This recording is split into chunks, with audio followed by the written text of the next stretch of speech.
Our protagonist crafted the ultimate, most flawless villain imaginable, but then gave him the most pathetic ending possible. He was destined to die by the hero's hand. Enraged, the villain crossed into reality to demand a better script. Now he's forced the author to live as that very antagonist. Using his creator knowledge, he'll become the demon realm's strongest... No more spoilers, let's jump right into the story. It was a grand vision. I wanted to burn it all. Such a shame. But now he is finally dead. A truly miserable end for the world's worst bad guy. The villain's demise. Novelist Nam Go Hun just finished The Boss. He rubs his tired eyes, satisfied with the villain's execution. My long journey is finally ending. Just one last chapter remains. Honestly, writing an ending you hate is such a chore. Well, at least this trashy plot wraps up tomorrow morning. Time to let go of any lingering feelings for this world. Suddenly a noise echoes from the door. Who's there? Nobody should be visiting now. He asks who it is. Everything goes silent. Wait, why did the sound stop? Just a drunk neighbor. This is getting creepy. Time for bed. He looks up and sees something floating in midair. Nam Go Hun stares. Where did this weird paper come from? This is a gift. Use when needed. A gift. Seriously. The paper glows red and the villain suddenly appears. Go Hun screams in terror, but the villain just scoffs. So this is how I die after everything I did. 10 years of seeking revenge just to be discarded like trash. I lost everyone, yet I still failed in the end. Well, you know the script better than anyone, don't you? The words sound familiar. Go Hun realizes who it is. A failure. Is it you? He pleads, then please take over. The scene shifts instantly. Go Hun slowly opens his eyes. He sits up confused. Did I pass out? Everything looks different. What am I wearing? He rushes to a mirror to check. Nam Go Hun freezes in shock. What on earth is happening? Fiery red hair and a smirk full of pure arrogance. Those sharp, cold eyes that hide 1,000 secrets. I've become the ultimate villain from my own novel. It seems I've possessed the body of Asen Ael. And right before his scheduled assassination, this is just great.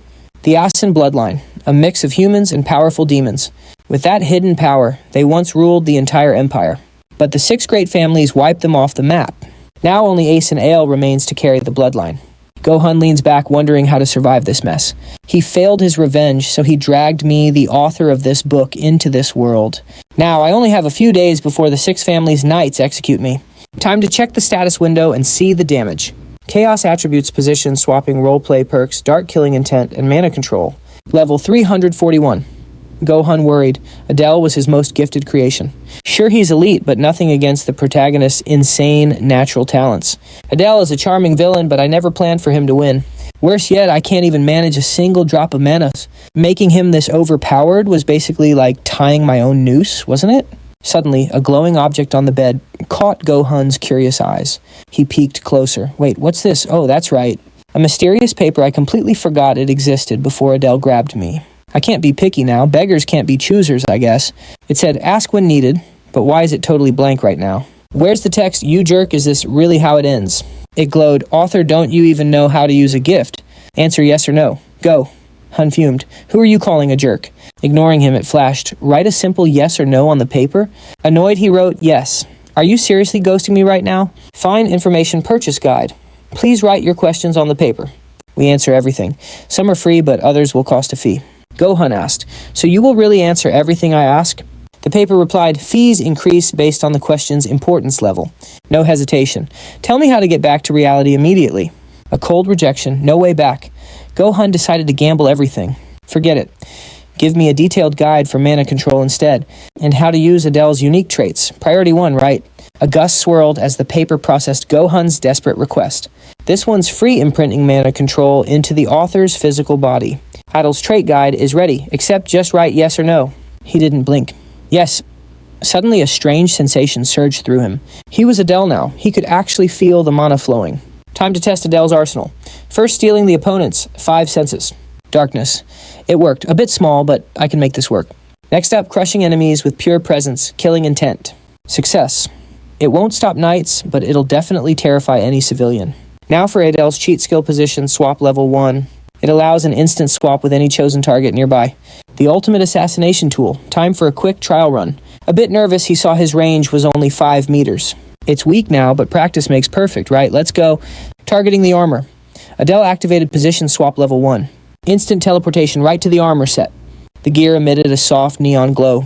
Finally, everything was starting to go according to my plan. It faded away, and in its place, Ado teleported to where the armor had been. But since he hadn't mastered the skill, Ado ended up in a clumsy heap. Darn, it looks like I can't get this on the first try. I'll practice dozens, even hundreds of times. I will master this and survive. Meanwhile, a legion of knights was advancing toward him. Their one thought was, hurry. This time we have to kill him. At the Aen family estate, an army approached Count Leon. The knight captain Foe led the way and asked coldly, where is he? The servants were terrified. His intense presence made them tremble as they answered, in this room. They reported honestly, he hasn't moved an inch for days. Hearing this, the captain said nothing and simply kicked the door open. Ado sat with a dagger on his lap, offering a slow smile.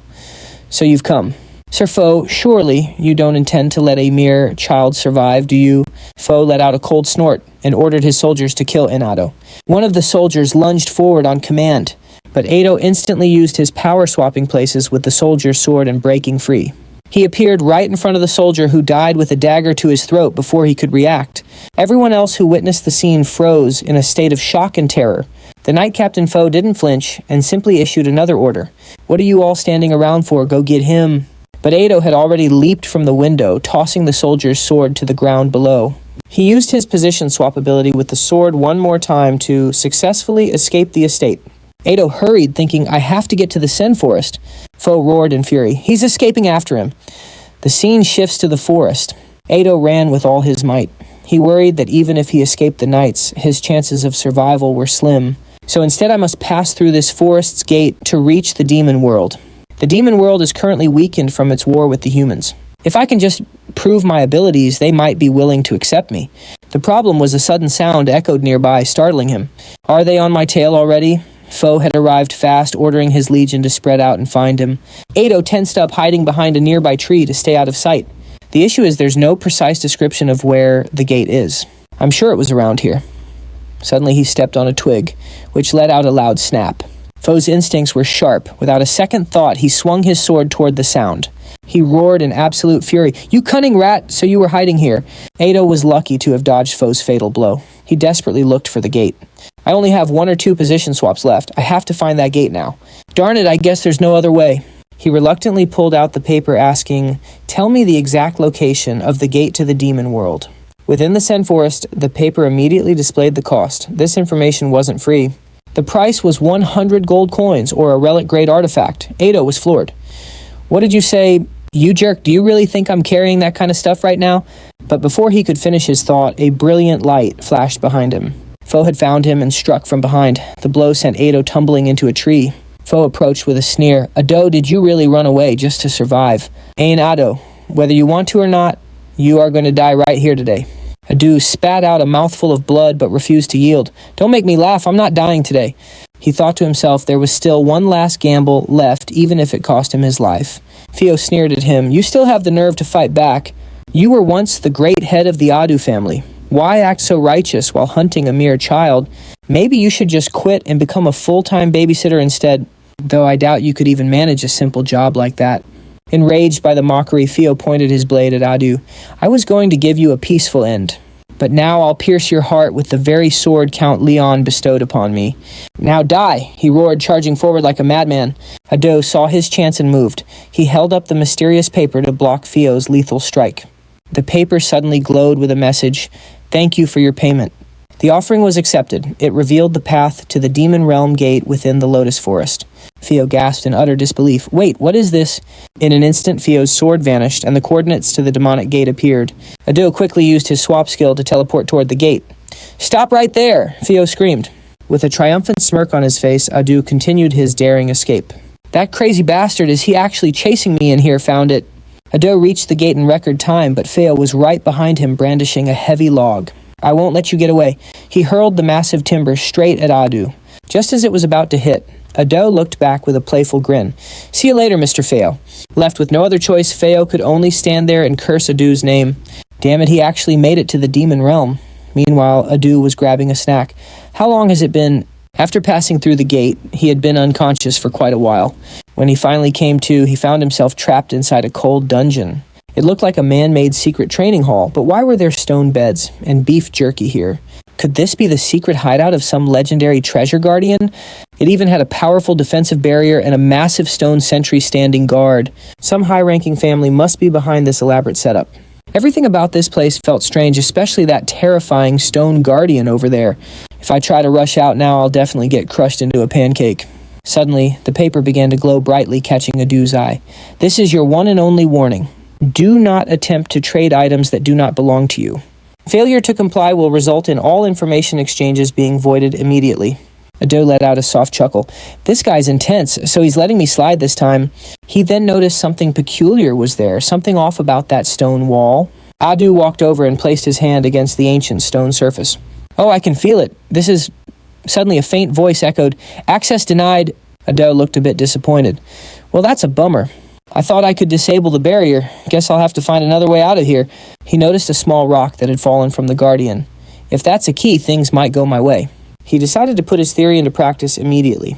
He used his swap skill to switch places with the rock and blinked outside. Yes, success. He was finally free. But suddenly a stone wolf guarding the entrance lunged at him aggressively. Meanwhile, deep within the grand castle of the demon realm, a loud voice scolded a servant. "You idiot! How could you make such a mess in here?" An imposing figure stood on his balcony surveying the chaos below. This was Greedite patriarch of his demon clan and one of the 8 great lords. He stepped into his room, musing to himself. Quite the commotion, he thought. All because my daughter is entering the intermediate realm. What a headache. If she actually succeeds, she'll earn a place in Satan. But ordering her to fail would be pointless. She'd just defy me anyway. Entering Satan is her only path to avenge her mother's death at the hands of humans. But is the girl truly strong enough to survive in a den of devils? Just then a maid burst into the room. "My lord, something's happened." His eyes narrowed at the interruption. "What is all this commotion?" The maid bowed low in fear. "Forgive me, we've detected an intruder inside the secret realm." Greedite raised an eyebrow. "Inside the realm? Yes," she confirmed. "There's no sign of a forced entry through a gate, so everyone is baffled." His curiosity grew. "Have you identified the intruder?" The maid shook her head. "He used a function that's restricted only to you." Greedite fell into thought. He must have been forcibly summoned through a war gate. In any case, he'll die in there. Don't bother with him. Focus on my daughter's trial preparations. If all goes well, I'll gain a very useful pawn. Assuming he survives the realm, of course. Meanwhile, back inside, Adao leaped back into the room in a panic. What was that wolf? I was almost a goner. So even with the barrier gone, heading outside is just as dangerous. Then it hit him. Wait, that wolf is made of stone too. Let's try something. Adao decided to test out his new theory. He targeted the stone wolf with his position swap skill, feeling a rush of anticipation. It worked. He teleported outside. The stone wolf was now trapped in the cell, growling in confusion. Elated, he made a run for it. That wolf is stuck for good. Now to find the exit. Or maybe not. Adao's optimism vanished as a giant mantis blocked his path. He calmly analyzed the situation. So each stage has its own challenge. This one looks tougher than the wolf, but they seem to be just mindless constructs. It didn't take long for Adao to figure out the dungeon's pattern. He easily trapped monsters in the cell and advanced as long as his swap skill was in range. The strategy was working perfectly. Soon he reached the final lair chamber. A grim voice echoed through the room. "Welcome to the final destination." Adao was taken aback. What welcoming an intruder. What's going on here? This must be the boss room. "Hello, anybody home?" Adao peered cautiously into the darkness. He jumped back. It was a Death Knight. In terms of power, this thing looked as strong as Fail. The Death Knight rose to its feet. "I commend you for making it this far." Adao didn't hesitate. He immediately activated position swap. He switched places with the Death Knight, neatly avoiding a tedious fight. He gleefully ran to the treasure chest. "Whoa, it's bigger than I expected." It also had a black dragon crest on it. "Hold on, that black dragon emblem. I feel like I've seen it somewhere before." Adao mumbled, recalling that the black dragon was a symbol for the highest-ranking demon clans, including sloth. Lust, gluttony, wrath, and envy. Greed, malice, and pride. Just like a black dragon. Realizing this was a secret realm of pride, Adeon felt a cold shiver of absolute terror. Darn it, if I get caught now, I'm history. Since I'm already in this deep, I might as well loot this chest and bolt. There has to be a getaway item inside. Adeon pops the lid, but there is no gold, just a strange, swirling mass of dark matter. The shadow lunges forward, wrapping around Adeon's face before forcing its way down his throat. He retches in agony, clutching his head as a spray of blood hits the floor. Talk about a bad meal. Groaning in pain, Adeon wobbles back to his feet. Just how long was I knocked out for? Is something wrong with my left eye? He uses his blade like a mirror to check the damage. He gasps as his eye glows a vibrant purple. He has officially awakened the dark eye. Was it that weird liquid from before time to open the status window and see the changes? Race half-demon. Attribute chaos. He even scored a cool new talent called position swap. Personality loves role-playing skills include focused dark aura and expert mana control. Not too shabby at all. Behold the Pride Eye 314. Suddenly, his vision sharpens to a legendary degree. It activates after taking down a foe. Aedion lets out a slightly mischievous little grin. With this power-up, I won't be losing to any of those weaklings ever again. Honestly, deciding to move to the demon realm might be my best life decision yet. Aedion brushes off his knees and stands. Everything I need is in the bag, so let's head out. He was so busy looting that he almost missed the door hidden right behind him. Oops. What, now I made way too much noise, so there is probably a whole army waiting outside. If I just walk out the front door, I am pretty much a goner. Maybe I should try kneeling at the speed of light to beg for mercy. Just a thought. Aedion quickly uses his new energy to hide that telltale tattoo on his neck. If they see my Ain family crest, I'm toast. I have to hide this badge right this second. Outside, a Death Knight explodes with rage. Hey, open this door this instant. Her Highness is arriving. Aedion freezes in place. Wait, a princess. This is getting way too intense. Hold on a second. The food and stone bed? Is this a secret training ground for high-ranking noble families?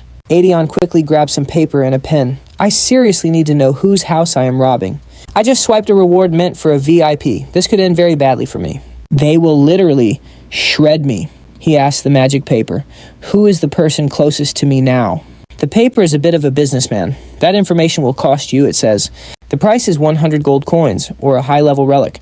Talk about a steep fee. Aedion thinks fast. What can I actually afford to pay with maybe my mana? I will trade 100 points of my max mana. It will hurt, but staying alive comes first. The paper happily accepts the deal, finding the offer to be quite fair and reasonable.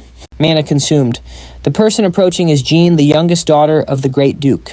The head of the Baden family. Aedion's heart nearly stops from the sheer shock. I am doomed. This whole place is a training gym for the elite Baden daughter. That Pride Eye I just grabbed, yeah, that was definitely supposed to be her trophy. Jean is powerful enough to slice through those guards like butter and come straight for me. In the blink of an eye, Jean takes the Death Knight's head right off. Yikes. She turns her gaze toward Aedion, who tries his best to look totally calm and collected. He whispers, I can do this. She points her cold blade at him and asks, who are you? Without skipping a single beat, Aedion drops to his knees in the most polite way possible. A huge congratulations to Lady Jean for successfully clearing the secret realm. Well done, milady. So she was finally deemed worthy. Jean eyed him distrustfully and said coolly, explain yourself. Adele quickly invented a reason to save his own skin. The family head ordered me to be your guard, he said a bit nervously. Our eyes met, but she didn't seem to notice my pride eyes. Jean questioned him, you. He kept up the act. Yes, though I may look like this, my skills aren't too bad. He plotted, I'll use her to get out of here. Suddenly, Jean let out a laugh. Adele was a little flustered. Does she not believe me? So he quickly swapped places with a nearby sword, then teleported right in front of Jean. Her eyes widened in surprise. Adele took her hand to prove his point. See, I'm confident I can be useful in protecting you, Lady Jean, but she scowled and pulled her hand away. Adele flinched. What is she angry? But then Jean just turned away unconcerned. Adele felt relieved she ignored what he did. He then turned towards the door, eager to leave. We should go now. Please meet the family head. He is waiting for you. Jean let her guard down and agreed. Adele anxiously pushed his plan forward, wanting to leave. Then I'll go do other tasks the head assigned. He opened the door, promising Jean, I assure you I won't be late. Suddenly she froze and quietly uttered, Father. Crise appeared, his eyes gleaming with a murderous intent. Adele snapped his head towards Crise. Crap, why is Crise here of all people? If he sees my pride eyes, I'm a dead man. Why isn't he reacting? Surprisingly, Crise ignored Adele and asked Jean, have you cleared the domain? She answered awkwardly, yes, I have. Crise turned and gestured, I see. Follow me. Adele watched him nervously. Follow him? What's he thinking? He had no choice but to follow Crise's group back. I can't just get rid of them and I have nothing left to offer the paper. That means I can't use that power again. So this is the buyer mansion. He stopped and turned, ordering the servants, return to your rooms. The subordinates obeyed and left quickly, then told Adele, as for you, wait here. I will call for you later. Adele was confused. He's leaving me alone. Is this my chance? Oh, who am I kidding? Of course not. Inside Crise's office, he stared coldly at his daughter. You've completed my final task. Must you enter the training grounds? Jean replied softly. Yes. Crise gazed thoughtfully into the distance, then asked her, setting that aside, how is he? Jean recalled her moment with Adele and answered honestly, "He's strong." Hearing this, Crise smirked. "I see. How interesting." He then stood up, looking out the window with his hands clasped. "Since you have proven your worth, you may go to Saitan as you wish." With her father's approval, her eyes lit up as she happily thanked him. But Crise was scheming. I thought he'd die right after breaking into the domain. But he not only survived, he also obtained the Pride Eyes. And considering Jean's assessment of him, he is definitely worth using. Meanwhile, Adel was getting sick of waiting. He wondered lazily how much longer he had to wait as the sky began to darken. Adele followed a servant to Crise's location. The man reported, "I have brought him." Lord Christie stared Adu down with a cold, appraising look. Adu felt a chill. What's he thinking? And so he just asked, "Why did you let me live?" Without warning, Christie's killing intent flared as he snapped, "You brat, so you did fool my daughter." An immense, dark energy flooded out, and Adu felt the terrifying scale of his power. Christie's aura alone was enough to pin him to the floor. Adu yelled out, "You have no intention of killing me." Bullseye. Christie immediately withdrew his powerful aura. Adu gasped for air, his body trembling. That demonic energy was no joke. Christie asked with interest, "You're a sharp one. What's your name?" He obediently replied, "I'm Adu." Hearing his name, Christie simply raised his hand. Adu was instantly enveloped in the man's dark energy. He was pulled right in front of Christie and struggled in fear. "What do you want?" Christie ordered coldly. "Open up!" A tiny dragon flew to his mouth and crawled right inside. Christie threatened him with a sly grin. "Just keep saying what you've been telling my daughter. If you have any other ideas, this poison will tear your heart apart. I'll arrange a place for you. Wait until I call for you to leave." Adu clutched his throat, coughing. What in the world just happened? That night at a house? A servant brought Adu there, saying, "You'll be staying here from now on. Please get some rest." The servant bowed and left Adu all alone in the strange building. He looked around. At Christie's request, he was now a dependent of this family. "I'm grateful he let me live, but I can't shake this feeling I'm being used. Still, at least I've earned some recognition from Lord Christie. Maybe this could actually be a good opportunity for me. But first, I need to get this thing out. I have to succeed." Adu focused his power and easily guided the little dragon out of his body. Adu was thrilled. Success. Just as I thought, it's a mindless creature. The thought of failing is just gross, but if I kill it, he'll know right away. So what should I do? It wakes up the second I cut off my mana supply. Here, eat this. Adu offered a drop of his own power to the little black dragon. It began to lick the energy from his hand. Adu tried to calm it down. "Looks like I have no choice but to pacify it like this. Now go back to sleep." Finally, I can relax a bit. I wonder how much of the seal on my neck is gone. I feel like I'm about to pass out, but I should check my stats first. My position swap skill is at level 2, but my mana is still a problem compared to a main character's. I'm just a nobody. How do I even increase my mana? I need a plan. Oh right, there is that one method. The next day, he found Jane and said something that made her scowl. I do not like that idea. It had been 3 days since Adu was assigned to protect Jane, who remained cold. She used to be so bright as a child, but everything changed after her mother was harmed by humans. As the original author, Adu felt a pang of guilt. A servant suddenly ran up. "The Lord is calling for you both." The reason was obvious. Jane wanted to enter the Saitai. Though she was eager to go after a successful territory raid, Christie wouldn't allow it. As soon as they arrived, he spoke coldly. "The Saitai is not an easy place. With your current abilities, you'll die before you can properly avenge your mother." Adello nervously watched the scene, feeling like he shouldn't be here. Suddenly, Krista added, "However, if you take Adello as your guard, I'll permit you to go." Jean's flat refusal made Adello wince. Does she really hate me that much? Saitai is the Demon World's academy for promising young demons. They're constantly in conflict with the Royal Academy, where the main characters study. In that setting, a lot of students, including Jean, died. The place is a ticking time bomb of death. I don't get why she wants to go. But if I'm there, it might be the best place for me to build my strength. I know almost all the major events between the Royals and Saitai. All right, let's try it. He took the gamble and made a condition. But I have a request. Krista waited in silence for him to speak. If I'm getting dragged into this, I have to use it. I want something related to mana. Christie smiled. I thought you'd ask me to remove that thing. Adello inwardly shivered. He still doesn't know the poison bug is gone. Christie shot him a mocking glance. What an arrogant fool. That's not too difficult, so I'll hear you out. Jean, you may go now. Jean bowed in obedience. Before she left, Jean shot a cold look at Adello, making him tense up. Does she hate going with me that much? What's he going to give me? A mana potion or an artifact would be nice. Once she was gone, Krista explained, "It's a family treasure. Our bloodline reacts to it, so I had to send my daughter away." Adela was shocked. A family treasure. Krista slammed the table and rose. "I know your mana is pitifully low. Since you'll be dying in my daughter's place, I can at least do this for you," he declared. "Come here. I will grant you the Bade family's mana technique." Adela was stunned. A mana cultivation technique. Krista began to recite an incantation. "O demon god, grant this servant clarity in the chaotic flow. Grant us worthy trials, and do not let thousands of demons starve. But do not cast us into the abyss. If you do this, your name will be honored." Adelo felt a stream of sinister energy flowing into his body. Krista watched Adelo satisfied. Most people go mad after hearing that chant. You truly are an interesting one. With this cultivation technique, the demon god will grant you mana to achieve your desires. The demon god. Then Krista added another thing. "However, it seems your family has ties to the 7 deadly sins. Even so, now that I've planted the poison bug, it doesn't matter even if you are a spy." Adelo froze, catching every word.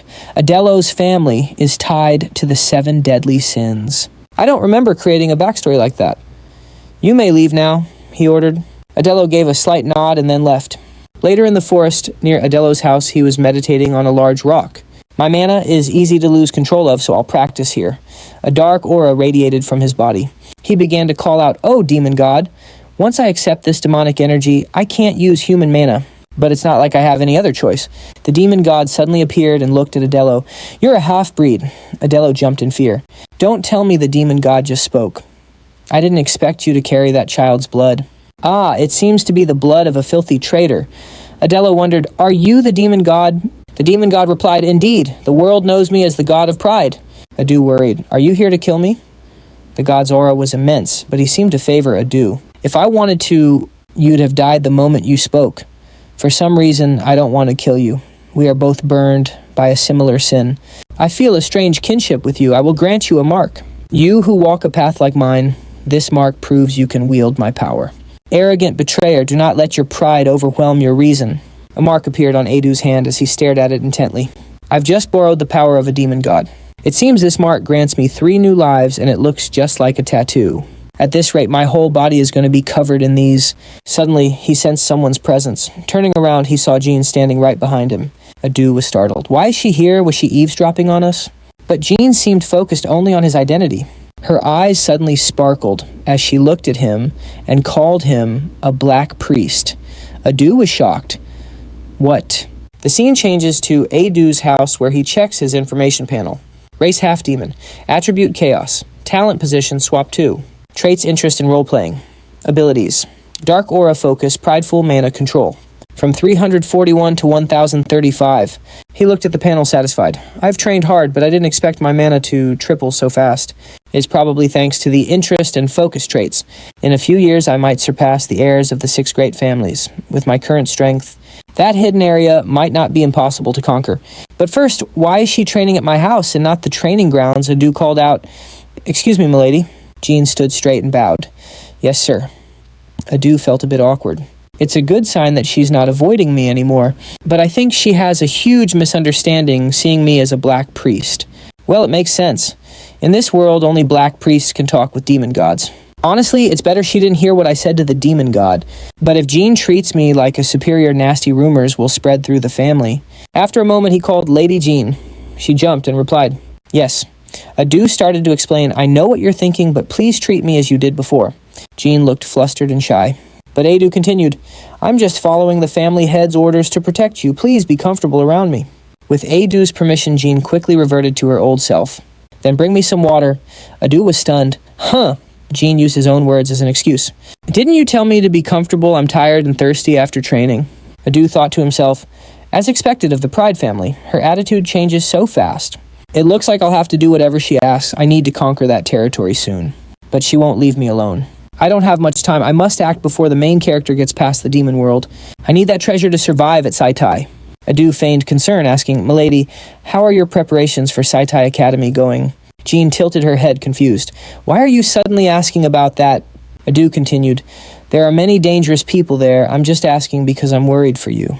Holding her sword, Jean stated firmly, "I'm completely prepared." Ado, clearing the tea, tried a different approach. "Are you positive? Why not go back and double-check just to be sure?"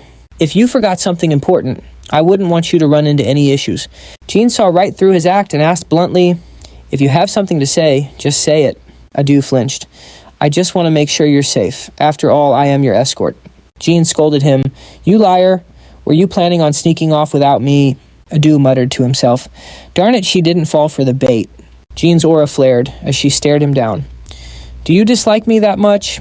With no other excuse, Adu came clean. Actually, I heard about a nearby domain I want to conquer. Please try to understand my position. I'm doing this for your protection, please. Jean thought for a second, then spoke.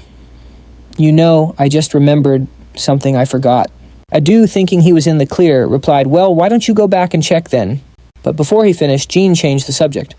Time to warm up. Adu was confused. Excuse me, what was that? Sheathing her sword, Jean explained, I'm not done with my warm-up. I'll go with you to that domain. If it's close by, we can probably clear it within the day, don't you think? So, let's get going. Where is this domain? Seeing he was cornered, Adu finally told her. It's the Undying Domain. It used to be ruled by necromancers, but now it's swarming with soldiers turned into vengeful spirits. Ever since the necromancers were wiped out during the war between humans and demons, Jean gazed afar. I know that place very well. Adu watched her thinking. Just mentioning it seems to put her on edge. It's likely a mid to high-level domain, and the number of soldiers has surely increased by now. In any case, having her along is a definite advantage. The only problem is, going together makes sneaking out of the manor much more difficult.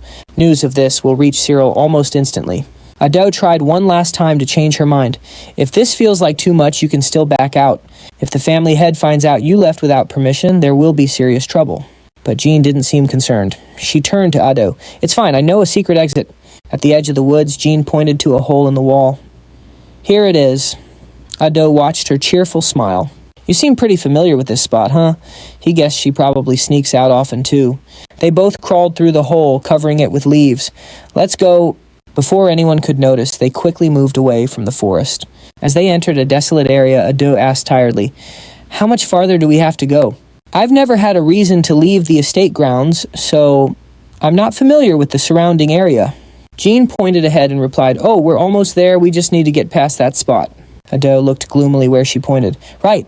Looks like we're almost there. After walking a bit more, Jean came to a stop. Adu glanced around. I guess this must be the place. Suddenly, Adu felt an unsettling presence and cursed under his breath. Darn it, that son of Cerberus, Adu thought that's probably just their way of calling someone a jerk. I have to hide my Asen bloodline from Jean at all costs. Only I know the entrance to this domain. He pointed toward a pile of large rocks. I think we can dig our way inside from here. It should be under the biggest stone statue. The decaying soldiers guard this land, so the entrance must be here. Adu offered, Shall I lead the way? But Jean refused. I'll go first. Inside the cavern. Adu carefully observed his surroundings. It's brighter in here than I thought. Jean suddenly spoke up. Over there. We're in the right place. Adu was amazed. Wow, this place is on a totally different level than the Baron's domain. I'll bet there are hundreds of new graves here. Suddenly, a skeletal hand shot up, followed by thousands of other undead. In an instant, Adu and Jean were completely surrounded. Adu glanced at Jean. My lady, would you care to handle this? Jean simply nodded. Light flared from Jean's sword as she entered her battle stance and charged the enemy. Adu thought to himself, just as I expected, teaming up with her was the right call. He shouted, There's obviously a necromancer behind this horde. All right, I'm on my way. The skeletons Jean had just shattered suddenly began to reform and rise again. Jean was startled. They're regenerating. An undead roared, Destroy the intruders. Jean turned back to Adu. They keep reviving. What should we do? Adu rushed forward, yelling, It's the mage. Don't stop. Just keep pushing forward. Lady Jean was surprised. What? Adu explained. I have a plan to clear them out fast. Jean nodded understanding. She dashed straight for the one in charge. He held up an orb and commanded his minions, Stop them! Adu continued to direct Jean. We just need to get close to that guy. Once we break that mage's orb, this whole thing will be over. Finally, it's time to use my new skill position, Swap 2. This isn't as easy as I thought, he yelled out as Jean was swarmed by the undead. But Jean's power was immense.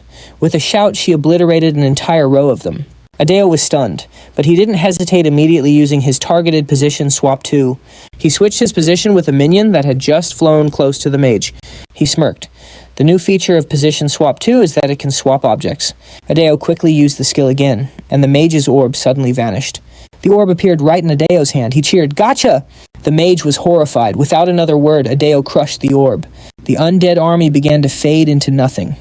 Impossible! How could this be? Adeo smiled at Jean. We did it, my lady. Suddenly they heard a faint voice. Thank you. Adeo looked around sadly at the tragic scene. All of this happened because of what I wrote. Please rest in peace. He quickly composed himself and turned to Jean. She asked him, Is there anything left to do? Adeo grinned. Oh yes, now it's time to claim our rewards. Finally, the item I needed. Shadowfang, a dagger forged from demonic black steel. It converts shadows into mana and boosts its sharpness and speed in the dark. And the Eternal Full Moon, an artifact ring that absorbs magic and moonlight. Adeo stared at the Shadowfang in awe. With this, I can fully harness the shadows. What about the ring, though? It's nice, but I don't really have a use for it. He offered it to Jean. Lady Jean, why don't you take the ring? I'll take the dagger. Jean thought for a moment, then agreed. All right. Adeo stood and walked over to her. Okay, then allow me. He took Jean's hand and gently put the ring on for her. Jean blushed shyly as she watched Adeo place the ring on her finger. She flusteredly pulled her hand back, looking away. Adeo was totally confused. Why is she acting so weird? Does putting on a ring mean something special to demons? He asked. So, how is it? Lady Jean felt a warm light enveloping her body. She held up the ring to look at it. This is incredible, Adeo chuckled, sitting by the treasure chest. I'm glad you like it. With the boss handled, all this gold is mine for the taking. Suddenly, a sword was at his neck. Renee stood behind him, glaring furiously. Adele quickly changed his plan. The money would be split evenly down to the last coin. After clearing the area, the two of them returned to the mansion. Adele spent his time training his mana or running errands for Renee. A whole month flew by like that. Adele felt pretty proud of himself. He'd actually made some decent progress. Nearly 1,300 mana, which is mid-tier in the demon realm. A few days later, Christie summoned Adele and Renee. He gave them a cold look and announced, It's time for you to enter Saitan. The moment had come. Today, you both leave for the capital to enroll. Are you two fully prepared? Together they replied, Yes, sir. Christie turned away, coldly saying, Just go, we don't need to say goodbye. Renee said nothing, her head lowered as she bowed a final farewell to her father. Adele also said his goodbyes. Sir, I will escort the young lady now. But then Christie called out, Adele, I expect you to do well. Adele gave a slight smile and a nod. We should get going right away. Christie watched them leave from a window high above. Adele glanced back at him. He said he wouldn't see us off, but I guess even demon fathers have feelings. I used to be so anxious about my future. But now that I'm here, I'm definitely going to reach my goals at Saitan. The two of them set off. But Renee was completely silent the entire way, making Adele nervous. She hasn't said a thing since we left. Did I do something wrong? Renee glanced his way. She thought to herself, I didn't like him at first because he seemed so suspicious. But he's actually more handsome than I expected. Still, his words and actions lack real presence, and his power level is far from acceptable. Noticing her gaze, Adele awkwardly tried to start a conversation. The weather's nice today, isn't it? But both of them were just lost in their own thoughts. Renee reconsidered Adele's identity. Is he really a ritualist? Meanwhile, Adele just worried about what he'd done to make her so quiet. Why does she keep staring at me? They both turned to look in different directions, caught up in their own worlds. This is silly. I saw him talking to a demon god, so why am I still second-guessing him? Did I completely mess something up? Renee suddenly glanced at the ring Adele had placed on her finger. A faint blush appeared. The eternal vow. That's what it means in the demon realm when the opposite gender places a ring on your finger. He did it so casually without saying a word. What exactly did he vow? I'm so curious now. Just then, Adele called to her. Ma'am, we should arrive in about an hour. That's a little earlier than we planned. Renee just gave him a cold look and said, Fine. Adele really wanted to ask her, Ma'am, did I do something wrong? Renee skillfully dodged the question. I'm going to rest my eyes for a bit. Adele could only agree. Before long, they finally arrived. The scene shifts to the capital of the demon realm. Adele looked around in total awe. So this is the capital of the demon realm, huh? It doesn't look that different from the human world. It has a very classic medieval feel. Although there are a few key differences like some people having horns and other unique features. Elite demons have a recognizable tattoo. That guy has one on his neck just like me. Renee glanced back at him. What are you standing there for? Let's move. Adele rushed to follow her. Yes, ma'am, so where are we heading now? Renee replied. The entrance exam begins at noon in 2 days. Ael suggests they should register first. Since they have 2 days left, why not take a quick stroll around the capital? Jean immediately refuses with zero interest, leaving a rather awkward silence between the two. Ael wonders to himself, Wait, my lady, could it be that you're actually But Jean quickly walks off saying they have no time and need to register immediately. Ael watches her, remembering she hasn't really left home since her mother passed away. Good grief, she's a mystery. Still, his curiosity about the new scenery quickly takes over. So this is Satan. It's massive, looking at least 3 times larger than a normal university. The registrar shouts out for the next applicant. You're all set, come back in 2 days. Next, Ael then steps up to register. We're here to enroll. The man looks at him curiously and asks who he is. You don't look like a demon. He then snarls, a half-breed dares to apply here. Just because we lost the war, you think this is a playground? Get out. Ael sighs at the blatant hostility, already sensing a very grim future ahead of him. The man keeps ranting about little rats, but Jean suddenly cuts him off. Is there a problem here? She steps forward and the man instantly freezes in place.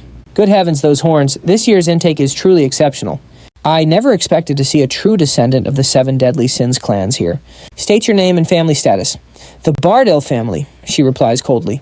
She points to Ael, announcing him as her guardian and a fellow exam candidate. The registrar starts grumbling again, questioning how a half-demon could be a guardian. He mocks the Bardells for lowering their standards and letting just anyone join their ranks. Jean has heard enough. She grips her sword hilt with a very clear threat. I won't let you insult my family. Sensing danger, the man quickly changes his tune. We absolutely do not allow any discrimination against our applicants here. Please ignore my previous comments. Now give me your official family and rank details. Ael finishes the paperwork quickly. Ael of the Bardell family, the man announces. Registration complete. Show up on the scheduled day. Ael pauses for a moment. During the Great War, half-demons actually chose to fight alongside humanity. It's no surprise that pure demons still hold a massive grudge against his kind. He's annoyed too, but now isn't the time. He pulls the furious Jean away. All right, Lady Jean, let's find a place to stay. Cut to a local inn. Ael nods in approval, thinking this spot looks way cleaner than the other options. Jean notes most inns are ancient. Ael agrees since their budget is pretty tight. 10 gold credits has to last both of them for an entire month. The long war definitely left the Bardell family quite broke. Can't be picky right now. He turns to her. Shall we head inside then? They step into the lobby. A cheerful welcome rings out from the front desk. He asks the receptionist if there's a room for 2 available for 2 days. Will you be sharing a bed?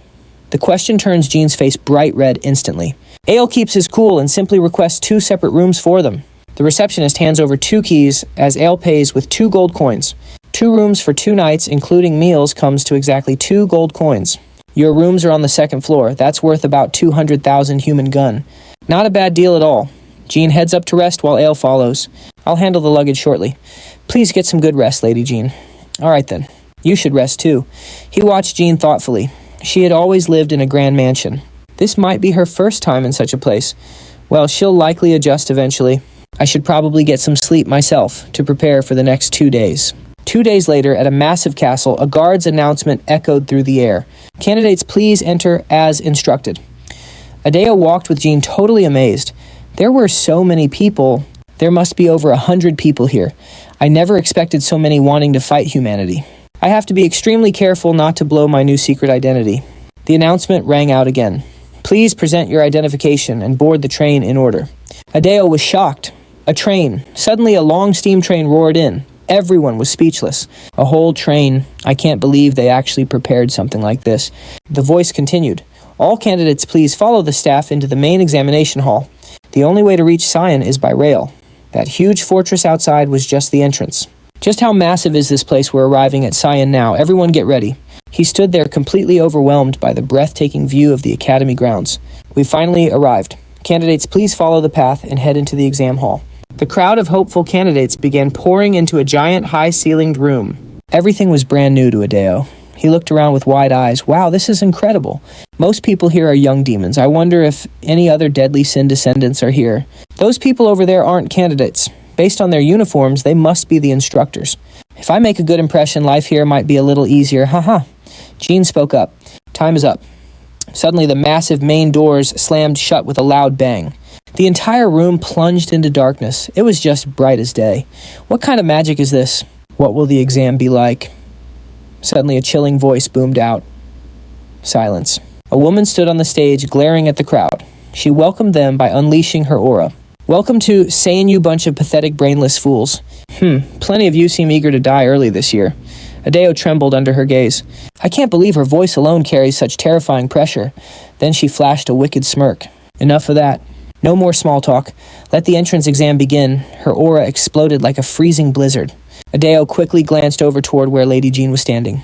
Jean stood firm and told Adeo to focus. He looked around. Many candidates had already collapsed. They simply couldn't handle her raw power. The instructors watched the scene with calm expressions. The principal has some really strange taste, don't you guys think? Well, talent means nothing if your spirit is weak and easily broken. There's a reason why Principal Lucian personally oversees this mental endurance phase of the test.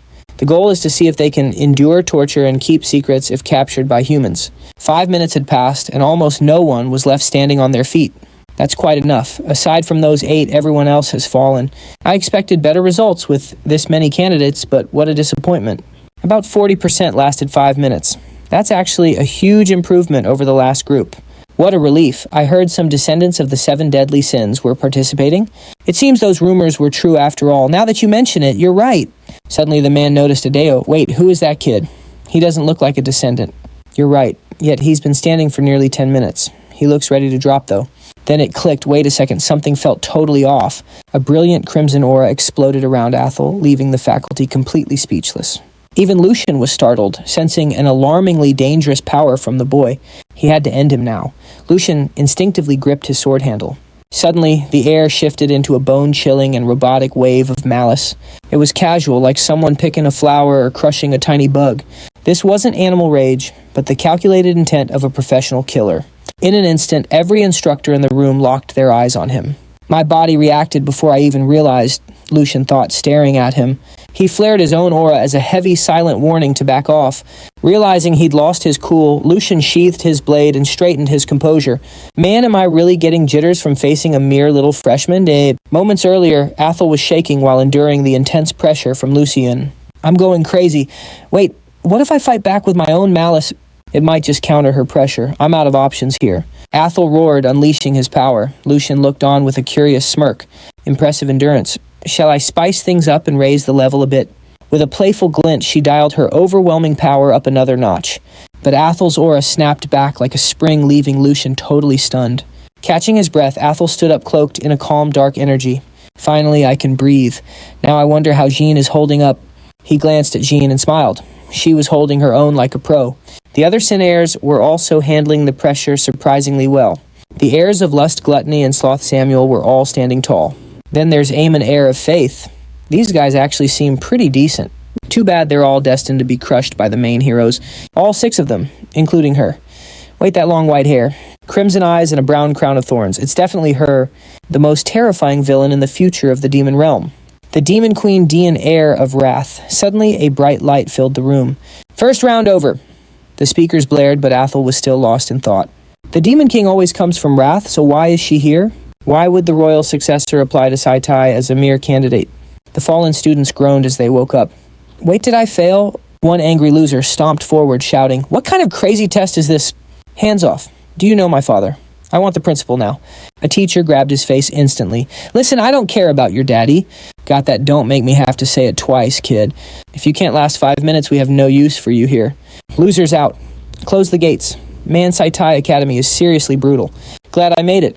Come to think of it, she's the principal. I knew it. I've definitely seen her face somewhere before. She looks cute, but she's actually a top-tier powerhouse in this world. Principal Lucien. I survived round 1, but I need to stay sharp. Because in this place, one wrong move means an instant game over. Very few will actually survive the second test. Jean's name rings out. She's the one kicking things off. You must be Jean, the legendary combat prodigy from the Ba De clan. Adu watches her. Being the 7 deadly sins heir makes her a celebrity. Plus, they somehow survived the principal's terrifying, soul-crushing bloodlust. Hey, what about me? I didn't flinch either, you know? Jean trots over beaming. You made it too. Adu grins back. Sure did. Still, I'm just glad I proved I'm not some random average Joe. The staff and the principal definitely have their eyes on me now. Suddenly, a teacher bellows, Listen up, I'm AZ, and I'll be your lead instructor. Everyone stares at AZ completely stunned. Wow, he looks sharp enough to carry a sashimi knife. AZ then recaps the first exam. Congrats on surviving the first trial of your mental fortitude. Asen Ael. We needed to see if you'd crack under human interrogation and torture. Plus, the final 8 standing get themselves some sweet bonus points. Ace the second test, and you'll earn access to the legendary armory. Ado's eyes light up. The armory talk about a lucky break. Thank goodness I hung in there. I can practically feel everyone's burning jealousy. AZ continues. Now let's go over the details for round 2. This round is all about showing us what you've really got. Show off your best skills and weapons meant for crushing the human race. Your class placement depends entirely on how you perform today. So, Safians out on Hero. Don't you forget it. Adu figures they'll be sorted by their specific combat styles and powers. Anyway, I wonder what kind of human they'll throw at us. AZ announces, your next opponent is this particular human right here. With a snap of his fingers, a massive vortex of light erupts. The image of a white tiger appears, making Adu jump. Wait, isn't that Nina Erlo, the absolute strongest of the 6 great families? Adu is stunned. Why is he here? What a crazy coincidence. Jean asks, Adu, do you know him? Adu is literally speechless. Of course, that's Nina Erlo, the legendary head of the Nina clan. He's a guy with massive ties to the original story's main character. It's not just a connection, it's a deep-fated bloodline bond. He is actually the father of the legendary Sword Saint. He built a dynasty of heroes through sheer power. Everyone else looks terrified. It's the Sword Saint. Are they trying to fail us on purpose? Adu feels drained. Clearly, he isn't the only one who recognizes him. He's wiped out countless demon clans already. AZ chimes in calmly. We don't expect you to survive a solo fight against someone like him. He'll only be using about 10% of his true power today. At full strength, we'd be toast. Jean turns to Adu curious. 10% sounds like a breeze, right? Adu warns her, don't. A monster is still a monster. 10% of him could level a city. I wonder how anyone is supposed to actually survive this crazy entrance exam. They must have some kind of specific qualifying standard in place, right? I'd love to use an information scroll, but they're pricey and only answer limited questions. Instructor Az explained the rules. With your current levels, none of you can face him alone. To keep things fair, everyone will be divided into balanced teams of 4. The top 8 scorers from the first round will be split across different squads. The rest are assigned randomly. Abel felt a wave of nervous excitement.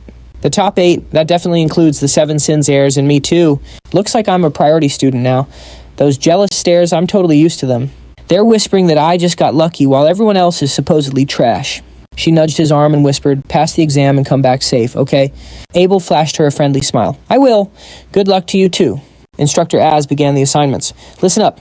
I'm calling the names for Group 1. Group 33, Leader Abel, with members Ina Sit and Sanchez. Abel headed over to gather. I don't recognize these names. Are they just side characters from the original story? The trio was already waiting. Abel introduced himself. Hey, I'm Abel. Nice to meet you all. 2 of his new teammates seemed genuinely friendly and welcoming. Hi, I'm Chris. This is Kina, hello. And that guy over there is Sanchez. He scoffed with pure disdain. A half-demon leader. What an absolute insult to my noble family. Abel looked at him awkwardly. Even these random nobodies are looking down on me now. Family insult. Does this guy seriously think he's one of the 7 Sins heirs? Shaking it off, he got back to business. Anyway, let's just all do our best. Right, I'm in. But first, we really need to decide on our team roles. Tell me about your weapons and abilities. Chris, why don't you start us off? Chris conjured a glowing triangle in his palm and began to explain his power. I can shape mana into these triangular prisms to create either shields or swords. They aren't heavy hitters, but they're super versatile. Abel nodded. I see. Not bad at all. And what about you, Kina? Kina started detailing her own unique support abilities. I'm not much of a fighter. My skills are more about aiding the party. I pray to the demon god to boost everyone's speed. A golden light enveloped her. She chanted a quick incantation, and a surge of energy flowed directly into Abel. But as soon as she finished, Kina collapsed, gasping for air like she was spent. Well, do you feel any lighter? Abel blinked. Yeah, I guess so. Kina blushed. You're being way too casual.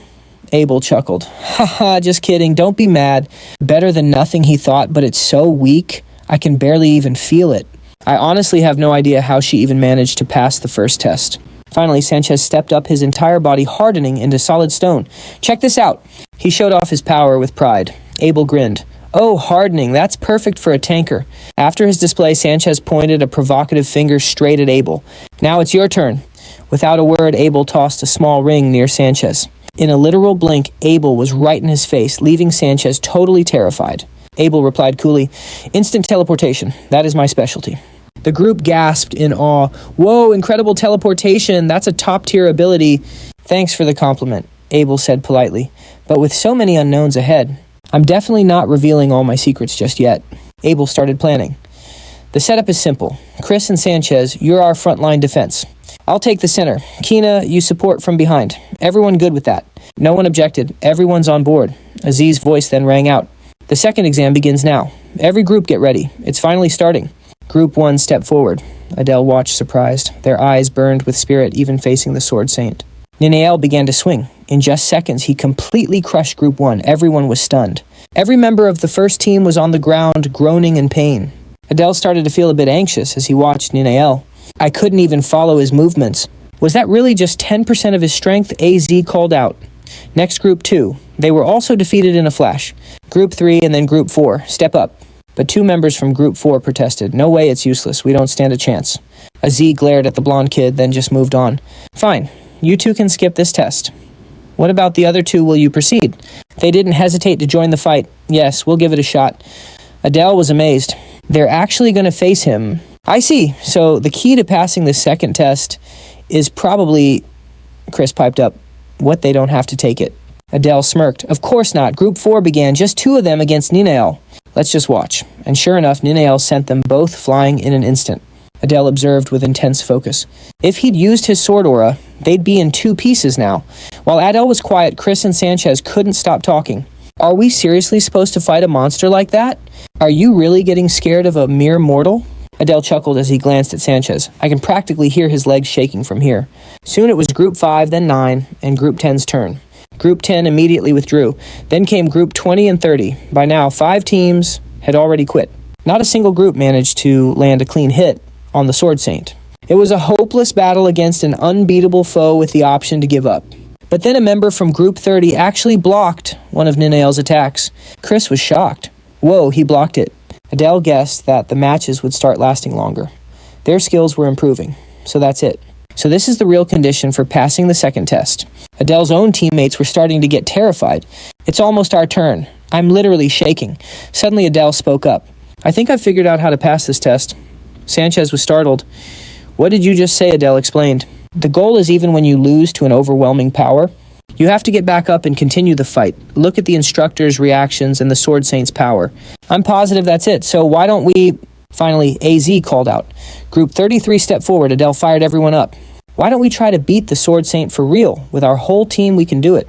Hearing Adele's confidence, everyone else got pumped up. Their morale soared. What, for sure, let's give it a try. Yeah, it's fine, even if we lose. A sly glint appeared in Adele's eye. His face looked unusually cunning. So what if I'm just a half-demon? With Adele's talent, the ultimate villain, I can totally win this. All right, let's begin. Unlike the original main character, I don't know the details about S. What am I supposed to do? Adele gave his command. Don't worry, just hold your positions and fight. Everyone teamed up for the assault. Asen was gathering power. Adele shouted, Here he comes! He swung his sword again. A single strike shattered Sit's shield instantly. The blow sent him flying. Adele yelled, Kina protects Sight. Kina used her power on Sit. Leave it to me. I'll cushion his fall. Only Adele and Sanchez stood firm. The attack continued rushing toward them. Sanchez strained to block the blow. He successfully deflected Asen's slash. I held it back. Adele praised him with a pat. Good job. Then he started analyzing. Before he swung that second time, I spotted an opening, but it was way too obvious. My instincts warned me not to take the bait. Could it be a trap? Was he hiding an ace? Adele quickly signaled the team. The second strike is coming. Get ready. Sit used his remaining power to make a shield. Darn it. Adele grew worried, seeing Sit was at his breaking point. Sanchez's arms began to crack too. All this from just one hit. This isn't good. We just have to hold on. Asen's second slash flew toward them. Adele seemed to notice something. Again, the second strike came fast. Sanchez put his all into blocking it. Is this one even stronger? What are you waiting for? At this rate, we're all done for. Adele was waiting for his chance. We have to hold on a little longer. Sanchez yelled, You're crazy. Adele looked at Asen thinking, we're the only group to stop his second strike. Are you planning to keep this up? Asen started gathering power once more. Realizing what was happening, Adele ran to Sit. Are you okay? Sit, I know it's a lot to ask, but please trust me again. Sanchez shouted urgently. What are you planning, Adele? He's about to make his next move. Sit managed to ask, You have a plan, right? Adele gave a firm, cold nod. An insane bloodlust unconsciously burst from him. I will shove this sword right down his throat. Seeing Adele's expression, Sit and Kina felt a terrifying bone-deep chill. Sanchez yelled as he got in position. Here he comes! But Adele, standing right behind him, spoke calmly. Sanchez, this time you have to block it alone. You won't have Sit's barrier. Sanchez was horrified. What do you mean? Before he could finish, the attack was already there. Sanchez was knocked unconscious, instantly losing all ability to fight. Adele used this chance to activate position swap, switching places with Sanchez. He moved closer to C, then used a targeted swap with his opponent's sword.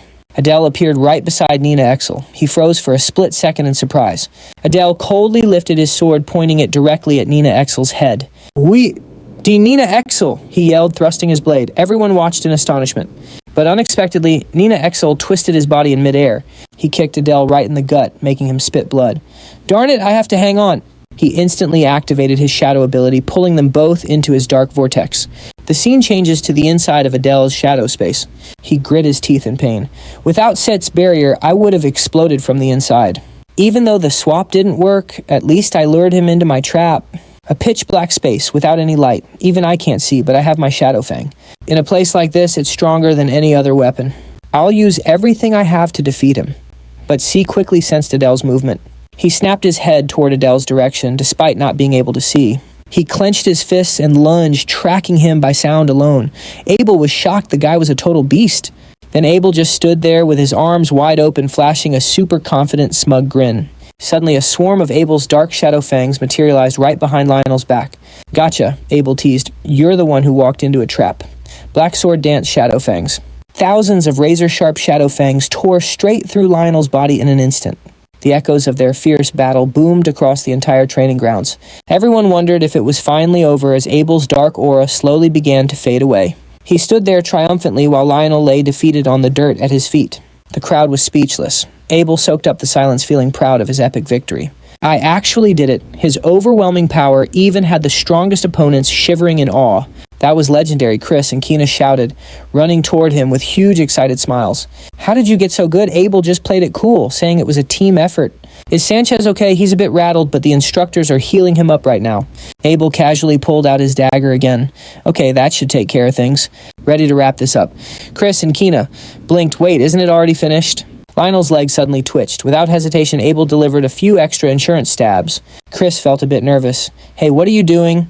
Abel gave him a chilling, cold look. We need to make sure he stays down for good, right? Chris stayed quiet and serious. Watching from nearby, Freyzon laughed. Not bad for a half-demon kid. Not bad at all. Using her charms and undeniable power, she had already gathered a loyal fan club. She had 3 guys acting as her personal slaves. One of them tried to defend her honor. But compared to Freyzon, you're just average. She sneered, looking incredibly pleased with herself. He was born weak, and his true pathetic nature was bound to show eventually. Honestly, it's just so crude and mindless. Suddenly, Freyzon felt a chill. She turned to see Renee staring her down with pure murderous intent. Who is that? Is she a baiter? Why is she looking at me like I'm lunch? How terrifying. The crowd started buzzing. They aren't heirs of the 7 deadly sins for nothing. It felt like a massive high-stakes battle was about to explode right then and there. Who's winning this Freyzon, obviously? That other girl isn't even worth being a side dish. Freyzon heard her minions praise, but her palms were starting to get a bit sweaty. Maybe that girl isn't as weak as she looks, she thought. Abel finally noticed Renee's direction. He froze in his tracks. Wait a second, is that actually Renee over there? Why is she radiating such scary bloodlust? Just then Az called out his full name. Yes, ma'am, can I help you? Abel replied, trying his best to look polite. Do you really have no clue? Az asked. Abel just shook his head like a confused puppy. I'll be keeping a very close eye on you, Az said before walking away. Abel felt pouted. Seriously, I thought I'd get a high five. Guess I should be careful around Renee, too. Across the field, Renee and Freyzon were locked in a high-voltage, intense stare-down. Abel walked closer. Wow, they're still at it. Who's that girl standing up to Renee? Blue eyes, long hair, and one horn. She's from the Lauriful clan, the family of lust. But why on earth is she trying to pick a fight with Renee here? I've spent too much time in the human world. I'm totally out of the loop on demons. Freyzon's eyes suddenly landed on Abel. She stared for a moment, then shouted, Hey, you! Abel jumped in surprise. Me? Why is she calling me Freyzon? Then gave a bold command. You become my slave right now, Renee snapped and drew her sword, lunging at Freyzon. Verjon stumbles back from the surprise attack, quickly drawing his blade to regroup. Are you crazy? Ace shouts, suddenly intervening. Drop your weapons right now. Pointless brawls are banned at this academy. Take your personal drama elsewhere, folks. Ado exhales. Thank goodness he stopped them before things got really ugly. Verjon trembles, clutching herself. That girl is totally unhinged. What a messy vibe. Ado rushes over to check on Jean. My lady, are you doing okay? Since their turn is next, Jean gently dabs sweat off his cheek. Ado is stunned. Good job, Jean whispers. Virjon recoils, absolutely sickened by this public display of affection. Whoa, what's with you two?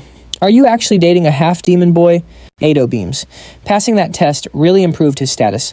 Thank you so much. Jean leans in. You're hiding your true level, aren't you? Playing the weak card. Ace calls out again. Group 34, step forward and show us your stuff. Jean waves goodbye. I'll keep your secret safe. Ado stands there, totally frozen. Wait, I actually gave it my all. Do I really look that pathetic? She probably thinks I'm some low-level clansman. Suddenly someone calls out to him. State your name. The arrogant Virjon demands, standing right in front of him. The name's Ado, he replies politely. Virjon nods as if approving a puppy. Ado has a nice ring to it. Ado shrugs. Why'd you call me over? Suddenly, a massive, overwhelming aura begins radiating from Virjon's body. Duh, you interrupted me earlier. Ditch that loser girl and follow me instead. She smirks internally. It's time to witness my irresistible charm and beauty. I'll steal her man and crush her pride into tiny little pieces. Ado couldn't care less. Sorry, but it's my lady's turn now. Gotta run. Catch you later. Virjon is shocked. Was her charm totally ineffective on him? Am I finally about to witness Jean's true unbridled power? This is it.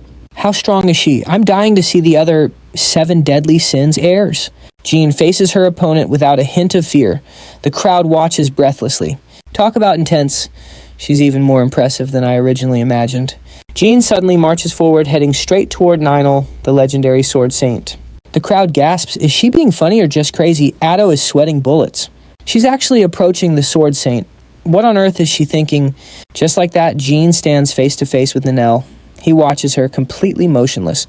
Jean glares at Ninel with pure hatred. Both wait for the perfect strike. Energy explodes in one blink. Jean slices Ninel clean in half, absolutely brutal. She was faster than the legend himself. The audience erupts in pure shock. Jean calmly walks away. Ace nods in approval. Now that was quite impressive. The arena chants her name, Jean. Meanwhile, Ado is still reeling. No way, and did I see that right? Was that really that easy for her? So that's why he didn't attack earlier. He sensed her overwhelming power immediately. Virjon's snobby voice suddenly breaks Ado's concentration and snaps him back. Too bad, I really wanted to see the sword saint crush her bones. To face me, that's the bare minimum level required. Ado tilts his head. You mean if the 7 deadly sins heirs united, they'd actually win? Virjon scoffs, as if right now nobody alive can truly best the sword saint. Maybe the previous Demon King stood a chance. Ado's curiosity piques even more. Imagine if those kids possessed skills exceeding 10% of his true power. Fionn grumbled irritably. Are you making fun of me right now? Anyone with eyes can see that pathetic fake didn't even have a 10th of the Sword Saint's strength. Athel suddenly realized, did he really struggle that much against a mere 10% shadow? I might be the creator of this world, yet the demon realm is still a total mystery to me. Still, I can feel the excitement bubbling up in my chest. Let's see how this plays out. Only the 7 deadly sins remain now. Inspired by Jean's performance, the rest of the kids managed to take down the Sword Saint too. The matches were so one-sided it was impossible to gauge the true gap between these heirs of sin. Well, I already know who the top 2 are, so I'm not sweating it.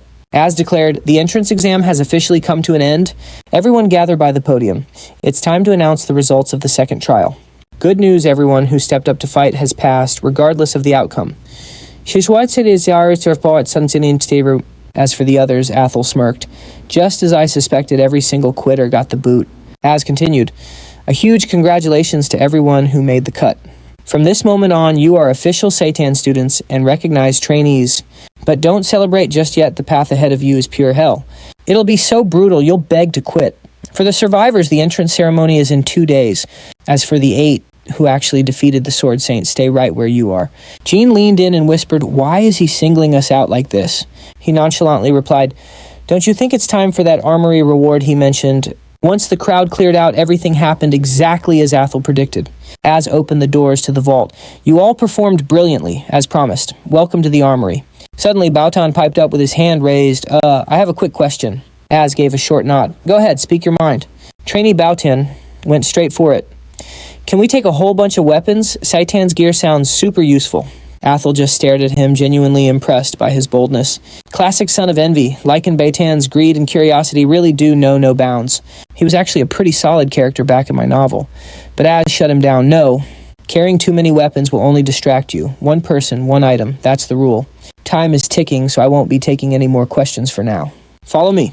Az pressed his hand against the massive wall. A glowing seal appeared, and a door materialized instantly. Now behold the special privilege Saitan has graciously bestowed upon you. Whether you make a legendary choice or a foolish mistake, well, that's entirely up to you. Hathel felt a bit uneasy. Is this really an armory? It looks more like the entrance to a dark dungeon. Az announced the order they would enter one by one in the exact reverse order of the second test. And just to be safe, we'll be doing a thorough search of everyone once you exit. Athel's eyes widened. Wait a second. Does that mean I'm the very last one to go in? In other words, I can grab anything I want. Bautan cheered, practically vibrating with excitement. Awesome, I'm first. Before stepping in, he smirked back at the group. I'm going to snag the absolute best one, haha, Az barked, cutting off the laughter. Quiet down and just get in there already. Jean turned to Athel. I think I'll aim for an artifact. I'm already pretty happy with my current weapon. What about you? Athel replied calmly.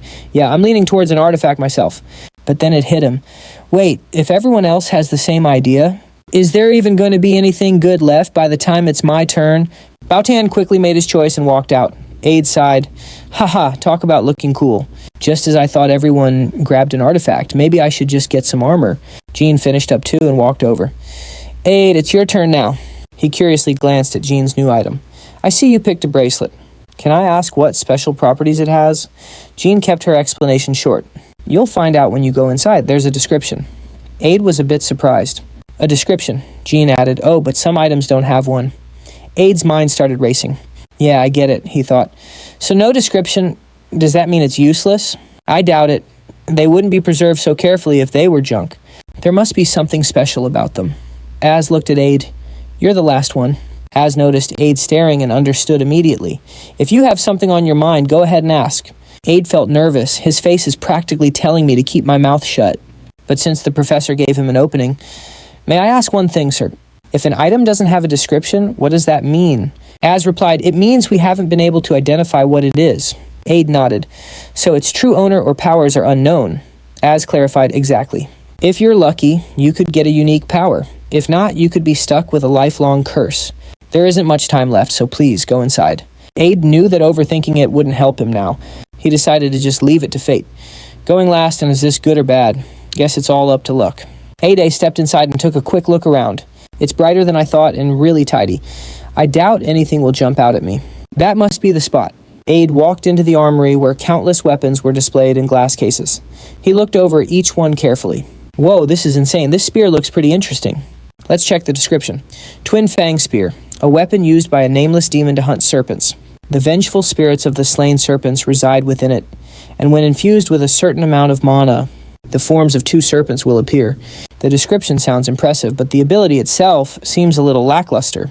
I already have daggers, so I don't need a spear. Next up, the Starlight Crystal.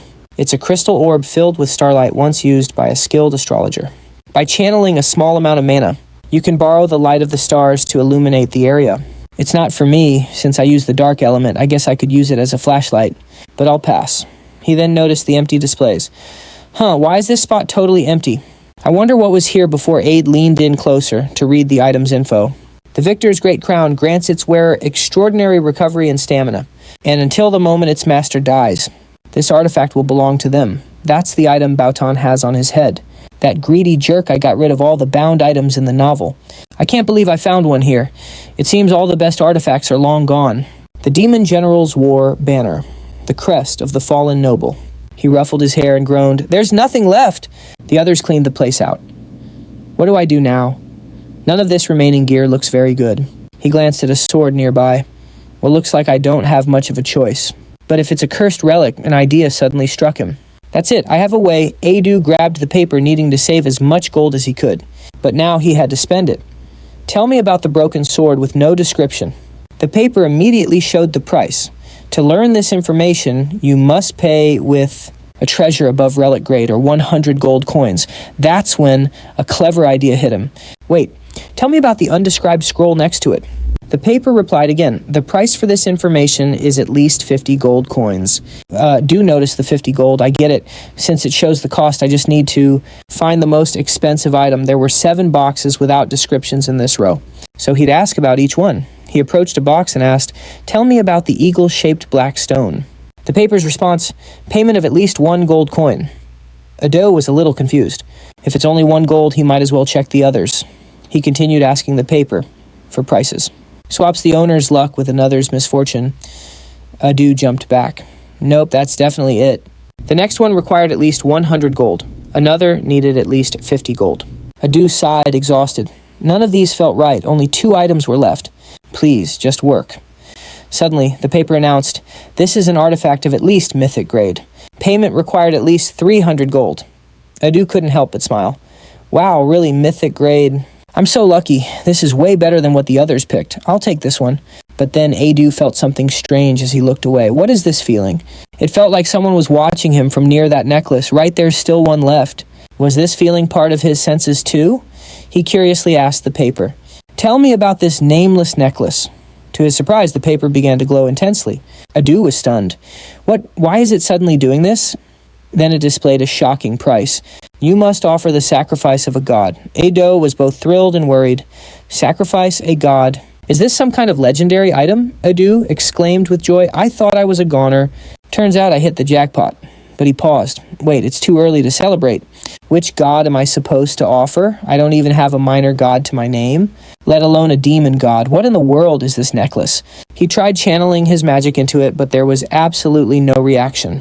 Ado felt a pang of regret. Darn it, this is so frustrating. If only I knew what it did. It just demanded a god and went silent. Then Ado got a sly look in his eye. Maybe I can trick it a little. "Tell me which god is connected to the nameless necklace in the vault." But the paper's response was the same, offer the sacrifice of a god. Ado sighed in defeat. It's no use. No matter how I phrase the question, I'll probably get the same answer. Should I just give up? No, I'm sure about this one. Without hesitating, Ado decisively lifted the glass case. He then put the necklace on. This thing is far more valuable than any other artifact. My gut feeling confirms it. He opened his status window to check. But just as Ado expected, the result was 0. Still, since no one else was interested in it, Ado could take his time figuring it out. As he brought it out, Az asked Ado, "So what exactly is that necklace?" He just gave a vague reply. "It's one of the items that had no description." Az looked skeptical. "You chose an artifact. Without knowing its function or origin, does that mean you have some kind of clue?" Ado just kept repeating the same thing while shaking his head. "So you have a clue about it?"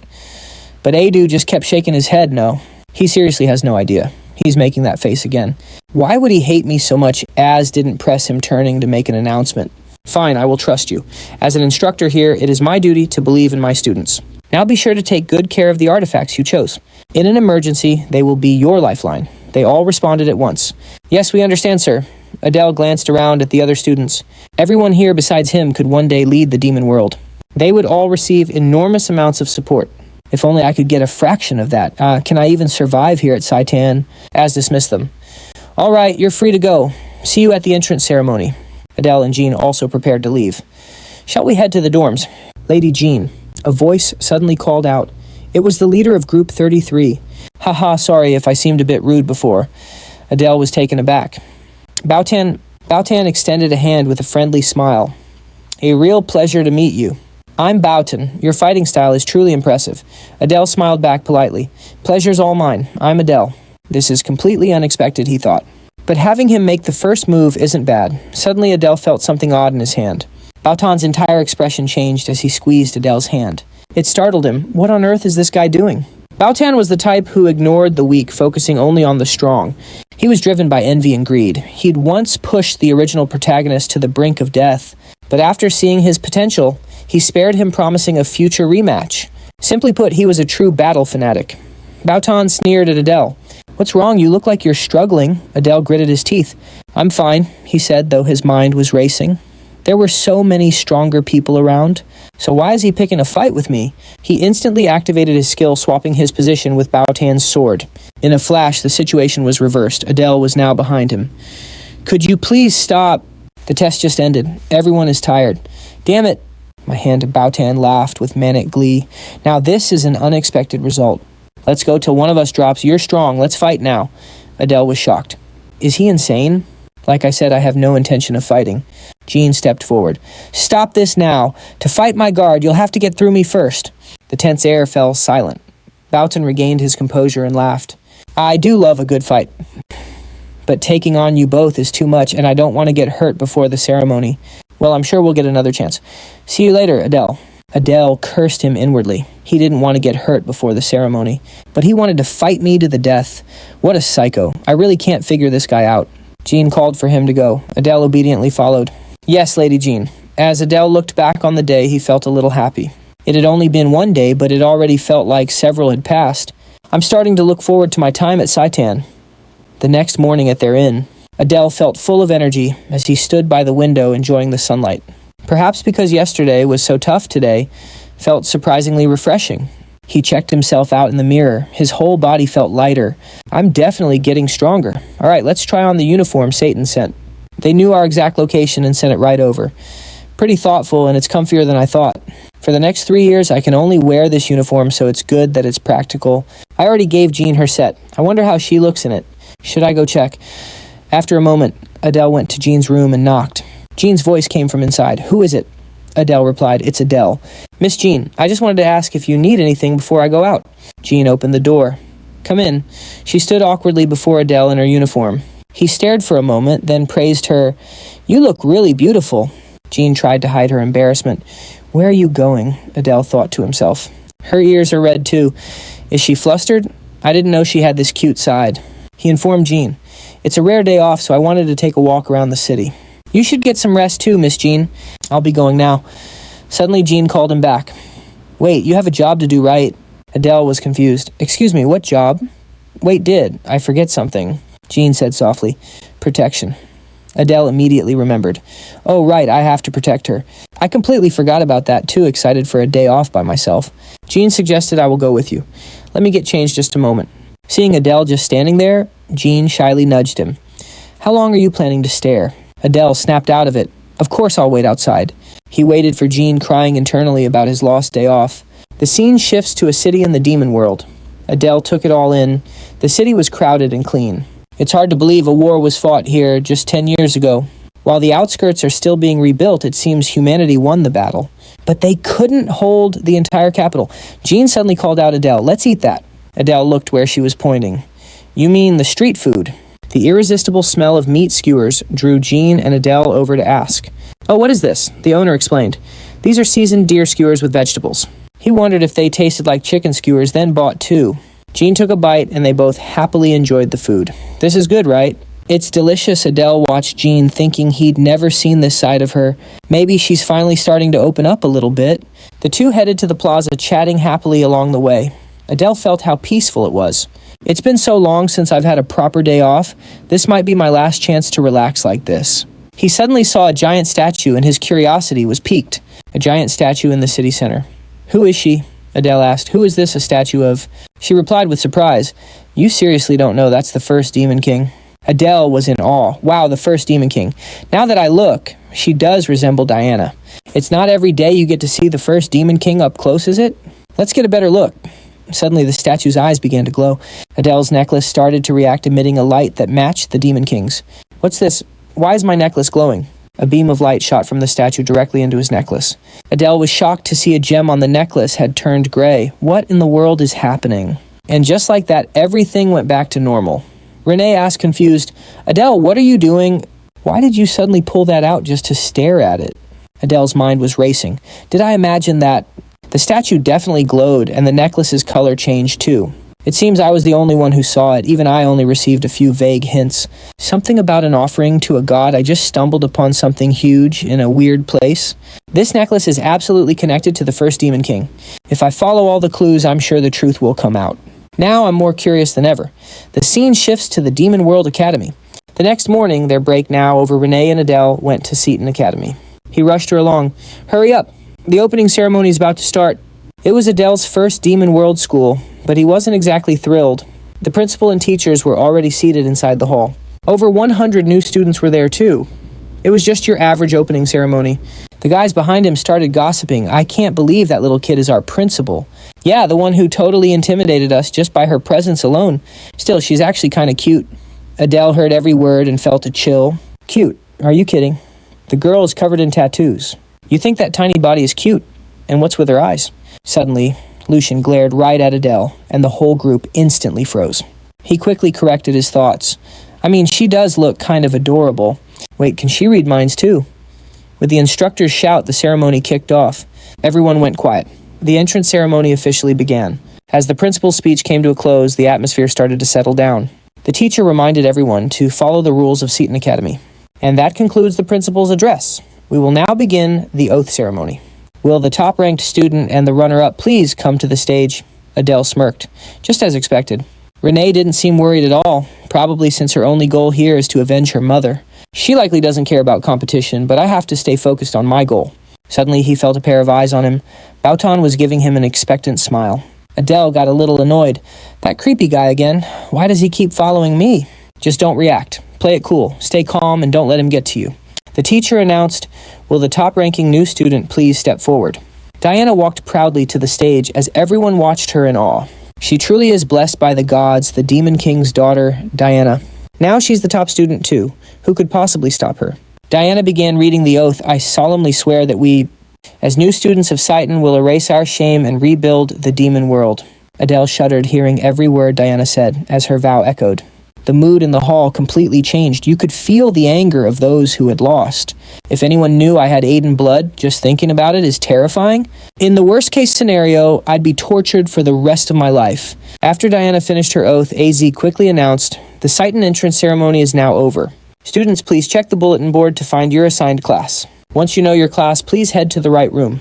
Adele and Renee went to the board. A crowd was already buzzing around the class assignment board. Hale scanned for his name. Class A, but Jean. What a shame. He faked a tear, pretending to be heartbroken.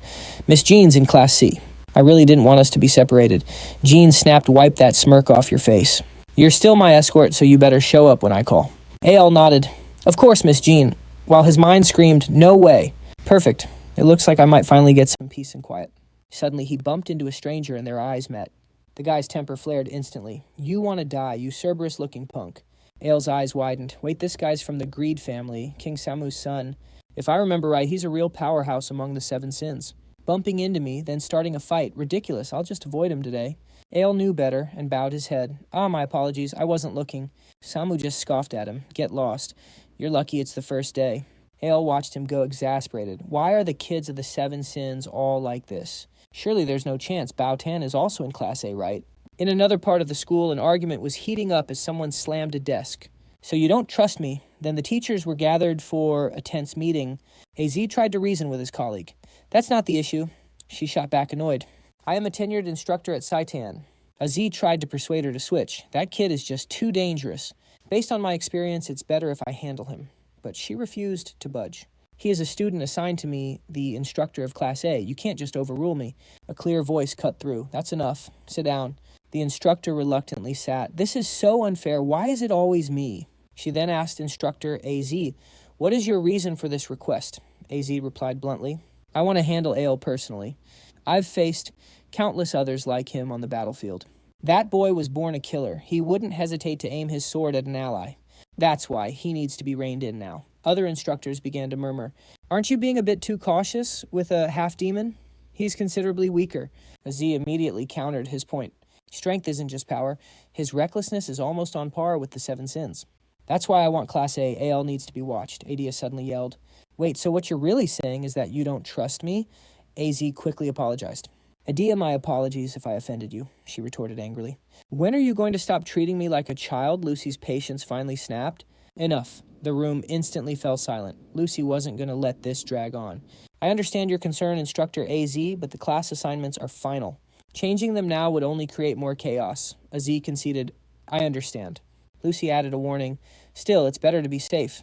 Instructors, please keep a special eye on Ael. This meeting is now over. Now please return to your classes and welcome the new students. The scene shifts to Class 1A. Ael forced a smile. Why is my luck so awful? At least it isn't Naha or Bautan. He escaped Jean, but not her right-hand woman. She deliberately stomped over to his desk. You followed me all the way here, Ael just sighed. Class placement is totally random. Son let out a loud laugh. Awesome, I'll grant you the honor of being my slave. Adele just sighed, thinking she was at it again. Samu suddenly cut in. Hey, you two, quiet down or I'll end you both. Joe instantly took the bait. What did you just say to me, you punk? And just like that, they started throwing punches. A punk am I? I'm going to kill you. Adele was already concerned for his school career. I'll be able to fit in here. Right. With a loud slam, the main door flew open. The entire class fell silent, their eyes on the entrance. Adia appeared with a greeting. Wow, you all are a lively bunch. You aren't planning to fight on day one, are you? As Adele studied her, the instructor began her introduction. Welcome, everyone. I'm the instructor for Class A. Make sure you remember my name. I'm your senior, and they call me the Calamity Corps. A buzz went through the classroom. The corps that took down 10,000 at Bolus River, I thought it was 30,000. Adele was secretly thrilled. With someone like her as my instructor, my survival odds might actually go up. Adia wrote on the board. All right, introductions are over. Now let's discuss the curriculum. I'll be teaching you the art of the hunt. We won't be hunting animals or monsters. A student raised their hand. Then what are we hunting? Adia replied. We'll be hunting one of the very reasons you're here. Humans. A wave of excitement filled the room. Humans. So this is where it all begins. Adia added, but I only teach the hunting part. Other instructors will handle magic and weapons. Adele tuned her out, focusing instead on her appearance. She's actually pretty cute for an instructor, huh? She continued.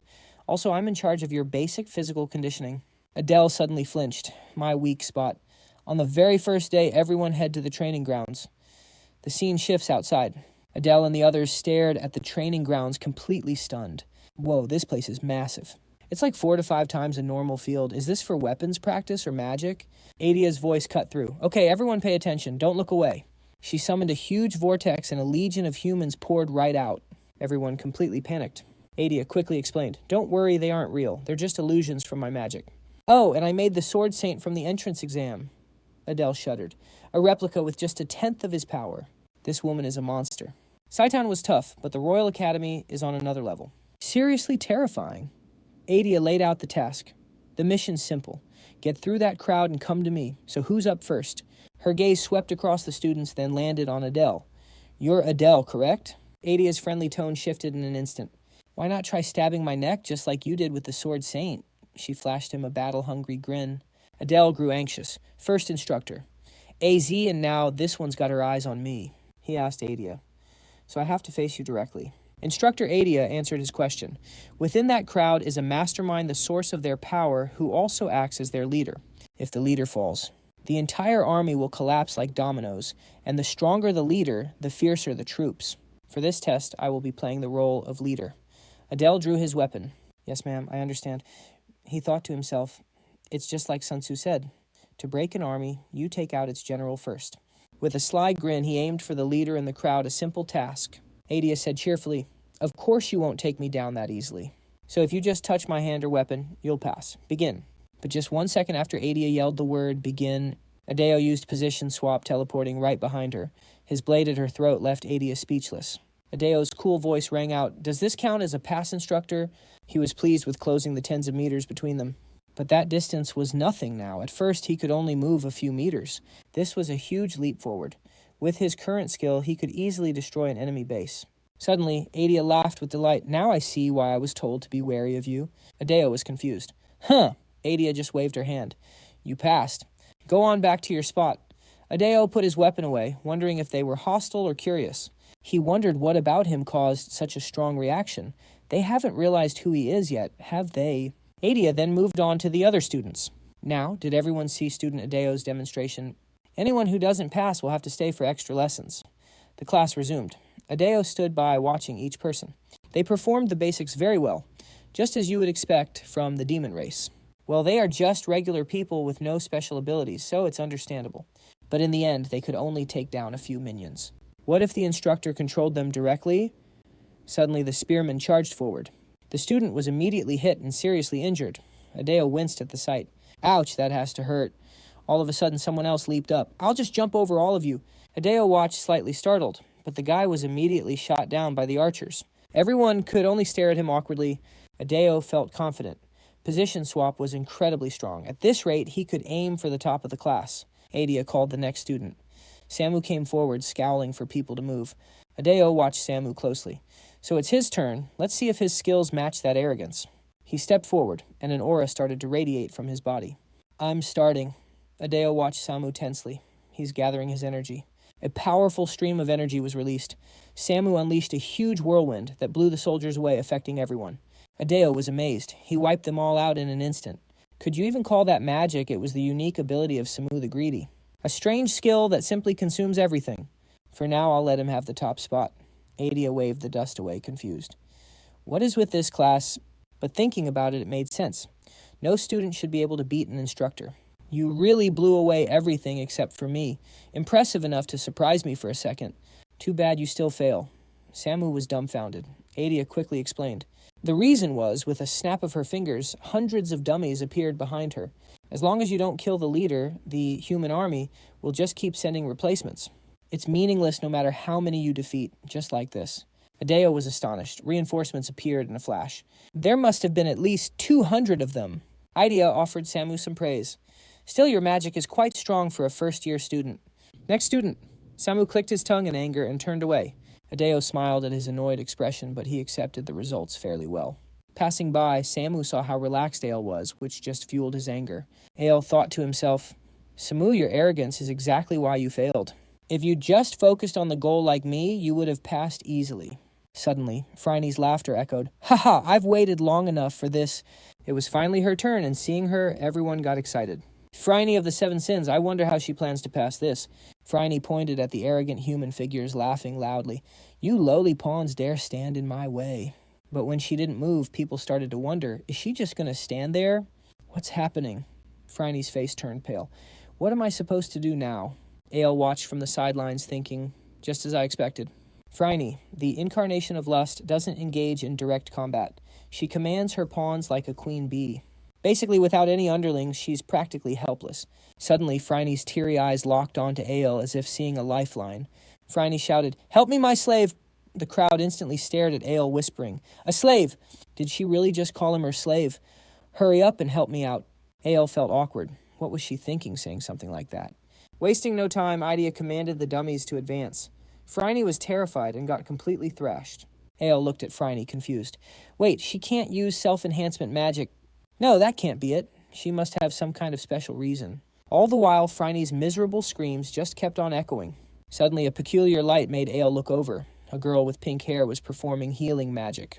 Thank you so much. It was no problem. I'm just glad you weren't seriously injured. Ael realized, is that healing magic? He was surprised. But isn't that something only humans can use? That must mean she's a half-demon too. I never expected to be classmates with a rare healer. I don't recall her name, but I should definitely try to connect with her. Should I just go over and introduce myself now? Just as he was about to approach her, he was suddenly called by the instructor. Student Ael, Student Phryne asked for your help a moment ago. The exam is over now. It would be a great help if you could assist her. Ah, yes, sir. I'll go right now. Ael reluctantly complied. But he felt a bit annoyed inside. She really has the worst timing. Ael walked up and flicked Phryne on the forehead. Hey, you useless thing. Stand up. It's all over. She started whimpering and crying. You saw everything, didn't you? Ael feigned ignorance. What are you talking about? Phryne snapped. Don't play dumb, you slave. Ael happily quipped back. Well, from what I saw, you're even weaker than this slave. That only infuriated Phryne more. You dare to mock me. Idia clapped her hands, restoring order. All right, time to clean up. Everyone gather up. I had some small hopes, but the results are pretty much as I expected. Regardless, you have all successfully completed your first class. Going through scenarios like this helps you understand your own place and your limits. Understanding that will help you all better support each other and achieve perfect coordination in an actual battle. At the Royal Human Academies, students are grouped according to their abilities. But here, class assignments are random, making teamwork the most crucial skill. That must be the point the instructor wanted to drive home. As for the only student who passed the test, Ael, I look forward to seeing your growth. Ael answered politely. Thank you, ma'am. I'll do my best to learn it all, Adeo replied. Time to head back to class for the next lesson. Adeo calmly watched the instructor. Did she just compliment me? Her tone sure sounded like she's got a beef with me. She's always looking for trouble, trying to make me her personal lackey. I wonder if I can start my own team here. Back at school, the day continued with one class after another. The second period began. The teacher introduced himself. It's a pleasure to meet you all. I'll be your instructor for theoretical studies. In theory class, we covered demon world history and human weaknesses. Demons centered around the first demon king, and our bodies are similar to humans. Next time, we'll have a quiz on today's lesson. Study up if you don't want to fail. After theory class, Adeo collapsed onto his desk with a sigh. Seriously, this is just like my old school days, so exhausted on day one. He watched everyone laughing together, a single tear rolling down his cheek. I still don't have a single friend, just like the good old days. Then he noticed the pink-haired girl again. Oh, right, there's her. Maybe I should try talking to her this time. He walked over to say hello. It's nice to meet you. I'm Adeo. Suddenly, all eyes in the room turned to them. Adeo was confused. Whoa, why is everyone staring at us? The girl shyly replied, yes, nice to meet you too. Adeo just smiled back. Right, two half-demons talking is always a big deal. She looks uncomfortable. I should probably save this conversation for later. With that, he turned to leave. I'll catch you later then. She said goodbye as well. Adeo walked off. Maybe I'll hit the restroom to recharge my mana. Opening the door, he ran smack into Samu. Talk about bad timing. Samu scowled. You again? Adeo smiled politely. I was just leaving after you. Samu brushed past, insulting him. You disgusting inferior creature. That was the last straw for Adeo. His friendly aura vanished as he shot back. Your family must be so proud, huh, Samu? Whipped around enraged. What did you say? Adeo continued, to raise a walking, talking piece of trash like you. Samu's face twisted with rage. You filthy rat, I'll tear you to shreds. A fiery aura erupted from his body. But Adeo was no slouch either, quietly drawing his own sword. His mind was filled with a rare cold malice. This guy is pure trouble. If he gets in my way, I should just end him now. If I use magic, no one would probably notice if he lost an arm. Suddenly, the teacher's voice boomed. Stop that immediately. Class is starting. Both of you take your seats. Samu and Adeo stared, startled. When did he even get here? The instructor's presence instantly calmed the room. Adeo was stunned. He didn't just appear out of nowhere. He instantly nullified our powers. Just who is this instructor? The teacher adjusted his glasses and began to speak. Now then, allow me to introduce myself. Everyone, to your seats. Samu and Adeo returned to their seats, still fuming. Letting it end like that was so frustrating. The instructor began his introduction. All right, settle down. I'm Professor Dobo. I'll be your magic instructor. This certainly piqued Aid's interest. Ah, the magic professor. Being an instructor at Satan means he must be powerful. I'm so excited for this. Magic is the first thing you think of in a fantasy world. In the novels I've read, magic is totally different from talents or other traits. It's probably more like a skill, or it could even be a field of academic study. Professor Dobo began, before learning magic, there's one thing you all must know, and that is your attribute. These are based on earth, water, wind, and fire. Add dark and light, and you get the 6 basic attributes. Aid thought, most people only have one attribute, but I might just have 2. The Bao family's dark attribute is a given, but I'm unsure about the Ain family's. Dubo started the first lesson. Today we will determine your magical attributes. Each of you will place a hand on this orb. Its color will reveal your attribute. Everyone please form a line. Aid quietly watched the first student go up. I'll just hang back and observe for now. Dubo instructed, go on, place your hand on it. The orb instantly turned a deep blood red. The professor used the student as an example. This student has the fire attribute. Green, on the other hand, indicates wind. Next student, place your hand on the orb, an earth attribute. Aid grew nervous as his turn neared. Is it my turn already? I guess I'll find out my attribute soon. Dubo called out again. You next step forward. Aid replied, a little surprised, yes, sir. He knows my name. All right, let's do this. He then placed his hand on the orb. It slowly shifted to a dark color. Both of them were stunned. What is this color? Dubo leaned in for a closer look. Well, this is rare. Half black and the other half is gray. Aid asked, Professor, what attribute is gray? Dubo started to explain. Black typically represents the dark attribute common among high-ranking demons. But a shade of gray like this is exceptionally rare. Aid asked, so you don't know either? Dubo adjusted his glasses. I know. I'm just surprised because it's so incredibly rare. Gray represents chaos. It's a magical attribute that defies the natural order. Aid was shocked. A magic like that exists. But the professor slowly shook his head. I'm sorry, but that's all I know. Aid felt a small hint of disappointment. I've never even heard of this attribute before, and it wasn't in my original novel. Magic that defies the natural order. That phrase has to be the key to all of this. For now, I'll focus on my dark attribute. At least I'm certain about that one. Gray magic that defies the natural order. As he was thinking, someone appeared. Fio John tried to sneak up behind him, but he sensed her immediately. What are you doing back there? Fio John was shocked. How did you notice my silent steps? Silent step, huh? Fio John scoffed. That's not what's important right now. What were you thinking? Aid was confused. What do you mean? She asked accusingly.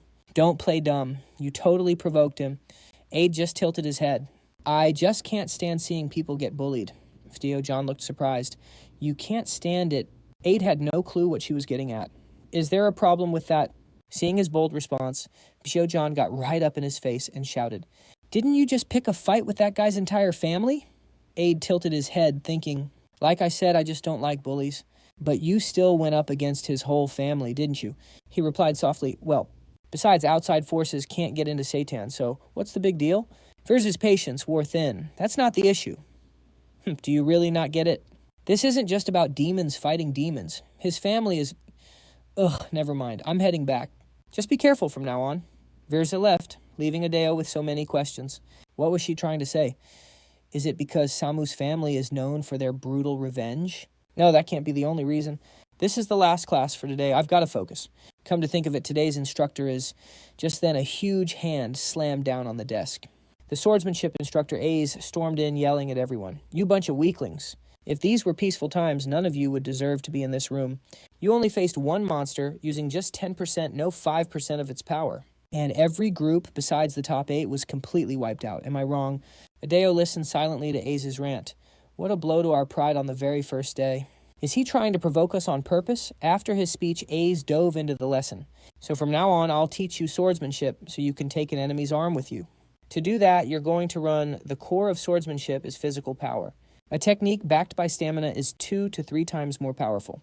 Under Aes's strict lesson, all of Class A was sent running for their lives. Everyone was running on fumes about to collapse. I think I'm going to die. How much longer do we have to run? This is already our 30th lap. It didn't take long for Foon and Samu to get caught. Hey, you two, who said you could use magic? They both bowed low in perfect sync. We're sorry, sir. He handed out their punishment sternly. You two start over from the beginning.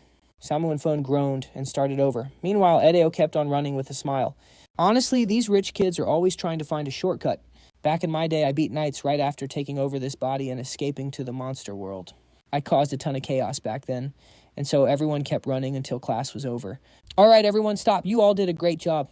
Students who finished all 50 laps, you can head back to your dorms. Anyone who didn't finish in time stays for extra lessons. Adeo let out a sigh of relief. Man, today was seriously no joke. Time to hit the dorms. The scene shifts to the dorm entrance. Adeo wearily dragged his feet. I'm so tired, I just want to go inside and crash. Now where's the guy's dorm entrance? Suddenly, a hand landed on his shoulder. On guard, Adeo instantly flinched away. He spun around, startled. Why is she here? He quickly composed himself. Oh, it's Lady Jean. Are you heading back to the dorms? How was your first class? Did anyone give you trouble? This scene could easily be misunderstood. Is there something going on between them? Suddenly, Jean spoke up. You're too weak. You lack training. Let's go practice and you're going to help me. Right, Adeo's face fell when he heard her. Man, this girl really never gets tired. Jean took the lead. There's a student training room nearby. We still have time, so hurry up. Adeo had no choice but to obediently follow her. Still a chance to train with a descendant of the 7 deadly sins. No matter how tough, this would be a huge benefit. The scene shifts to the training room, and Adeo looks around completely amazed. This place is huge with lots of training equipment and people working hard. Jean walks to the weights and points. Shall we start with these, Adele? Adele takes off his jacket eager. Can I go first? Jean gives him a heads up. That looks heavy. But Adele waves it off. No worries, I've trained for years. How hard can this be? He tries to lift the weights, but they don't even budge an inch. Jean gives him a cold look. Too weak. Don't go hurting yourself. Adele's face turns completely red from the embarrassment. I guess Adele's old body has never been able to do this. She gets into position, showing him the proper form. Jean lifts it like it's made of cotton. Adele is totally amazed. Whoa, that's amazing, milady, he says, smiling at her.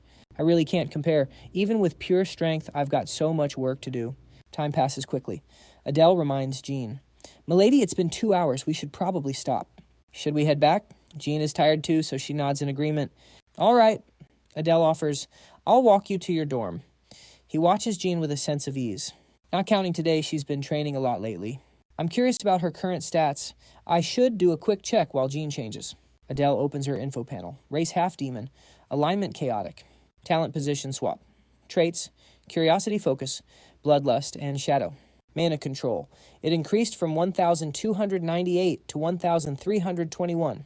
Everything else is the same, but her mana is just 1,321, even after training day and night. It only went up by 24. Well, this is the slowest growth period anyway. Should I get her a potion or something? Lost in thought, he misses Jean. I'm done changing. Adele, what are you doing? He jumps, startled. Oh yes, let's go. They both leave the training area, head for their dorms, and then say their farewells. Well, you get some good rest. You too. After saying goodbye, Adele sighs. Man, I'm seriously about to pass out. I'll just head straight to the dorm and crash. Up the stairs, turn right. My room number is 407. Here's the 4th floor. Standing before the door, Adele feels a little anxious. I wonder who my roommate is. I hope they're skilled and have a nice personality. If I need to, I'll get them on my side. My first guy friend in the demon world. This is exciting. Adele opens the door with a smile. Hello, nice to meet. But his words die in his throat. His new roommate is none other than Samu. Samu looks equally unhappy, wondering why he's here. Sharing a room with Adele is out of the question. Adele sits down, stressed, tapping the table. Damn it, this is a total disaster. Of all the people here, I had to get stuck with him. They both unconsciously turn to look at each other, and a fresh wave of annoyance hits them. Samu doesn't bother hiding his disdain. Shh, you filthy half-blood. Adele feels the same. He doesn't say it, but he really wants to kill Samu right now. Should I just get rid of him, but he knows that won't change anything. He sighs, feeling helpless. Then Adele stands up, which startles Samu. Samu scowls and stomps over. You want to fight, huh? Adele immediately retorts. Are you crazy? You want to fight here? I'm just going out, so enjoy your rest. Samu glares at Adele's back as he leaves, clicking his tongue. Tch, what a jinx. Adele walks out feeling totally frustrated. I thought I could finally relax. Who knew he'd be my roommate? I'll take a walk and come back after he's asleep. He's not even a child of wrath, so what's with the short fuse? Tsk, I don't get it. He calmed himself down to think. Come to think of it. Samu's from Gluttony. Maybe he has a chaotic alignment like me. I never really cared until Instructor Dobo mentioned it. So what does chaotic even mean? Is it a mana attribute? Should I ask my info sheet? Nah, it would have told me when I was learning. It'll probably teach me about chaos later, so no need to waste points. Man, it's so annoying being left in the dark. Anyway, time to find a place to practice mana. A noise in a tree made Adele look up. A sparrow! Well, not quite, but they have some cute birds around here. He watched it quietly for a moment. So even in Satan, other little creatures roam around. How interesting. That night, Adele waited until Samu was asleep before he tiptoed back inside. Perfect, he's out. I'm wiped. Time to crash. I should probably practice mana first, but he was so tired he passed out instantly. A dark figure approached Adele. Samu's eyes glowed as he stared intently. Samu scowled at the sleeping Adele. His face looks dumb even when he's asleep. So irritating. He even had the nerve to insult my family. Even if I were wrong, there's no way I'm apologizing first. He then returned to his bed. My head's a mess. I have way too much on my plate. Why waste my energy on a lowlife like him? But his performance in class, it made my heart pound as if it were being squeezed. It felt like a pain I've experienced before, but why? Suddenly, Samu shot up, clutching his stomach. Crap, is the gluttony kicking in again? This hunger is completely out of control. I feel like I'm withering from the inside. I can't stand this. Adele suddenly turned over, startling Samu. Oddly, the pain started to fade, as if being hungry wasn't enough. Now I have to see this annoying face first thing. I seriously want to punch him. The next morning, Adele woke up in a daze. What time is it? Is it morning? Just then a noise came from the window. He quickly went to check. Is that the same bird from yesterday? Satan has strict rules on outsiders. How did a living creature get in here?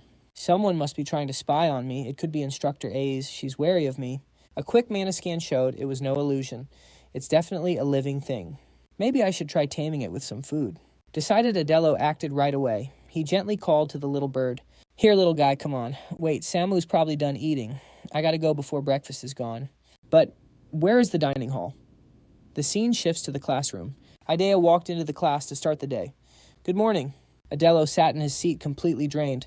I looked all over and missed breakfast. Hope no one stares today. Idea spoke up. I have an important announcement. Is everyone present? He flinched. An important announcement, she began to explain. Today we'll be selecting a class president. A class president out of nowhere.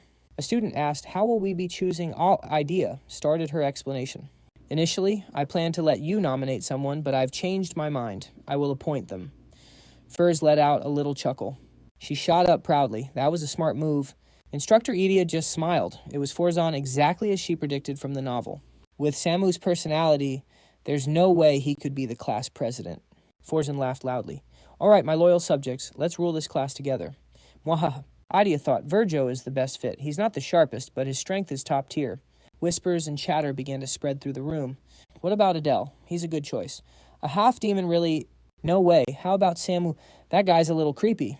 Adele calmly sized up the situation. Was his performance really that impressive? It felt nice to hear his name mentioned.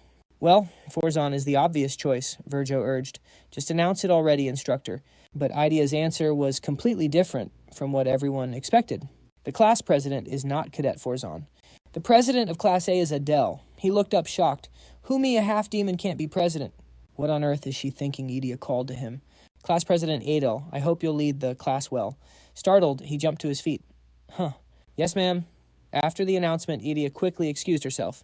I have another class to teach. Just stopped by to let you know. To get ready for midterms, please focus on practical exercises.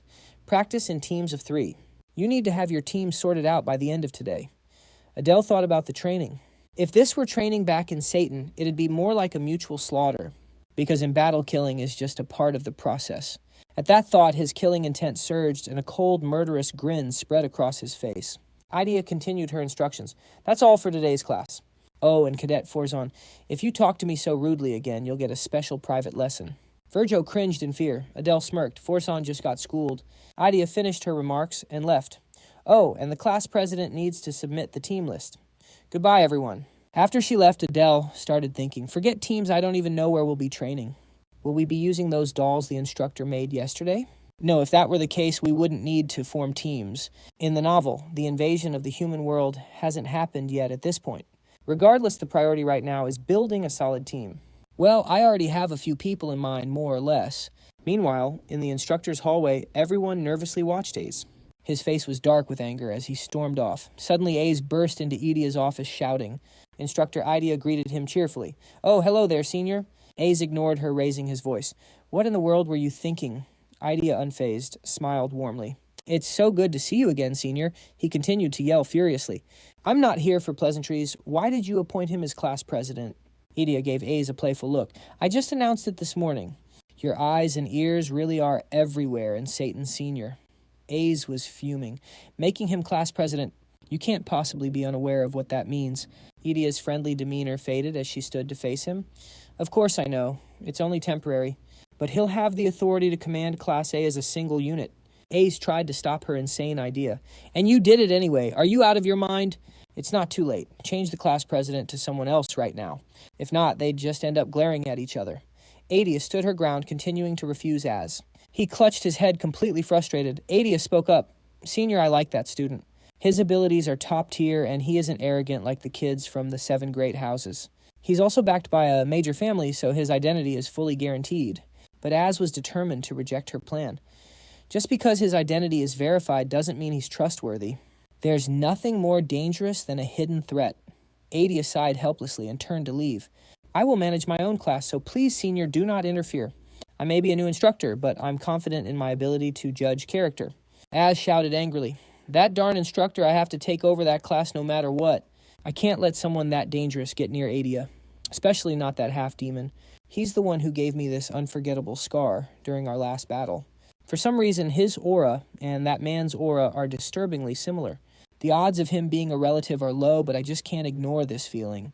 This is far too suspicious. I still don't understand what he's really after. Az walked to the window and let out a long whistle. A bird flew down from the sky. It was the very same bird that had been keeping an eye on Ado this whole time. Az looked at the bird, thinking that so far nothing seemed particularly strange. He ordered it to continue its surveillance, telling it to never take its eyes off him. Meanwhile, in Adia's classroom, Ado felt a bit down as he looked around at everyone. Everyone is busy forming teams during the break, huh? But even though I'm the class president, no one wants to team up. Do I look that suspicious? Suddenly a voice from behind made Ado jump and turn around. Would you like to team up with me? But the offer wasn't for him, it was for Samu. Samu didn't say no, but coolly replied, anyone's fine as long as you don't slow me down. The other student was thrilled. Thanks, Samu. This here is my friend. Ado clicked his tongue, annoyed. Even that guy found a team, so why has no one asked me? I guess there's no other option. I'll have to make the first move myself. No one wants to approach a half-demon. I need a team before time runs out. I'll just have to pick someone randomly. With that, he stood up and approached the pink-haired girl. Hello. She looked up to see Ado coming toward her with a seriously dark aura. She trembled instinctively, her face turning pale. Then she realized how she was reacting. She quickly tried to calm herself down. Ado, meanwhile, was sizing her up. She got that scared just from a mana scan. Her mana level is decent, though. Her healing skills are good, too. A perfect teammate. He spoke first. I'm Ado. We've probably met before. Have you found a team yet? She trembled as she replied, No, not yet. Ado was thrilled. Great. What's your name? She answered softly. Luna. Ado couldn't help but compliment her. Luna. That's a cute name. So will you team up with me? Being in the class president's group has its perks, you know. But Luna hesitated, stammering. Seeing no other way, Ado decided on a little intimidation. "Luna," he said, releasing a gloomy aura as he looked at her. "Time's almost up. And we're both half demons. We should stick together, don't you think?" Terrified, Luna had no choice but to agree. "Yes, let's be a team." He happily held out his hand. "An excellent choice." Suddenly Flo's face popped into view, teasing them. "What's so excellent about that? Ho, ho, ho, it looks like you two are still looking for members." Ado was surprised. "Where did she even come from?" Flo leaned in closer and spoke. "All right, I'll accept both of you into my party." Then the two immediately started arguing. "We just formed our team, so you should find another one." "Don't be ridiculous. I was right here and heard everything." Luna watched awkwardly. Why did these two have to show up? John cheerfully declared, "I haven't accepted you as the class leader yet. The real commander of this class is me." Adu stayed silent, looking tired. Should I just ignore her? This made John angry. "Why aren't you answering me?" But then he had a second thought. He doesn't look like he'll back down, though. Fine, whatever, let him join. The condition was that John would be the team leader, but he had to consult me before making any major decisions. He's from the Seven Sins clan, after all. Keeping him close could be useful.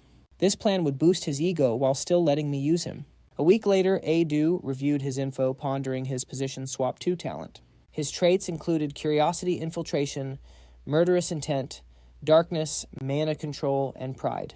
His stats increased from 1,321 to 1,332. I need some kind of potion. Mana is one thing, but this chaos attribute is another problem.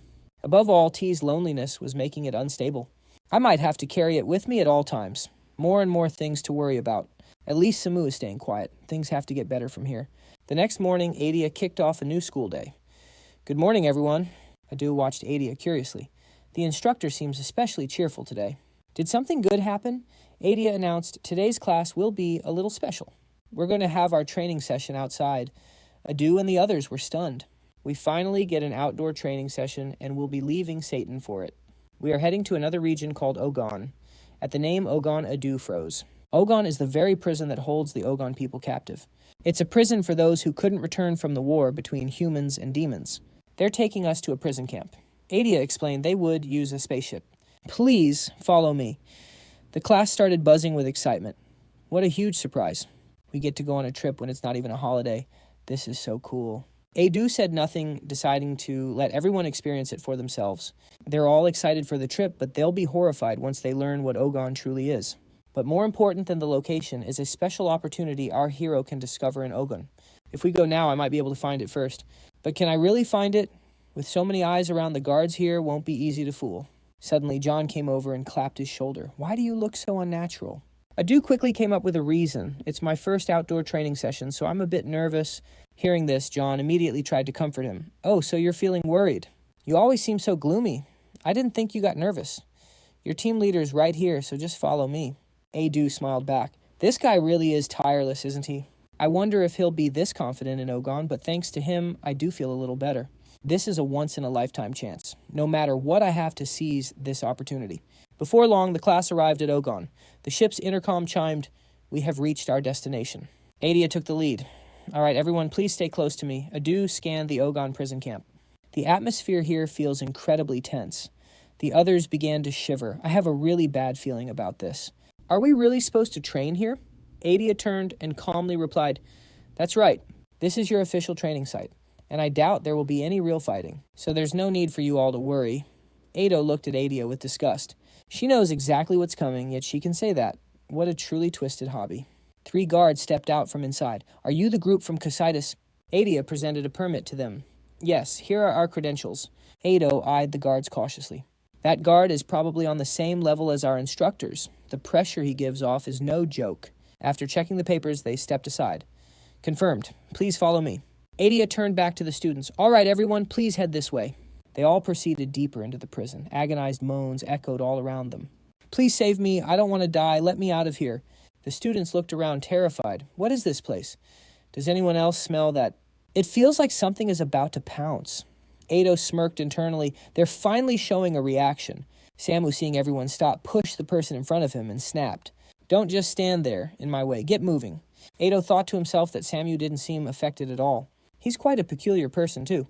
After a while, Adia stopped and called out, "Everyone." A dazzling light suddenly beamed down. We finally arrived at our training location. Once they got a better look at the prison's interior, the students grew tense.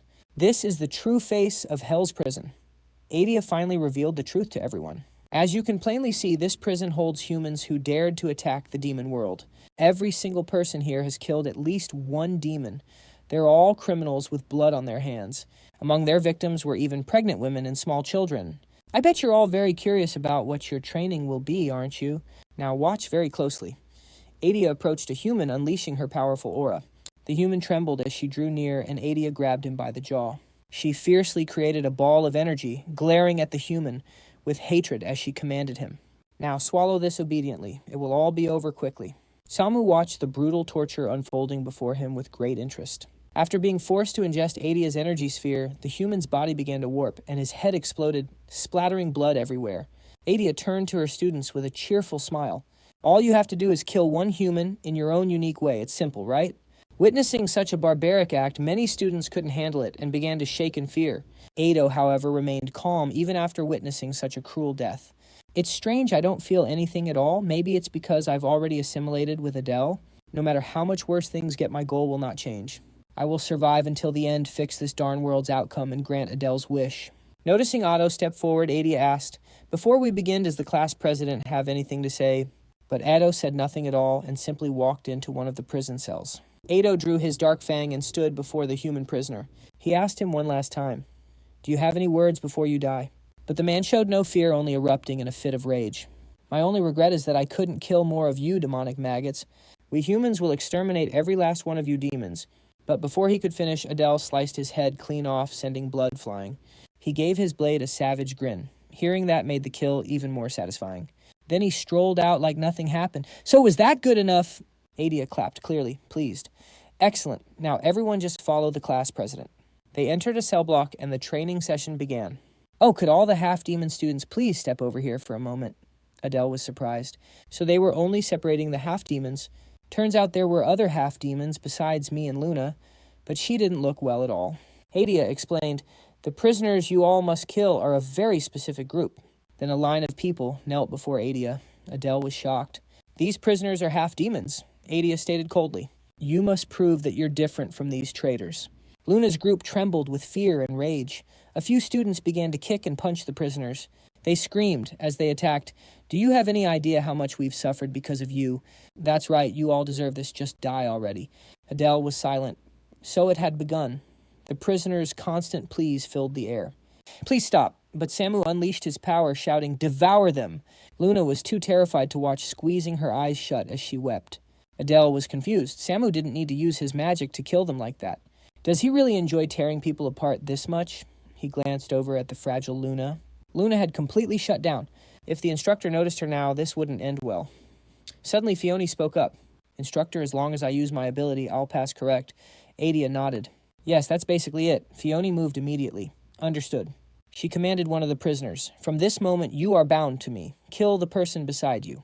Manipulated by Fiona, the man frantically strangled his neighbor, ignoring all his pleas for mercy. Fiona turned back to Adia and asked, "Is that sufficient?" Adia let it pass, though she wasn't entirely pleased. "Yes, you pass. We can work on fixing that soft heart of yours later on." Adele watched Fiona evaluating her. It was clear Fiona held no shortage of hatred for humankind. But she was more soft-hearted than I expected. Adia crossed her arms, eyeing Luna. "Only one left, I see. Student Luna, it's time to prove yourself." Adele grew worried. If Luna failed to complete this training session, she was already too frightened to speak. The shock was so great that she couldn't even look up straight. "No, I can't do it. Please, just let me leave." Luna trembled, collapsing pathetically on the ground. All for a man who didn't even deserve to be called her father. "I came here to avenge my mother's miserable life, but I can't do anything at all." Suddenly Adele approached her. "Are you okay?" Luna looked up, surprised. "Just wait a moment," Adele said gently. "I'll help you with your training." Hearing that Luna flinched, he pulled out his blade and looked at Luna. "Let's begin. You might be scared, but you have to do this." Adele handed his weapon to Luna. He held her hand, telling her to relax her grip slightly. "If you just keep moving forward like this, you're going to be fine." He could clearly feel her intense fear through every tremor. Luna squeezed her eyes shut, then slowly opened them. Adele patted her head. "You did well." He then immediately took his weapon back. Things should have turned out badly, just as you'd expect for a half-demon. Unable to kill humans, she'd be exiled at best or worse.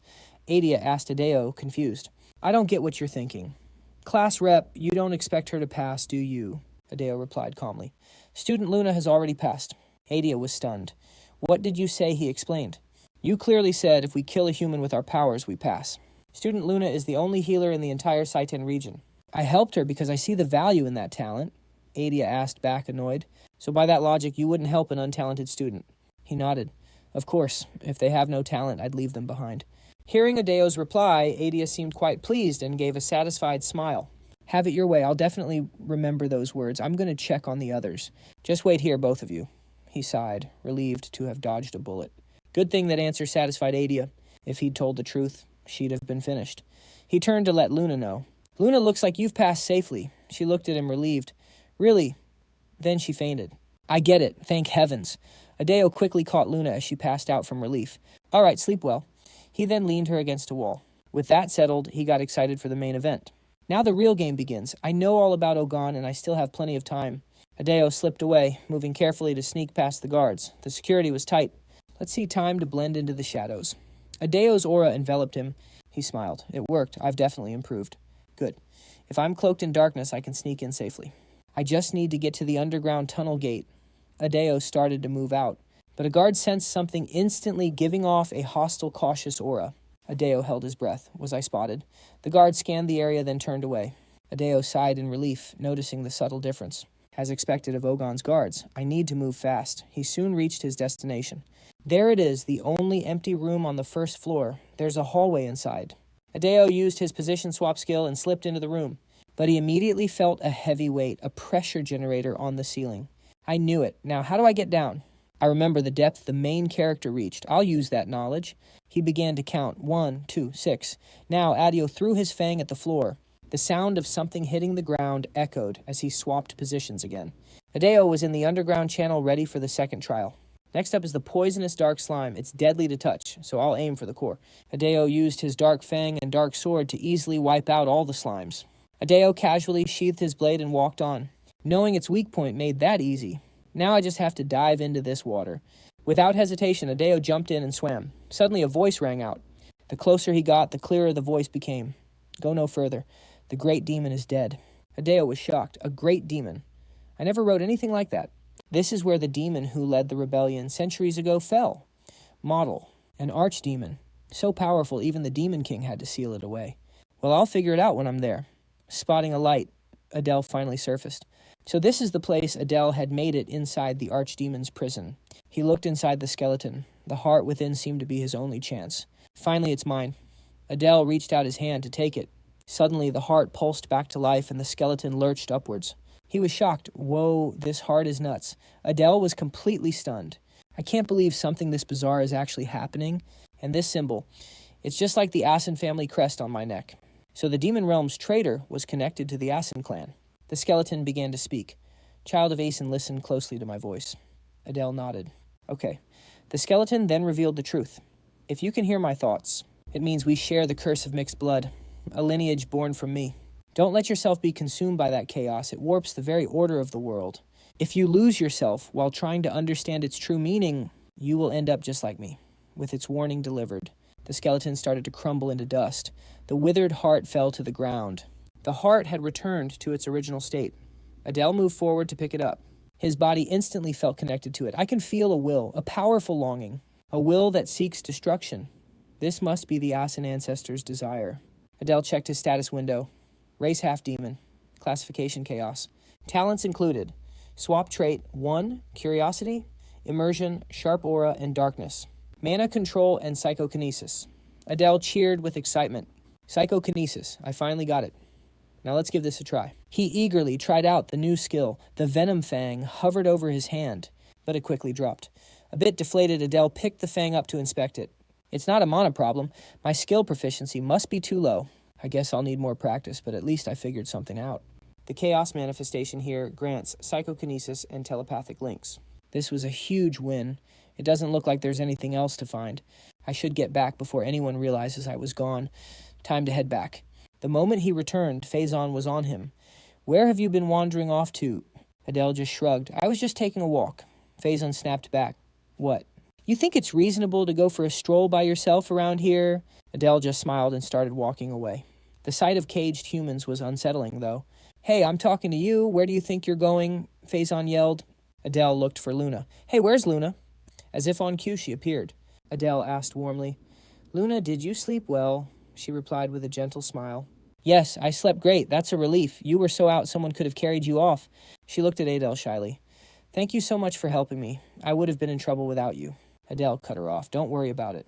Though inwardly, he was pretty pleased. "Now Luna owes me a favor. I'll have to find a good way to use that later." Eddie shouted, "All right, everyone gather up."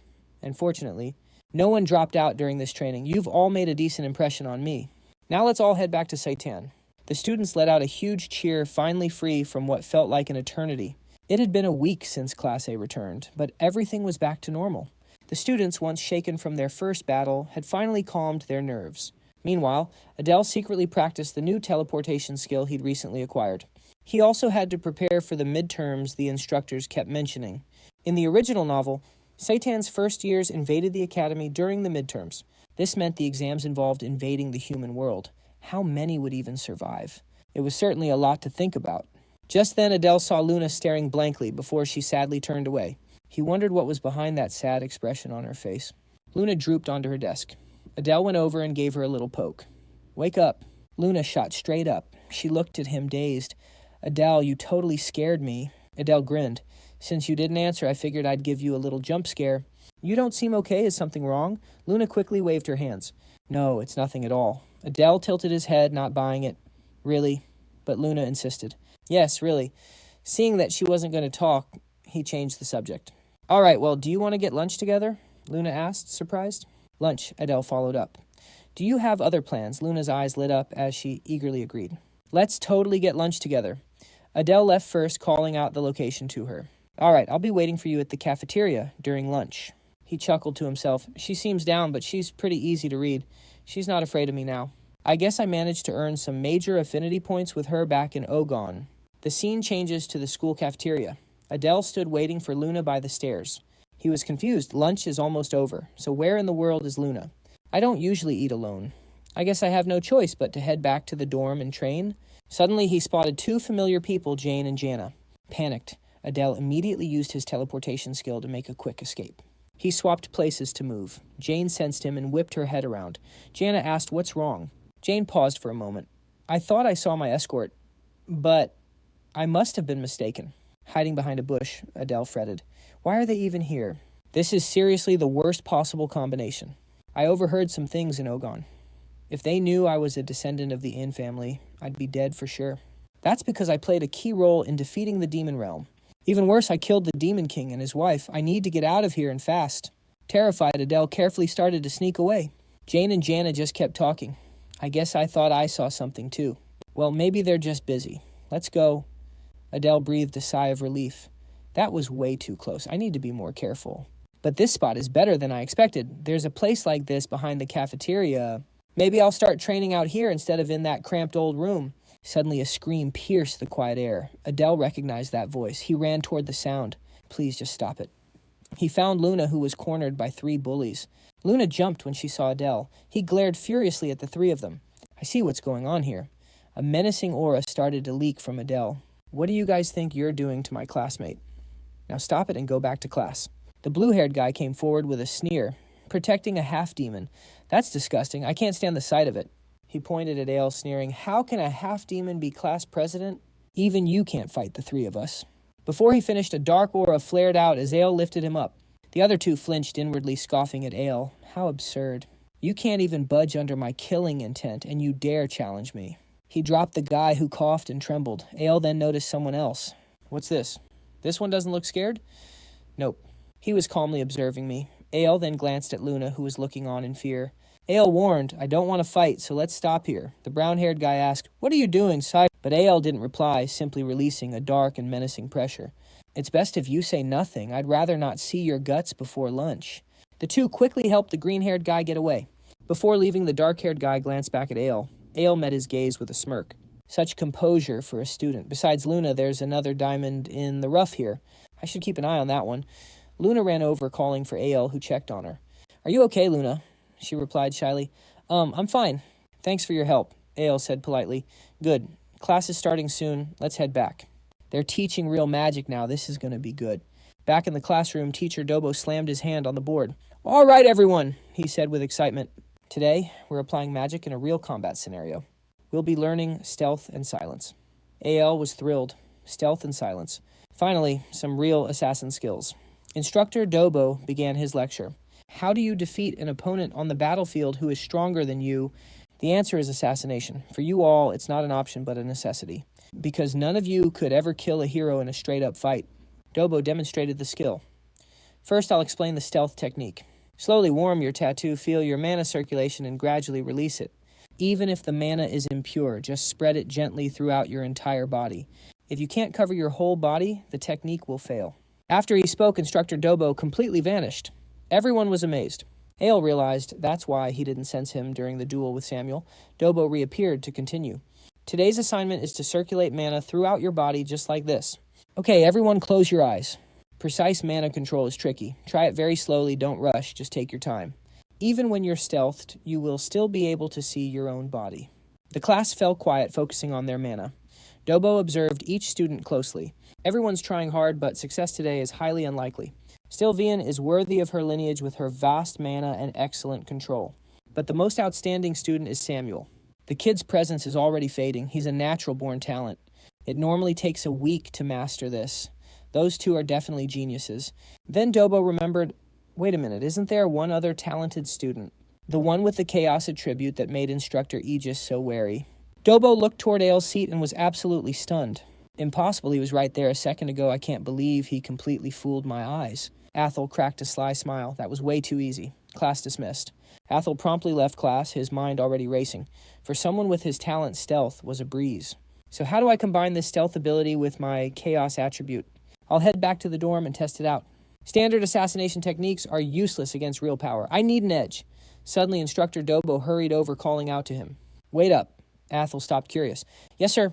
Dobo then asked, is this your first time formally studying magic? Athel simply nodded. Yes. This is my first time in a class, but I've been able to use my natural abilities for a while. Dobo laughed and scratched his head, then made an offer. Haha, I figured as much. If you're free, would you mind stopping by my lab? Athel was curious. Oh, and why's that?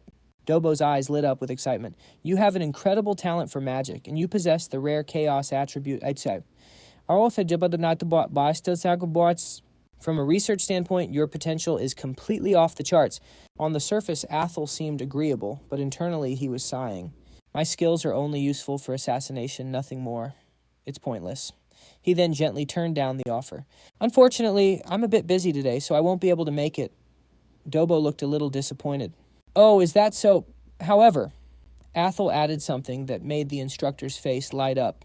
But I will definitely visit next time. The thrilled instructor repeated, you promise now.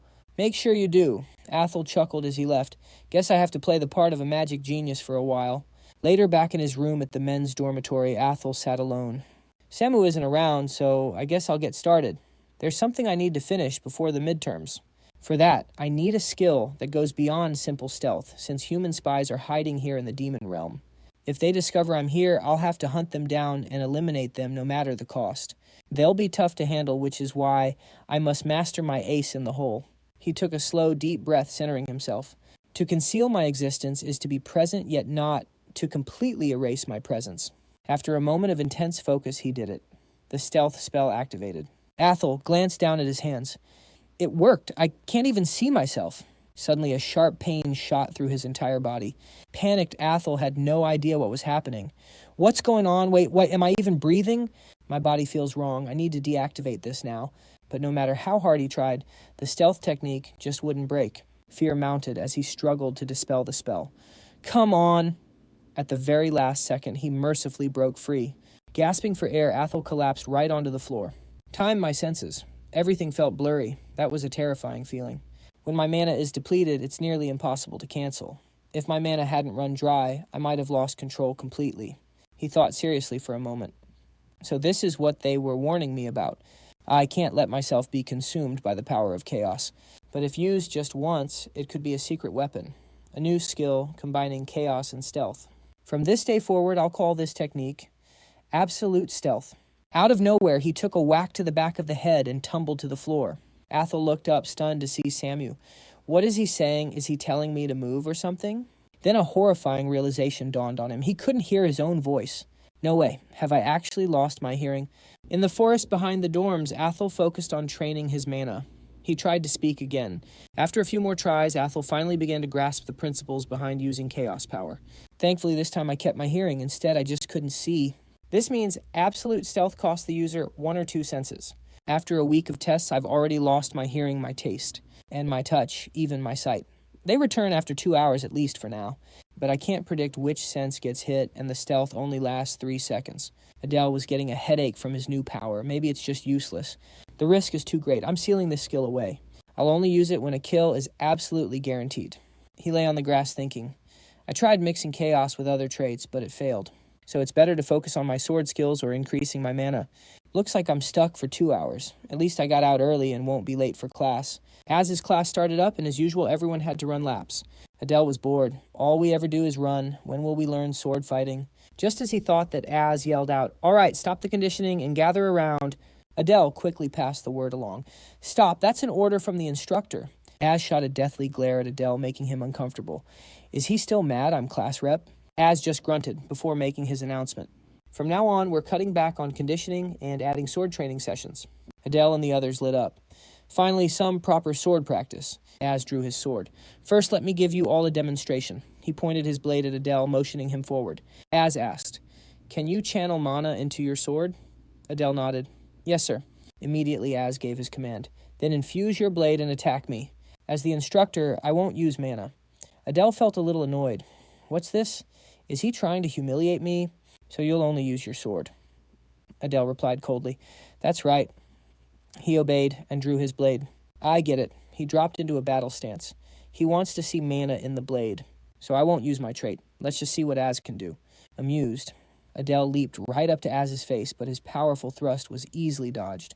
Adele followed up with a series of attacks, and Az simply dodged each one. He finally blocked one of Adele's strikes and gently pushed back. Adele retreated to maintain his fighting distance. Just as I expected, there are no openings. By human world standards, he's a high-level expert. In the demon world, skill and mana count for more.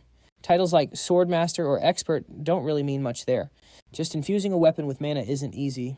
I really don't like being underestimated. So Adele adjusted his form, took a moment, then rushed at Az again. He aimed for his right carotid artery, and his thrust forced Az to dodge. Adele immediately reversed his blade, aiming right back at Az's neck. A hit. But it seemed Az had predicted this exact move. His voice was cold. Still not perfect. Then he caught the sword with his chest muscles. Adele was stunned, speechless, before Az slammed him down. The impact created a massive shockwave.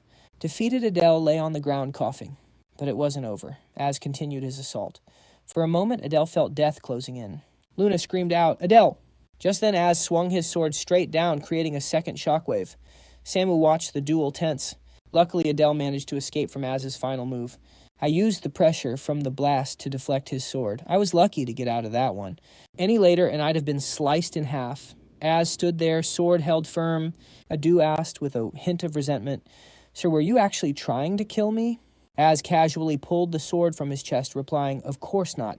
He tossed the sword back to him. Return to your position. Adu was miffed. So he really did intend to kill me. He came at me for real. Once the class settled down, Az asked Adu, Class President, what are your thoughts? Adu replied, That's the fighting style of the weak. Az didn't understand. What do you mean? Adu explained, You let me use my magic, but you purposely limited your own power. It's the only way for the weak to beat the strong, trading skin for flesh and flesh for bone. You give up bone to take the marrow. That was your strategy. His expression darkened as he thought to himself, He definitely could have dodged that last hit. But he chose to take it with his shoulder. That was completely intentional. Correct, Az shouted, startling everyone. He then explained the method to the students. In the human world, strong opponents are countless. A chance to win uninjured is almost non-existent. Make your opponent drop their guard. Don't fear an opening. Turn that very opening into bait to counterattack. Noble swordsmanship. You won't find that kind of thing in this class. I only teach you sword skills for winning. To call it a style would be a stretch. From now on, call this combat skills class. Ado quietly analyzed this. He means we should be ready to die if it means taking our enemy with us. The midterm exams are coming up. The instructor's intense reaction must have a reason. A spy from the human world must have leaked information about the exam. In the novel, only Saitan Academy suffered heavy losses while the Royal Academy was barely touched. Maybe Az suspects I'm the spy. I have to find the real culprit before things get worse. When class ended, Az ordered everyone return to the classroom immediately. The students filed out, but Ado remained. Az looked at him and asked, "Why haven't you left planning a little rebellion over what just happened?" Ado just shook his head with a wry smile. "Nothing like that, sir." Seeing this, Az turned his back. "Then get back to class." But he had no idea just how enraged Ado truly was, or that a murderous glare was aimed squarely at his back. The scene changes to the classroom. Ado was lost in thought again. Az will definitely never side with me, especially since he thinks I'm a spy. My own killing intent and my past ruthless actions probably make him uncomfortable too. But I can't give up this brutal lifestyle, not if I want to surpass the power of the seven sins. I need to build up my status and an unbeatable reputation. If Az continues to cross the line like before, then no matter what I have to do, he will face the consequences. He couldn't stop the anger from showing on his face, and right then Luna saw him. Her face fell with fear as she looked at him. Ado was startled. "What? When did she get here?" He thought, "I must have startled Luna again." Luna awkwardly replied, "No, it's okay." He asked her, "But did you need something?" Luna hesitantly spoke up. You mentioned we'd have lunch together, so I wanted to ask about today." Adu's face lit up as he agreed. "Oh, right. Sure, let's go today." The scene shifts to the school cafeteria, where Ado carried a huge plate of food. They sat across from each other and chatted. It had been a while since a meal like this. "Wow, that's so much food. If you waste it, the god of gluttony might punish you." Ado joked back, "Then I'll just have to make sure I eat every last bite." Luna looked at him amazed by his appetite, but then just smiled and began to eat. The two of them began a rare, peaceful lunch before the major trials of the exam were to begin. Then 3 familiar faces walked through the door. The green-haired guy saw Adele right away, and Adele gave him a little wave back. The guy just clicked his tongue. "Let's go." The black-haired guy from the other day just watched him with a calm expression. Adele then asked Luna, "What did those guys do to you?" Luna replied, "They used to bully me. I'm not really sure why. It just sort of started happening one day. Maybe it's because I'm weak and don't have any special physical traits. It's true Luna only has a recovery ability." Adele listened with a serious face. "Is that so?" But Luna quickly added more details. "Oh, it wasn't like they beat me up or anything. They just insulted me or took a little money sometimes." Adele couldn't help but worry about her. "Tisk those guys. You should probably stick close to me." But Luna was determined and refused. "No, that's okay. I'll prove on my own that I'm not a traitor to the nobles." Adele replied, "If that's the case, then you should stay even closer to me." Then he asked her, "By the way, who is that other student?" Luna looked over. "Who?" He pointed toward the black-haired guy, the one with the spider tattoo on his cheek. Luna remembered and said, "Oh, his name is Kyle." Adele was surprised. "Kyle. That name sounds so familiar. Could it just be a coincidence? I wonder if the description in the novel matches." He asked Luna, trying to get more information. That Kyle, is he a half-demon? But Luna denied his question. "What are you saying, Adele? He's a pureblood. But he does seem pretty scary. He always looks at half-demons with contempt." Adele looked at Luna as if he'd discovered something. "You mean like he's looking at an insect?" She nodded. Adele immediately started paying more attention to him as his mind raced. "That's the exact same look I used to give the people in the slums. He's a very, very suspicious character. Should I buy an information slip? Now, what if I just waste my money? Besides, I still haven't memorized the names of all my classmates. I'll just check for myself." All right, I have a decent amount of info on the spy. Without hesitating, Adele got up and went over to greet the group. Seeing Adele approach, the green-haired guy shot up angrily. "What is it?" Adele paid him no mind, looking down at Kyle and starting a random conversation. "There's a female student in the first-year Saitan class." Kyle suddenly froze and the air grew tense. Adele continued. "She's a half-demon, and her only living relative is her older brother." The green-haired guy, furious at being ignored, yelled, "Hey, are you ignoring me, you bastard? Last time you only won because I was careless." But Adele kept ignoring him and focused on Kyle. "Her name is Jane." Right. Hearing the name, Kyle slowly turned around. He stared at Adele with a face full of hatred. The green-haired guy came over and shoved his shoulder, trying to get him to leave. "It's Jean. Now get lost, will you?" Suddenly, Adele grabbed the guy's tie and yanked it down. Adele slammed the green-haired guy's head right onto the table. The guy held his bleeding head, crying out in pain. Adele coolly rubbed his wrist and said, "So that's her real name." Unable to take it anymore, Kyle slowly stood up, killing intent radiating from his face. But he couldn't risk revealing his identity, so he held back and turned away. However, that reaction just made Adele even more certain of his theory. He watched him leave with a sly smile. Found you. After Kyle's group left, they ducked into a restroom. They had the green-haired guy wash the blood from his head. He angrily punched the mirror. Damn it. Another damn mixed blood. Then he turned to Kyle and yelled resentfully, Kyle, you're gonna get him back right. But Kyle just stood there silently. His silence only made the green-haired guy angrier. He stepped closer to Kyle, shouting, What's wrong? Why aren't you saying anything? You're the one who said not to trust half-demons. You started this, and now you're backing out. Unwilling to accept it, he grabbed Kyle's collar. You pathetic coward! Keel instantly snapped, viciously slamming the guy's face into the wall. He didn't stop repeatedly smashing the blue-haired man's head against it. The other man watched, frozen in fear, unable to process anything. Keel sneered, disgusting insects always buzzing. The brown-haired man trembled. Keel, what's gotten into you? Kylie didn't respond, just glared, as if they were trash. Get them out before I kill them both. After they vanished, Kyle faced the mirror. He washed his face to cool down, then double-checked his disguise. How could he possibly know my concealment and disguise spells are flawless? They were crafted by a top-tier archmage. There's no way my cover is blown, especially since I'm a disguised half-demon, not just a human. Could he be another spy from the human world? The Bay A clan itself personally guaranteed my identity.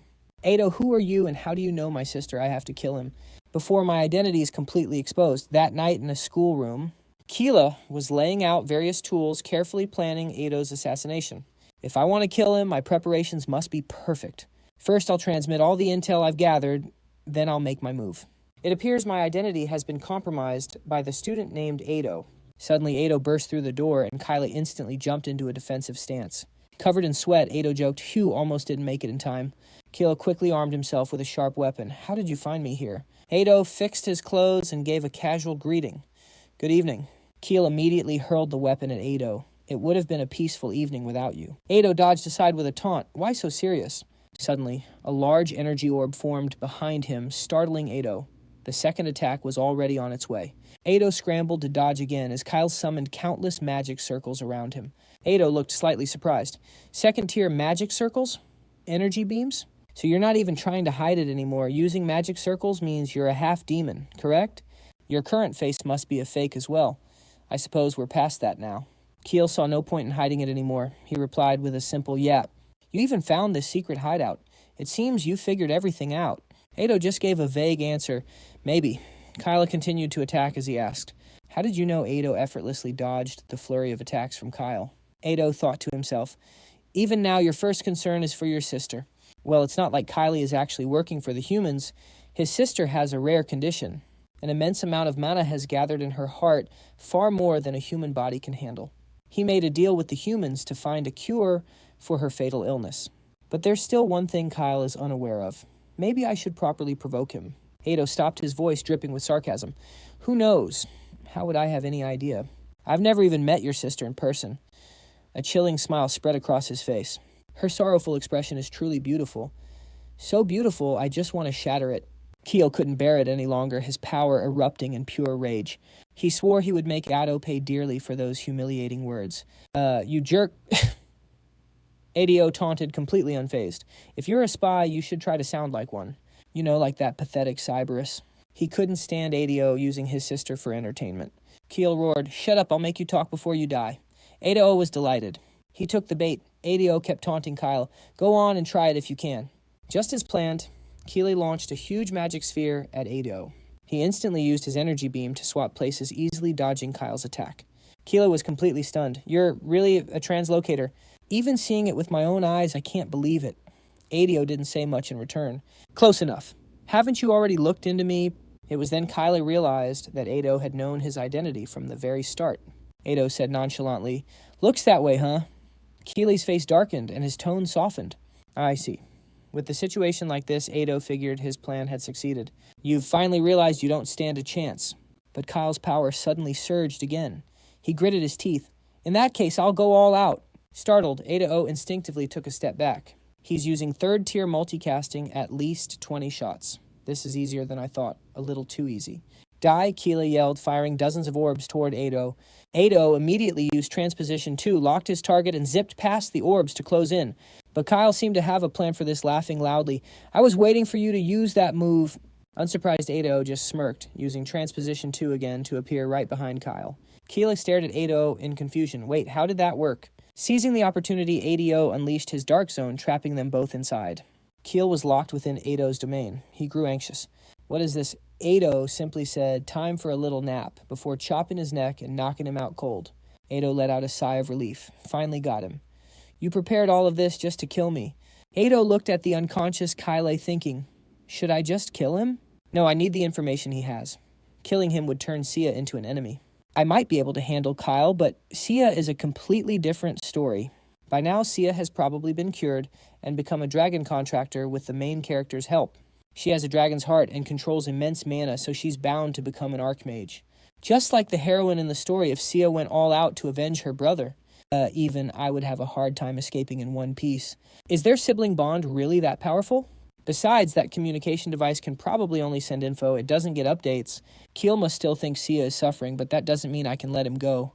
If only there were a way to tame this guy. Just then, Kyla began to stir. An idea hit Ado, and a sly grin spread across his face. "I've got it. There is a way." Keel groaned in pain as he shot awake. Ado stood over him, asking, "Oh, you're awake." Kyle frantically looked over his entire body, checking for injuries. Seeing he was unharmed, he glared suspiciously. "Ado, what are you planning?" Ado tilted his head, feigning confusion. "Planning? I don't know what you mean." He blew up, yelling, why didn't you just kill me? Why wait for me to wake up?" Ado calmly replied, "Oh, I was definitely waiting. But I'm surprised you thought I did nothing while you were out." With that, he revealed Bachi's parasite. Kyle backed away, clearly terrified. Ade just looked on, amused. "So you recognize this?" Ade asked. "You control poison parasites too?" Ade nodded. "That's right. This particular one is called a twin toxin. The slightest trigger can kill the host. It only works properly when it's in two people." Keeley shot up, yelling, "Twin toxin! What in the world did you do to me?" "Wait, two people? Don't tell me." Ade just kept on talking. "Yep, it's exactly what you think. The other half is inside Jay. Her body is pretty interesting. Her mana sensitivity is so high her heart can't handle it. Thanks to that implanting, the parasite was an absolute breeze. Her condition is extremely rare, but it's not impossible to cure." Keel, who had been trembling helplessly, suddenly saw a glimmer of hope. Ade then confirmed it for him. "And I'm the one who can cure her." Keel yelled in disbelief. "How could a kid like you do what even archmages couldn't?" Ade just chuckled. "Looks like you haven't done your homework on me. My family's parasite devours its host's mana." He then gave a little demonstration. Ade thought to himself, "Jay's heart can't handle all that mana, but the parasite eats it up. Since I know so much about Jay, he's definitely going to give in. Plus, he's playing right into my little act. What a useful guy." Kyle thought it over, lowering his guard a bit. "So that's how it is. That parasite is actually saving his sister." He got right to the point. "What do you want? You wouldn't tell us all this just to kill us. Not unless you obviously want something from me." Ade didn't deny it. A thick killing intent flooded the room. "That's right. But first a little threat." It made Keeley tremble. "I really don't appreciate your attitude. Never forget that your life and your sister's are in my hands." Keel got the message and bowed his head. "Fine." Satisfied, Ade looked at Kyle, then stood up. "I only want two things." Kyle looked at Ade, curious. "Two things." Ade laid out his first demand. He sent a false tip to the Royal Academy with that device. "Tell them Satan plans to attack the 53rd hero candidates at the Academy." Keel immediately refused. "And you're actually going to attack another class, aren't you?" "I can't accept that." Ade was quick to reassure him. "I know what you're worried about. Jay is at the Royal Academy after all. Don't worry. As long as you cooperate, I will guarantee Jay's safety." Hearing that, Kyle had no choice but to agree. "All right, I'll send the false info. And your second demand?" Ade gave his next order coldly. "Get out of this place." Keel was stunned. "You want me to leave, Satan?" Ade nodded. "Correct. I need you to do a job for me on the outside. Gather and report all rumors about hidden dungeons from the demon world on a regular basis." Kyle agreed without hesitation. "Fine. I'll get you what you want." Everything was going smoothly. Ade was secretly thrilled. A little bit of deception and things were going even better than he had hoped. Once the false tip is exposed, Satan will just get rid of Kyle anyway. Might as well use a spy's special talents for my own benefit. Suddenly Kyle spoke up. "But I have one condition." Ade was annoyed, but asked anyway.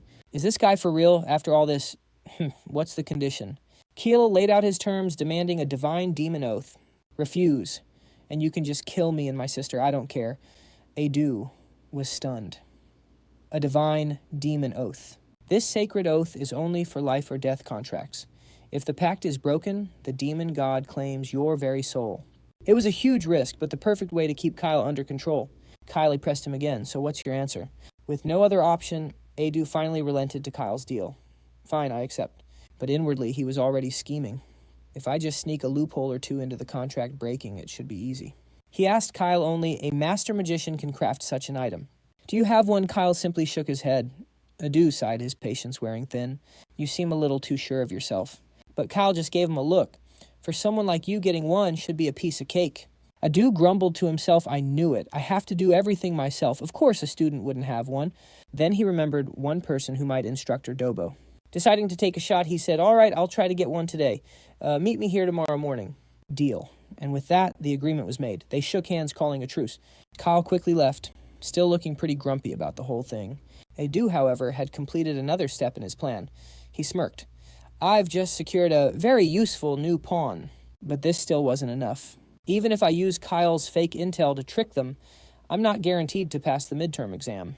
At the Royal Academy, my chances are close to zero, but I have to find a way to make it work. Over in Instructor Dobo's office, he was completely engrossed in a particular book.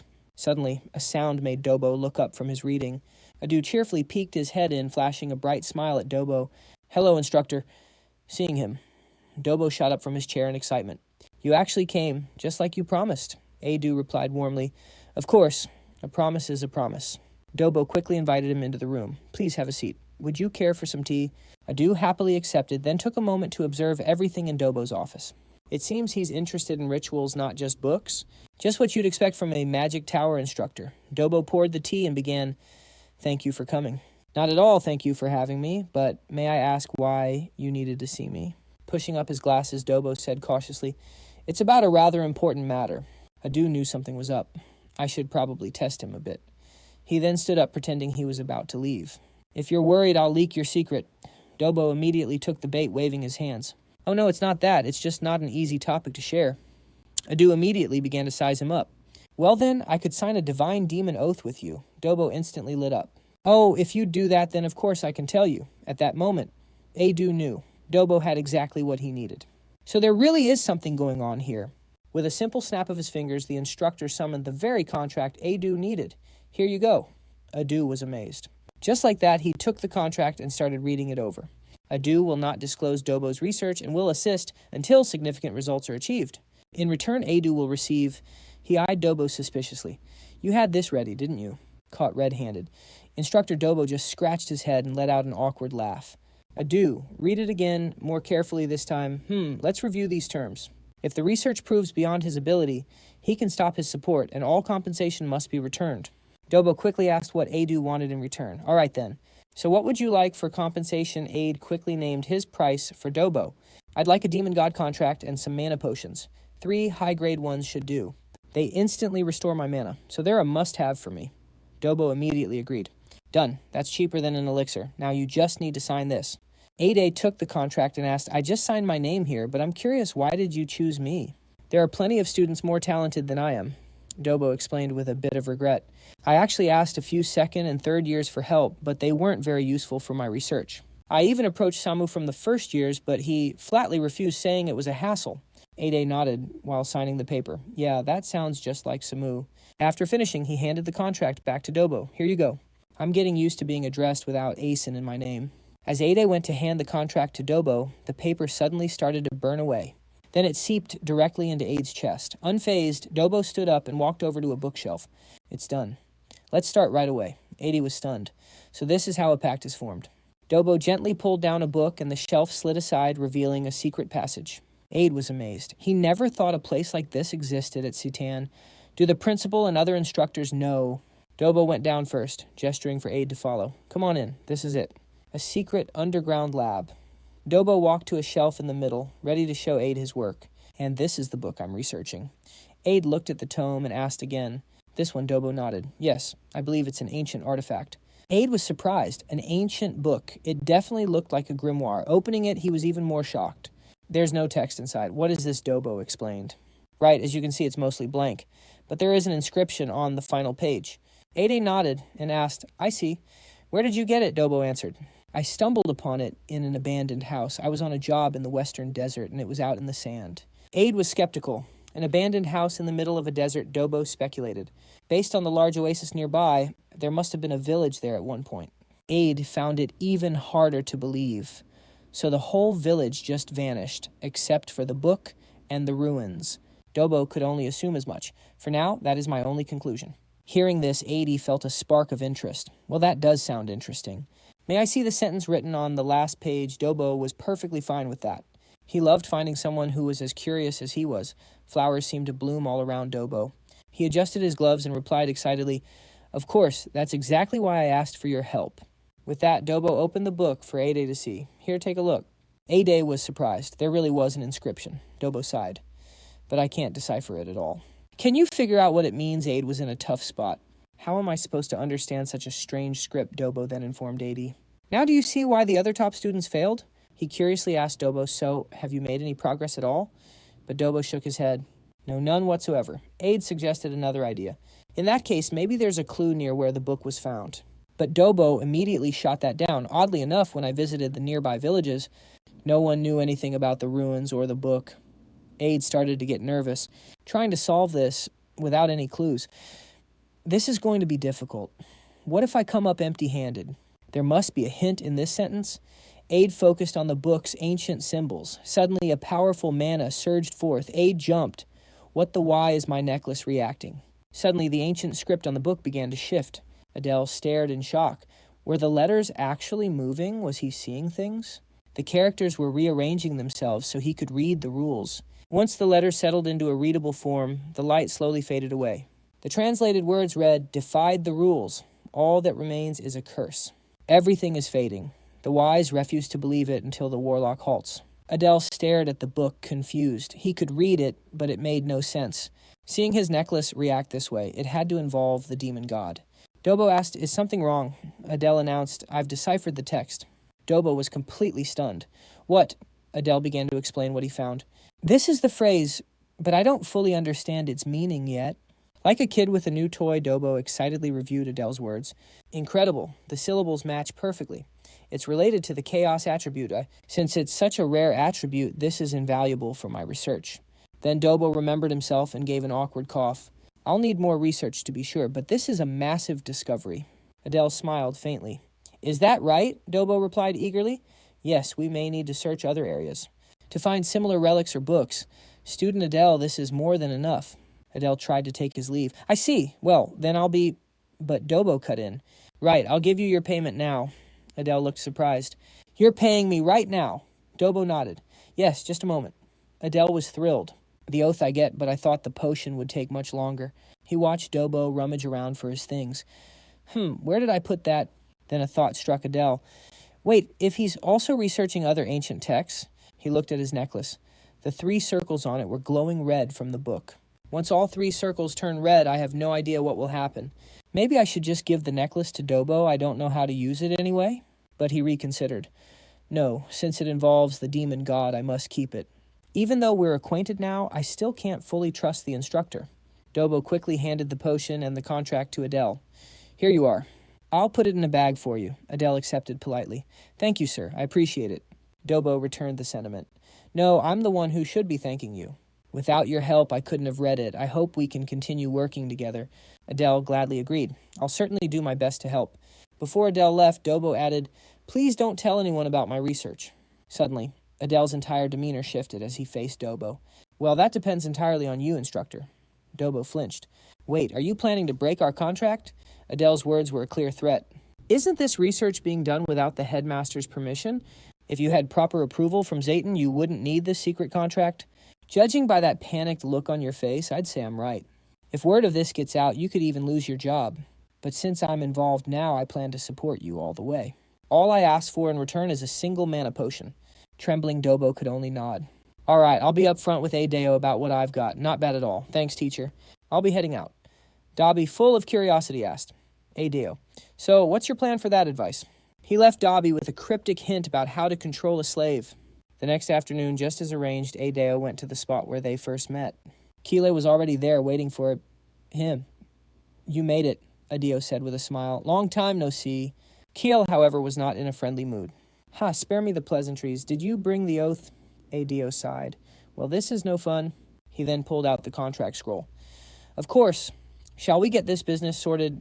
Keela seemed genuinely surprised. I honestly didn't think you'd pull it off today. Adeo just smirked. You're the one who asked for it. There's no turning back for you now. If you break this promise, you'd better be prepared for what comes next. Now read it over and sign. Kyle scanned the terms and agreed. Fine, I'll swear to this pact. The deal was that Adeo could not bring any harm to Kyle or his younger sister, Daisy.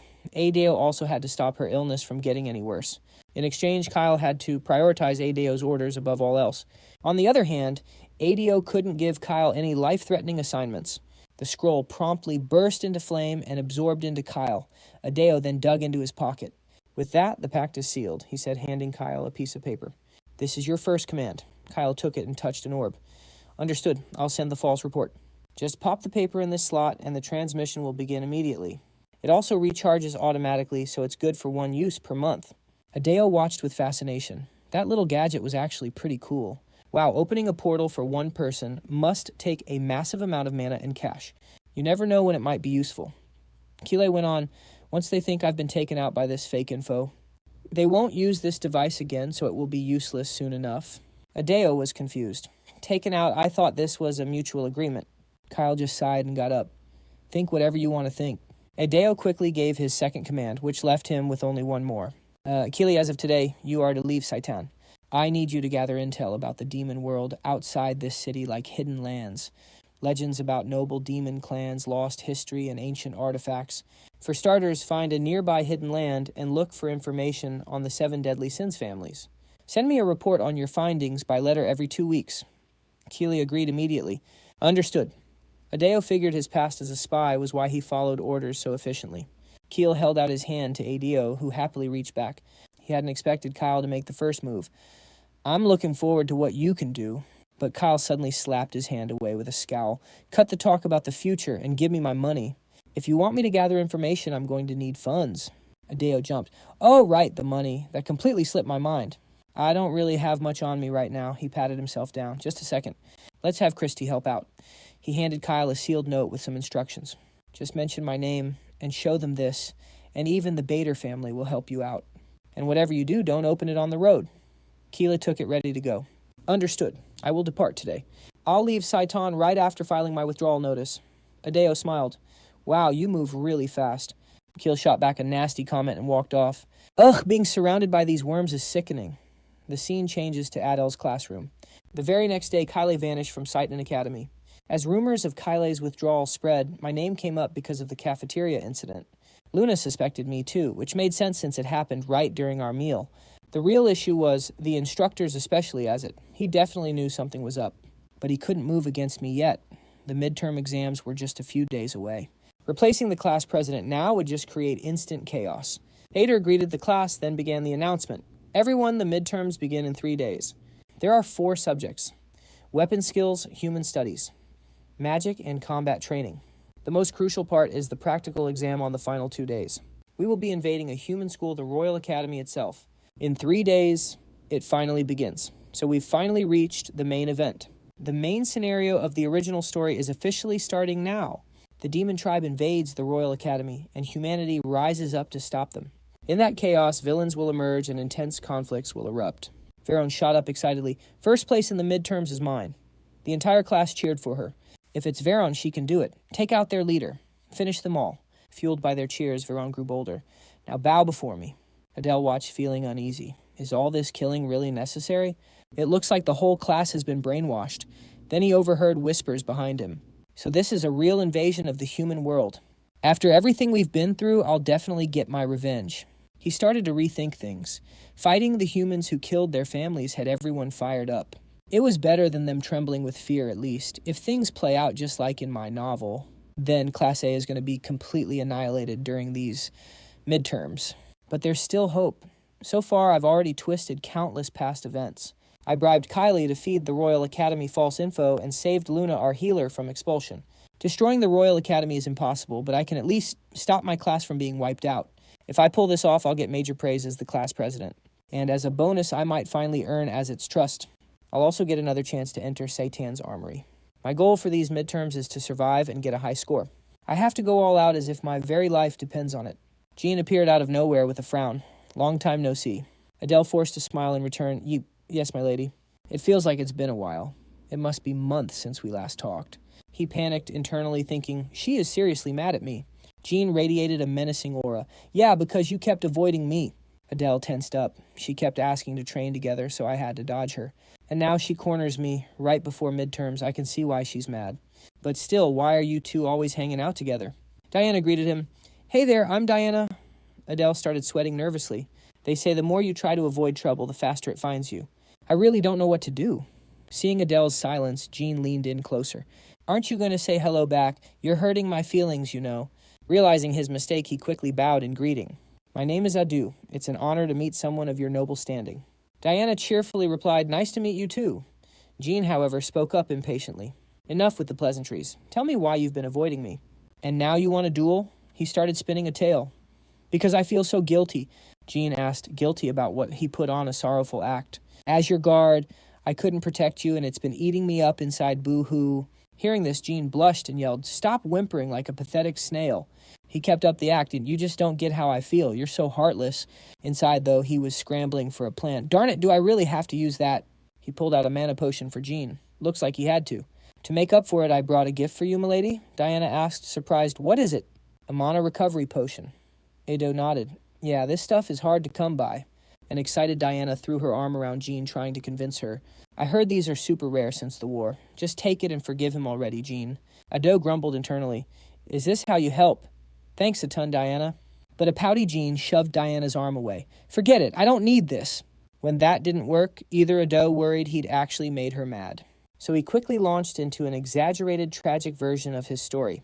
The truth is, other students bullied me for being a half-demon, so I stayed away. I was afraid of causing trouble for you, Lady Jean. He knelt in apology.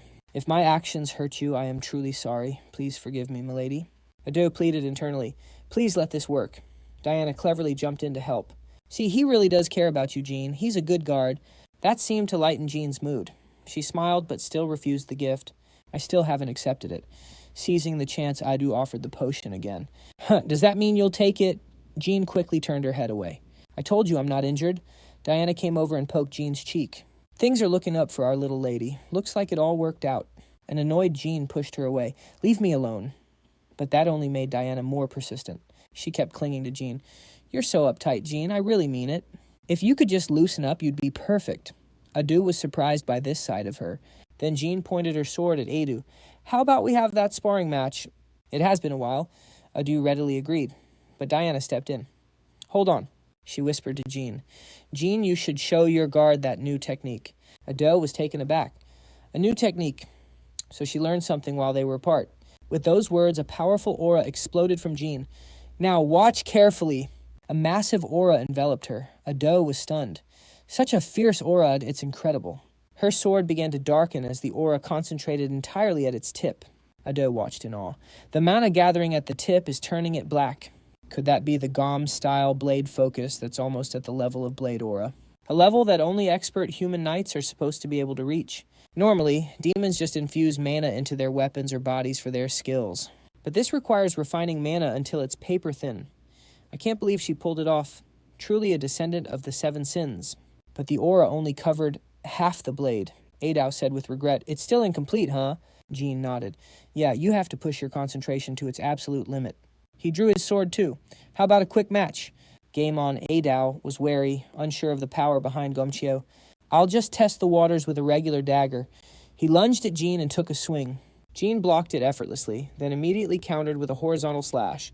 Startled, Adao arched backward to dodge the attack, then quickly retreated. He grinned, advancing again.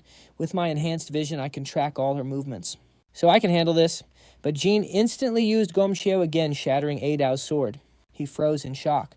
She used Gomshio in an instant. Then he exclaimed, Wow, is Gomshio really that powerful? Jean replied with confidence, Naturally.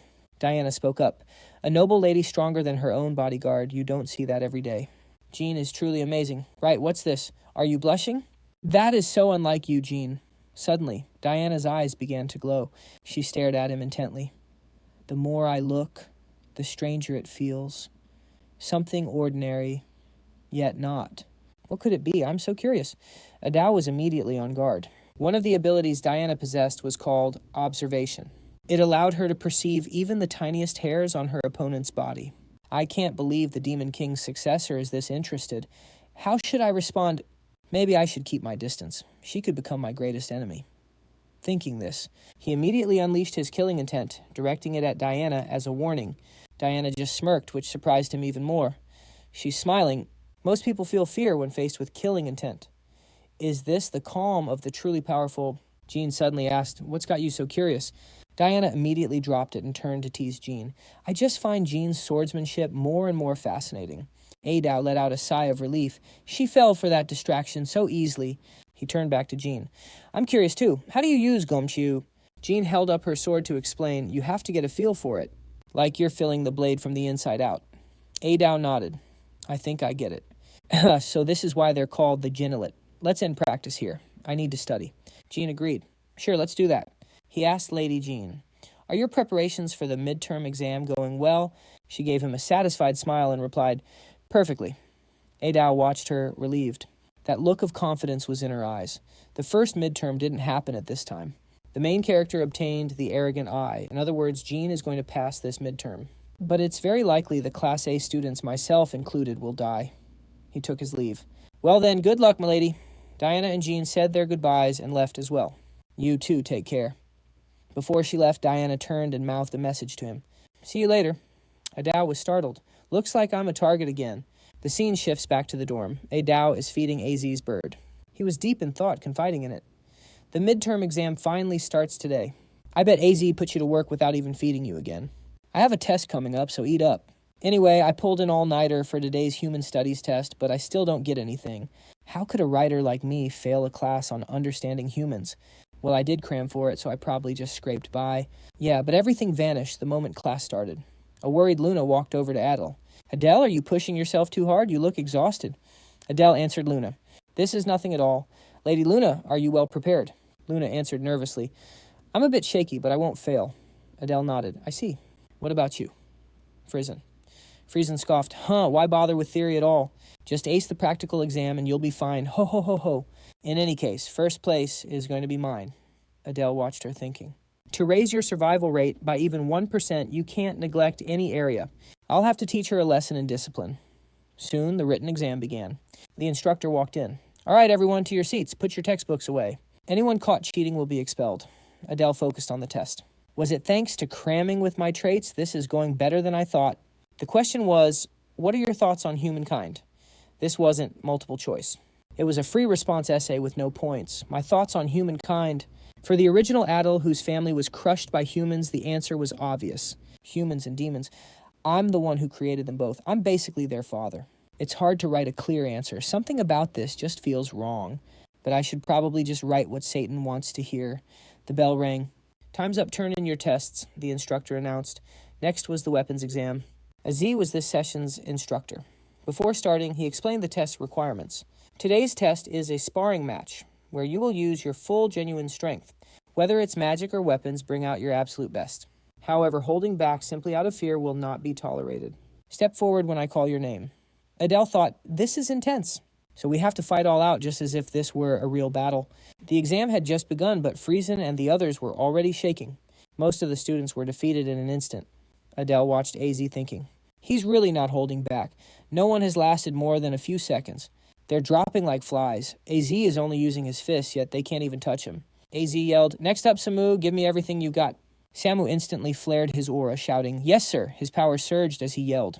He charged wildly at AZ. The instructor chuckled, "Humph, I might have to try a little. I'll give you a proper response." He then coated his entire sword in aura. Adele was surprised. Unlike Jean's, his aura is red. It must be a fire attribute. With just a few simple slashes, AZ neutralized all of Samu's moves. Samu was forced onto the defensive. So strong, he's definitely worthy of being an instructor. Even after that attack, the instructor was perfectly steady. Samu knew he had to push harder. He gathered his strength for another attack. Aziz seemed even more amused, his blade thirsty. He recovered that quickly. That's really impressive. He moved in a flash, appearing before Samu and punching him in the gut. Samu immediately coughed. Aziz asked, "Still want to continue?" Samu was trembling. He still tried to fight back. A monster appeared behind AZ and bit his shoulder. Aziz tore it apart as easily as paper. So many shoulder injuries lately. A surprise attack. That's a clever tactic. Samu couldn't handle it and collapsed. Az ordered him removed from the arena. He turned to the next challenger, Ael. Understanding the situation, Ael met Az's gaze directly. Ael stepped forward to face Az. He was getting impatient. Let's begin. Ael felt the tension. The killing intent was intense. He's not trying to kill me, but he plans on taking at least an arm or a leg. Az gestured with his sword. Come at me with everything you have. Suddenly, Ael spoke up. Please wait just a moment, Az questioned him. Do you need more time to prepare? Ael boldly made his request. There is one thing I would like to see. Az was curious about this request to an examiner. What do you want me to show you? Ael asked, smiling. I'd like to see you coat your blade with sword aura from the start. Az's voice grew stern. Sword aura isn't something you can copy just by seeing it once. You have to truly understand it. But Ael answered with confidence. Yes, sir. If you show me once, I think I can get a feel for it. Seeing Ael's boldness, Az agreed. You certainly have guts. All right, I'll show you once. Now watch carefully. In a flash, mana condensed and enveloped the blade. Az scoffed, taunting him. You think you can do that? Unfazed, Ael drew his blade. Thank you for showing me. Then with a smile, he began to copy how Az channeled his aura. This can't be done just by understanding the theory in my head. In that case, I'll stop thinking and trust my talent to do the rest. Ael took a deep breath, focusing all his mana into the tip of his blade. After watching Az for a few seconds, Ael managed to do it. He thought, it's working. It's turning black. Dark Fang. Even though the blade is black, I can feel the change. Too bad I can't infuse it with the chaos attribute yet. If I could, it would have turned gray. Ael looked at Az confidently. What do you think? Beyond all expectation, Az broke into a wild grin. I acknowledge your talent, but the mana on Ael's sword quickly vanished. He felt a pang of disappointment. Still too much. Only 5 seconds, but it was worth it. Shaking off the thought, Ael took his stance. I'm starting now. Az shouted excitedly. All right, bring it on. The defeated Samu watched from the sidelines. The two clashed in an instant, creating powerful shockwaves. Ael moved swiftly, pressing the attack with an excited smile. He lunged forward like a wild beast. Az easily blocked the thrust and threw out a taunt. You only use your sword aura when you swing. It just looks like you're putting on a show. Then Az flicked his sword, sending Ael flying, but while he was still in the air, Ael targeted Az's sword for a position swap. Target locked. Instantly, Ael appeared right next to Az. The big man leaned back. Dodging Ael's blow and driving his knee upward, Ael quickly tucked in and blocked with his arms. He took a defensive stance to stay safe and quickly assessed the situation. He dropped his sword. This is my chance. He unleashed Dark Fang's triple strike, attacking Az relentlessly from above. But Az didn't panic and simply braced himself. This is nothing to me. He enveloped his body in mana, forming a shield that shattered Ael's attack. Ael was shocked. For such a large man, his reflexes and defensive aura are incredible. Even my dark blade couldn't reach him. The man is a total monster. Az clenched his fist and charged forward. He was about to give Ael a beatdown, but just as the final blow was coming, the kid surrendered. Az froze in his tracks. What I said, no running away. The whole class just stared, completely stunned. Ael quickly explained himself. Both of his arms were hurt from blocking, and he was totally out of mana. Because of that, he couldn't keep fighting. He then gave Az's hand a playful poke. Getting injured before the practical exam would just be a terrible move. He also just wanted to get a rise out of the teacher. Az turned away, annoyed. All right, get back to your seat. Ael politely thanked him for being understanding, but Az was clearly not having it. Stop your yapping! Next, he yelled. Ael stared at him, not daring to say anything. He was too scared to even speak. But after that fight, the class started to see Ael in a different light. Everyone was buzzing. Did he just tie with the instructor? No way. Even for a half-demon, our class president is something else. Ael just smirked to himself. Everything was going just as he had planned. He'd grabbed their attention with flashy attacks. All while Az looked like he was totally helpless. He needed to be the class's clear leader. If Freyon led like in the novel, Class A would be wiped out. Suddenly, Samu came over. Out of nowhere, he just asked, Why'd you do that? Ael turned to him, confused. You recovered fast, but what are you even talking about? Samu just yelled again. I asked you why Ael sheathed his sword. Well, I was out of mana and stamina, so I gave up. But Samu shouted back, I'm not asking you about that. I'm asking why you're so strong. Ael wasn't in the mood, so he gave a casual reply. Maybe I was just born with it, Samu asked again, suspicious. That's it. Ael shrugged his shoulders. Do I really need any other reason? Samu sneered at him.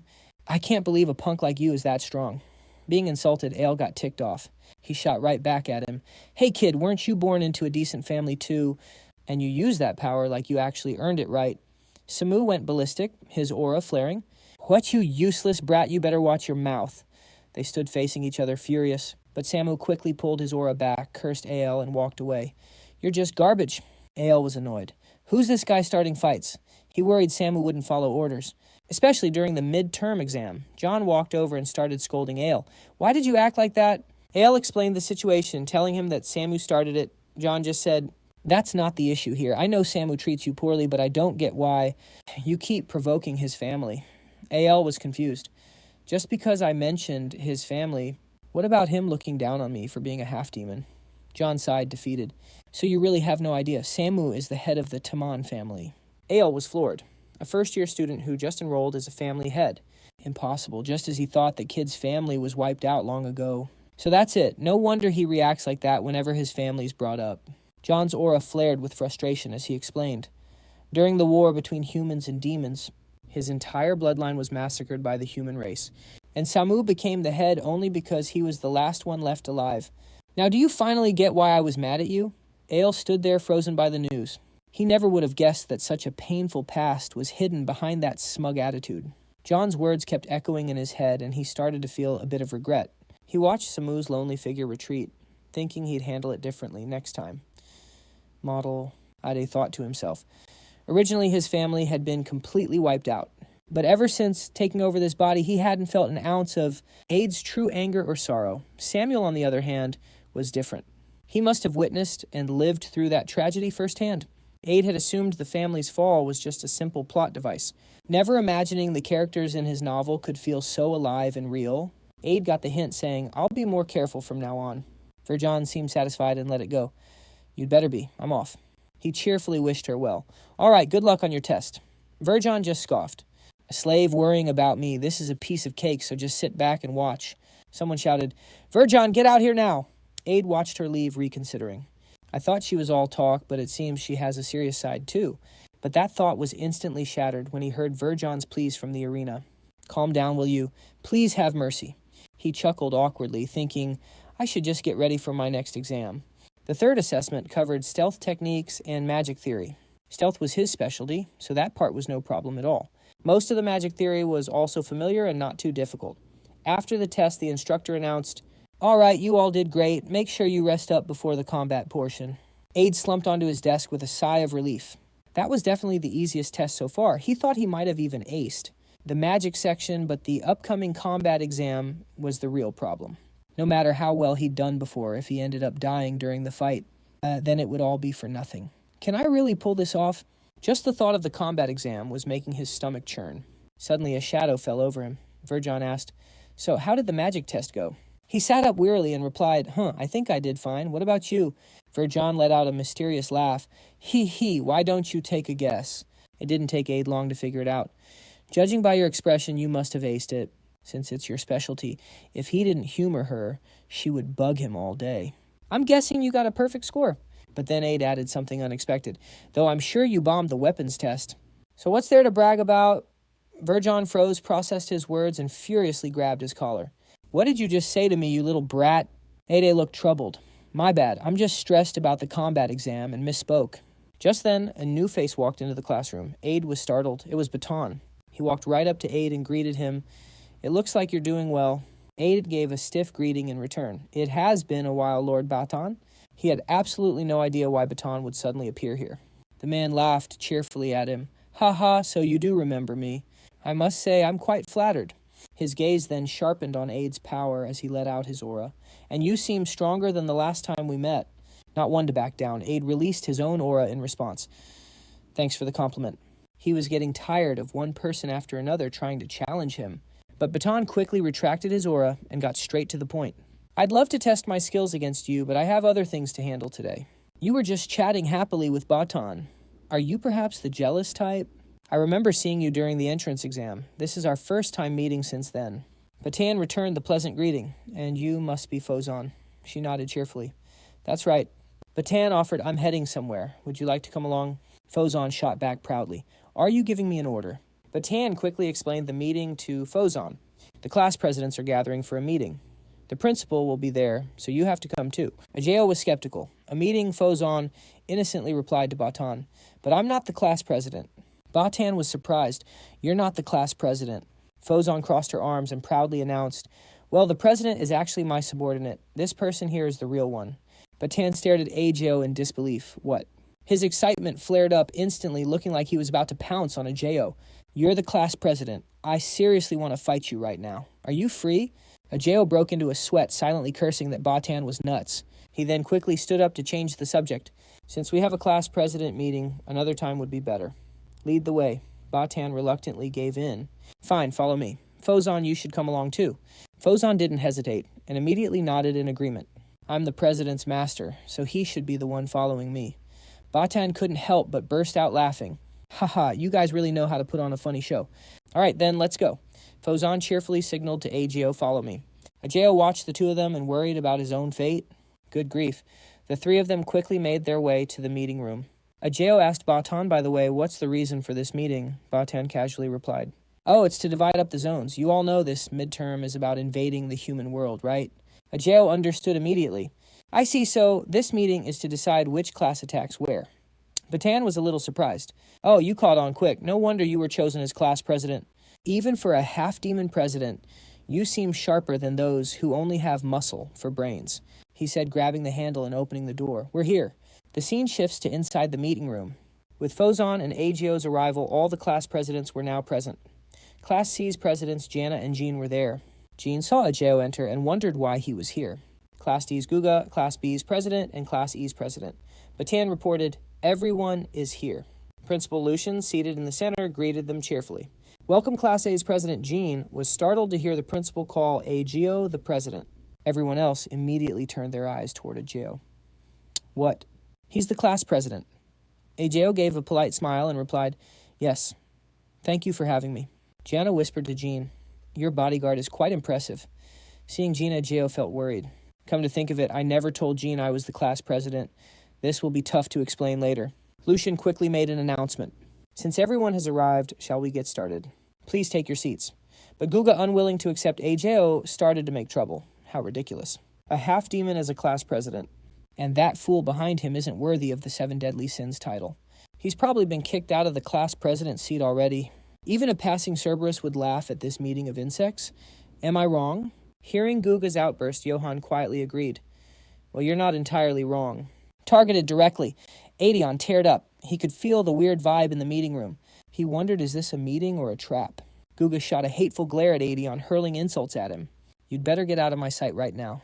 "You filthy half-breed." But Aedion stood his ground, quickly taking a defensive stance. On high alert, he scanned his surroundings. Enemies on all sides. "I just followed Batten in. This is nuts. Even the principal is allowing this. Are they setting this up just to test if I'm qualified? If so, I guess I'll have to show them a little something." Seeing Aedion's silence, Guga yelled impatiently, "Are you deaf?" Words were useless. She grabbed Baton's head, but Aedion swatted her hand away and drew his sword. Without hesitation, he aimed right for Guga's neck. Guga instantly reinforced her body to deflect his attack. But Aedion was a step ahead, summoning dark fangs that surrounded Guga. Guga refused to be outdone, screaming curses. "You arrogant brat." Guga reinforced her whole body to break the attack. He seized the chance, slipping under and lunging forward. Guga clenched her fist, gathering mana to pummel Aedion. She screamed about crushing his head, but Aedion was just getting warmed up. He couldn't help but grin, infusing his sword with aura and slashing Guga's forearm, dealing real damage. Guga howled in pain. Jean was shocked to realize Aedion was using sword aura against Guga. He didn't stop grabbing Guga's chin and thrusting the blade toward her eye. The moment the blade was millimeters from Guga's eye. Lucian's voice stopped the match. "That's enough, stop it. Everyone back to your seats." Aedion complied, sheathing his sword. He asked Lucian, "Are you satisfied now?" She gave a bright, pleased smile and replied, "That will do nicely." Aedion sat by Guga, who was cursing on the floor while Batan had clearly enjoyed the show. "Whoa, stronger than I thought." And Johann looked quite pleased as well. "That's my slave for you." Everyone was thoroughly impressed by their fight. Even Jean had to praise him. Impressive, as expected of my guard. But she wasn't happy he had a skill she didn't know about. Lucian immediately got down to business. "All right, settle down. Time for the lesson. I've called you here to assign each class a zone to invade in the human world for the practical exam." Curious, Aedion asked Lucian for more details. "I've heard about this, but I'd like to know the exact assignments." Lucian formed a glowing cube in her hand and said, "Showing you is faster than telling." The glowing cube unfolded into a massive 2D map. Jean gasped. "It's a map." Lucian nodded. "Correct, but you know this is no ordinary map." Aedion answered, "It's a map of the human continent." Lucian smiled, satisfied. "That's right," she continued. I was actually hoping Class A would handle the attack here, but I seem to have underestimated the Royal Academy's class rep. So now you get an even harder assignment. Ado froze, a prickling sense of unease washing over him. Attacking the Royal Academy is the most dangerous mission possible, and she has something even harder. What am I missing here? Lucien then explained. According to our intel, one of the human world's first-year classes is having an outdoor session. They'll be raiding a secret domain. The moment Ado heard that, it clicked. Ah, I see. She thinks attacking first years on a field trip will be easier. Sure, first years are the weakest, but that's not the issue. Lucien waved her hand, laying out her idea.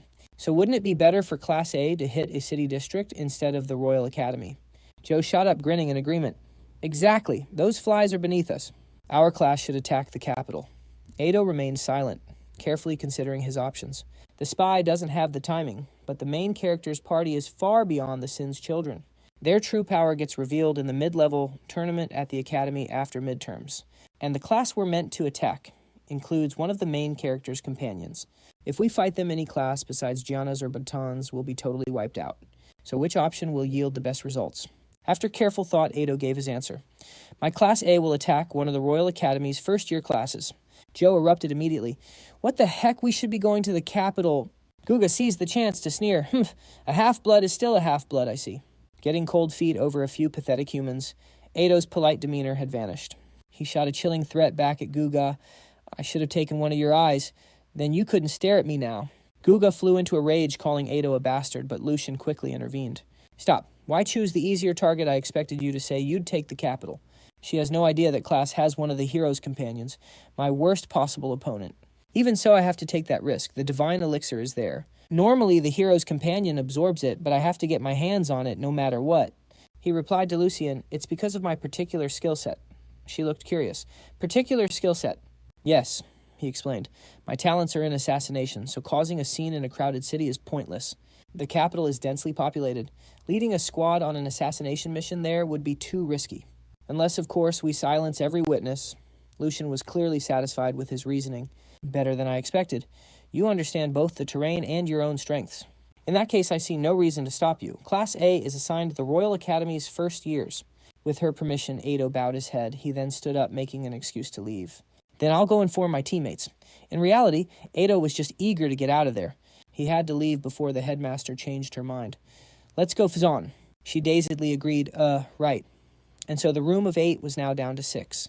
The others couldn't help but murmur in admiration for Ado. That was impressive. You're from the Ba family guard, aren't you? One of them asked. Class A is assigned the Royal Academy's first-year students. With Lucien's permission, Ado bowed his head and then stood ready to leave. Then I'll head out now and inform my teammates. Ado was desperate to leave before the headmaster could change her mind. He turned to Fazan. Let's go, Fazan! She agreed with a dazed look. Okay. The room of 8 was now down to 6. The others couldn't help but be impressed.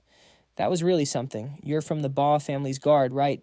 You found quite an interesting person. But Lucien wasn't listening, lost in his own thoughts.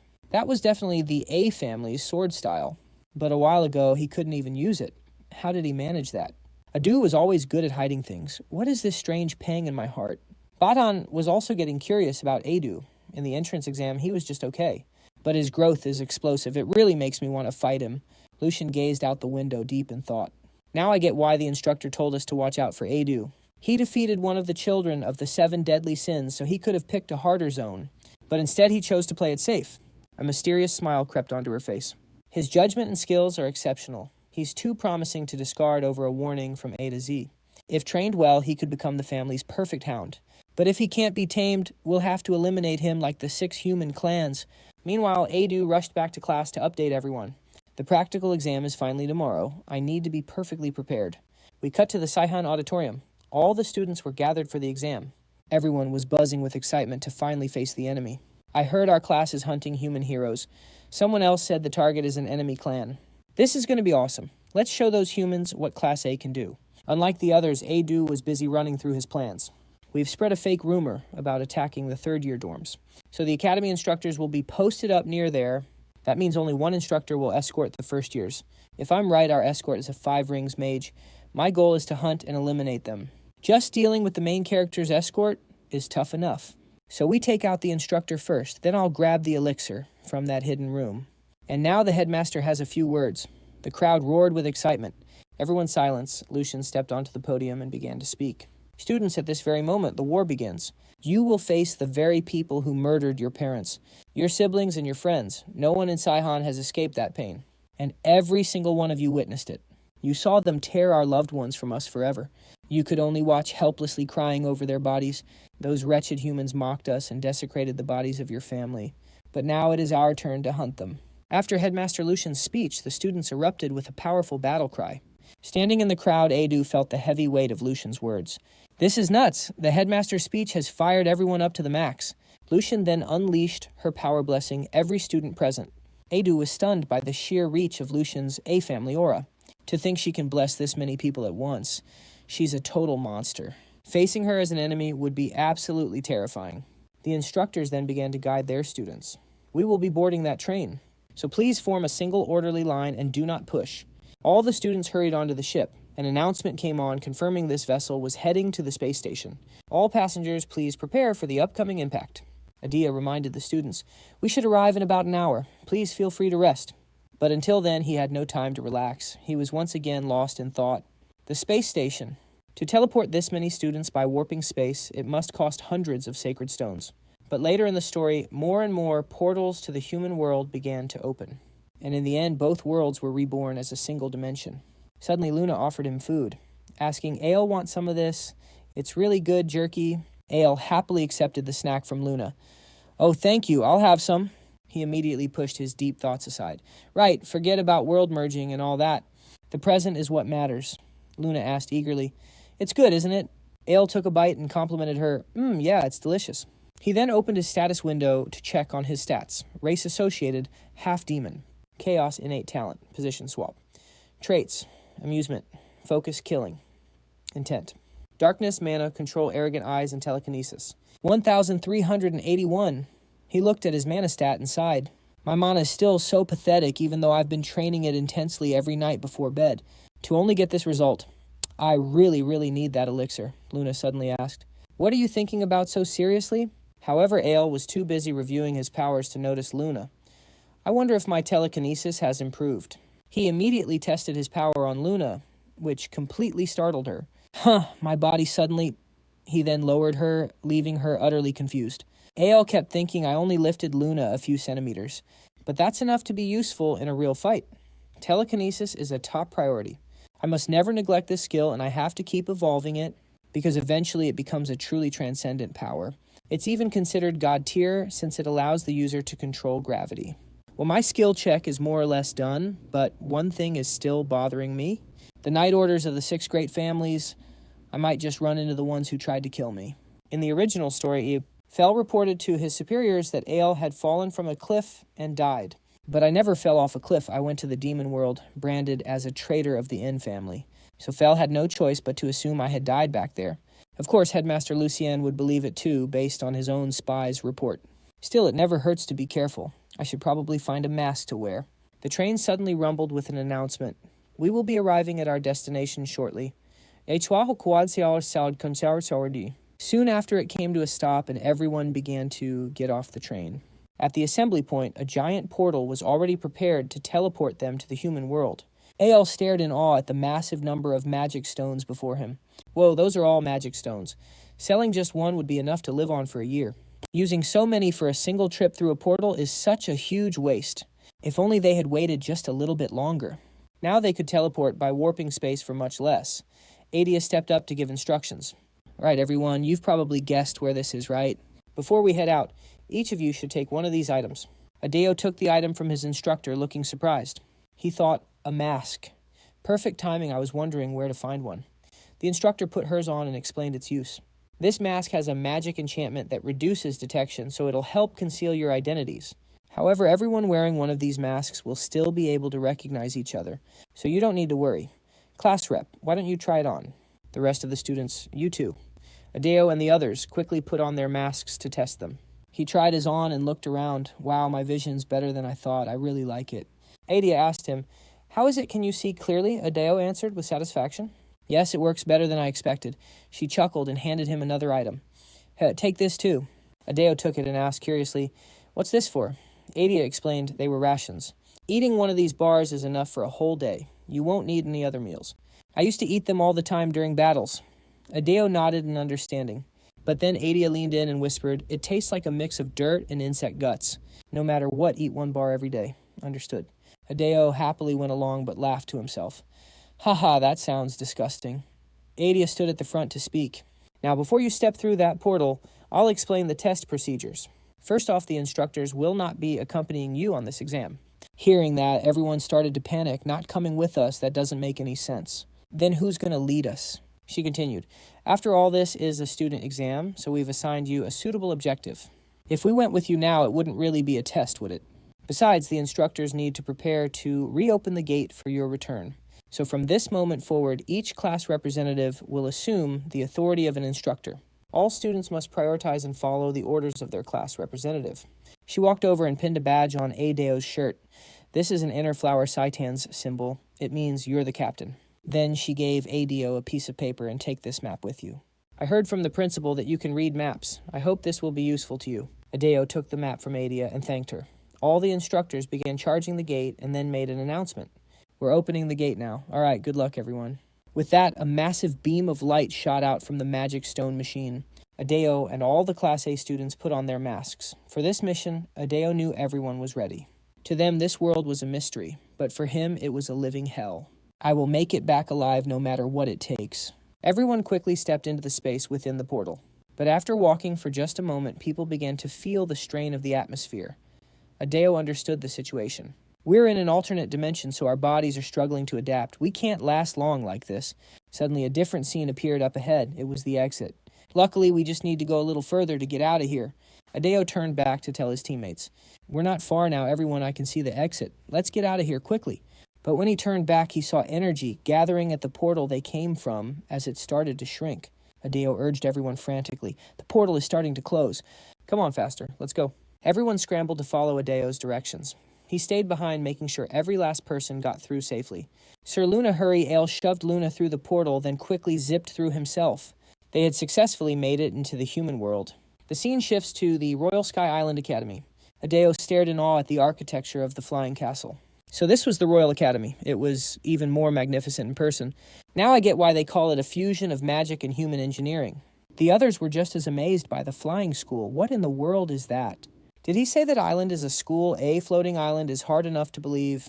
Compared to this place, Saitan Fortress is just a sandcastle. What exactly is that thing? Adeo explained. As you can see, it's an academy, but different from Saitan. This is a place where humans are trained. Luna and Forjon were speechless.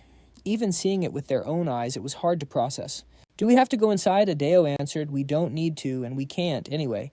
The whole place is surrounded by a barrier so strong not even a dragon could break it." Fairjohn was stunned. Not even a dragon can break through. Adeo thought to himself, "Well, if it were just me, I could probably use a position swap spell to get in. But then the main character's party would probably wipe me out instantly." He clapped his hands for attention. "All right, everyone, let's gather up. According to the map, our destination is in the opposite direction from the Royal Academy. We need to move fast, so let's get going right away." The scene cuts to a forest with everyone following Adeo toward the marked location. As they walked, they all carefully scanned their surroundings. Suddenly, Adeo sensed something. "I've had the feeling we're being watched in this forest. Could it be an enemy?" He then realized the intense gaze was coming from Samu. Adeo shot an annoyed glance back at him. "Why did that guy follow us all the way here just to stir up trouble? We're in a survival situation, and he's just so irritating. However, Samu's role in my plan is essential. His talent for magic is undeniable. I'll just have to put up with him." With that thought, he turned to face Samu's glare. Adeo took the lead and extended his hand. Samu scowled in confusion. "What are you doing?" Adeo immediately started to explain. "Look, here's the situation. I know very well that you can't stand me, Sir Samu, and frankly, the feeling is mutual." Samu looked puzzled. "What are you getting at?" Adeo continued. "But this time we have to work together." Samu immediately scoffed at the idea. "Why would I ever cooperate with someone like you?" Adeo explained, patiently, his voice turning serious. "Because if we don't, everyone here is going to die, and it will be our fault. We can't defeat the humans if we aren't on the same page. You more than anyone should understand that." Samu fell silent for a moment, then reluctantly accepted Adeo's deal. "You're incredibly annoying. Fine, just this once." Adeo accepted with a cheerful smile. "I'll take that as a compliment. You've made a wise choice." Adeo was pleased with his plan's progress. "All right, the conflict with Samu is resolved. All right, now we just need to find that hidden dungeon." has to be around here. Suddenly, a classmate ran up. "Captain, there's something strange up ahead." Adeo's face lit up, thrilled they'd found the gate so quickly. The location was a perfect match, and it looked exactly like he described. Seeing the gate, everyone started murmuring, "What in the world is this now?" First a floating island, then a floating school, now a floating gate. Adeo stepped forward to explain that this was a man-made entrance to a hidden dungeon. "We'll be heading inside now." At that, one of the guys strode forward boldly. "Okay, let me give it a shot." Adeo had no intention of stopping him. The guy smirked, then started pulling on the gate. "Huff, is this all there is to it?" Suddenly, a powerful shock sent him flying, leaving his entire body scorched. Adeo watched the amusing little show with a grin. Yep, he definitely got zapped. Of course he did. This thing was designed to only open for Royal Academy instructors. Adeo then turned his gaze towards Samu. Noticing the stare, Samu got annoyed. "What are you looking at me for now?" Adeo said gently. "It seems it's your turn, Sir Samu." He shouted back, "What?" It looked like you had to channel mana into the handle to force the door open. A nobody who can't even do this is supposed to be the captain. Step aside. Man, he's got a sharp tongue. Samu walked up to the gate and began channeling his mana into it. After absorbing the mana, the gate hissed and the lock made a satisfying click. It then swung open with ease. Adeo went ahead to check. "All right, let's head in. Looks like there are no traps right up ahead, so feel free to enter." And with that, they stepped inside. Viran was amazed. "Wow, this is way bigger than I imagined. And the atmosphere feels just like our demon dungeons." Adeo continued. "That makes sense. That's because this entire dungeon was designed as a final exam for a whole class." Samu then asked, "I've got a question. If this is a test site, shouldn't it be filled with traps and monsters?" Adeo nodded in agreement. "That's right." Samu pressed on. "So wouldn't it be better to just ambush them outside when they come out?" He exclaimed in surprise. "Now that's a sharp question." Adeo calmly replied, "You're not wrong. The best time to attack is when they're exhausted after the test. First, I know how to get past every single trap in here without setting them off. That means the humans will walk right into them and suffer damage just like we planned. And second, we'll be long gone from here before the humans even arrive." Samu continued his questioning. "If we're just going to leave anyway, what was the point of coming in here at all?" Adeo didn't answer, just turning with a grin, which annoyed Samu. "Stop smiling, you're really getting on my nerves." That's when Adeo revealed the dungeon's main purpose. This place doesn't just feel like a demon dungeon because of the atmosphere.